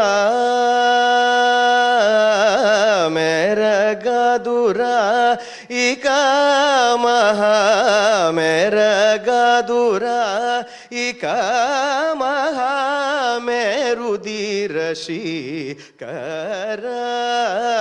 merudir shikara, cherarav de mira cherravade, mira ramaya cherravade, nannu vidachi kadalakura,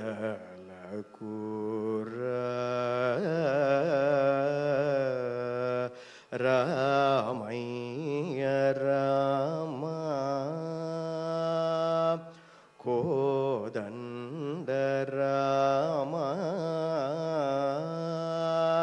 Patabhirama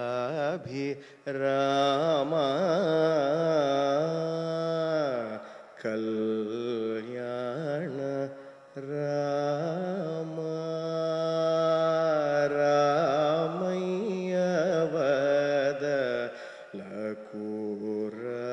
Ramaya vadalakura Ramaya vadalakura.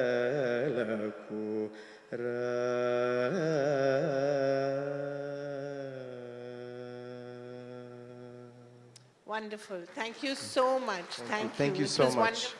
Thank you for having us. Thank you so As we draw the session to a close, if I may request Mr. Prabhu Chawla to extend a token of our appreciation to our speakers this session. Ladies and gentlemen, divine art in all its glory, and of course, a fantastic session that featured both the art within the artist and also the divinity that surrounds them everywhere they go. A round of applause for actually our speakers going the extra mile and of course performing as well here on this very stage. Thank you so much. That was also the closing session. And with that, as we draw to a close, ThinkEdu Conclave 2025. Ladies and gentlemen, I think we can all agree that it's been a fantastic journey. We've explored an array of topics and we close on this fantastic note of divinity. From spirituality to history to empowering ourselves as informed citizens, we've had a host of topics taking to the center stage. So as we close, let's also take back these wonderful lessons that we have learned and see how we can incorporate them in our day-to-day lives. Along with that, we'll also be beginning a very, very special celebration, the Devi Awards, shortly, and we cannot wait to celebrate those wonderful, unstoppable forces of our Devis. Before we begin that, let me place on record our heartfelt thanks to all our speakers and our attendees here in person and both virtual platforms as well. Thank you once again. We'll see you at the next edition of ThinkEdu Conclave. Ladies and gentlemen, have a great evening.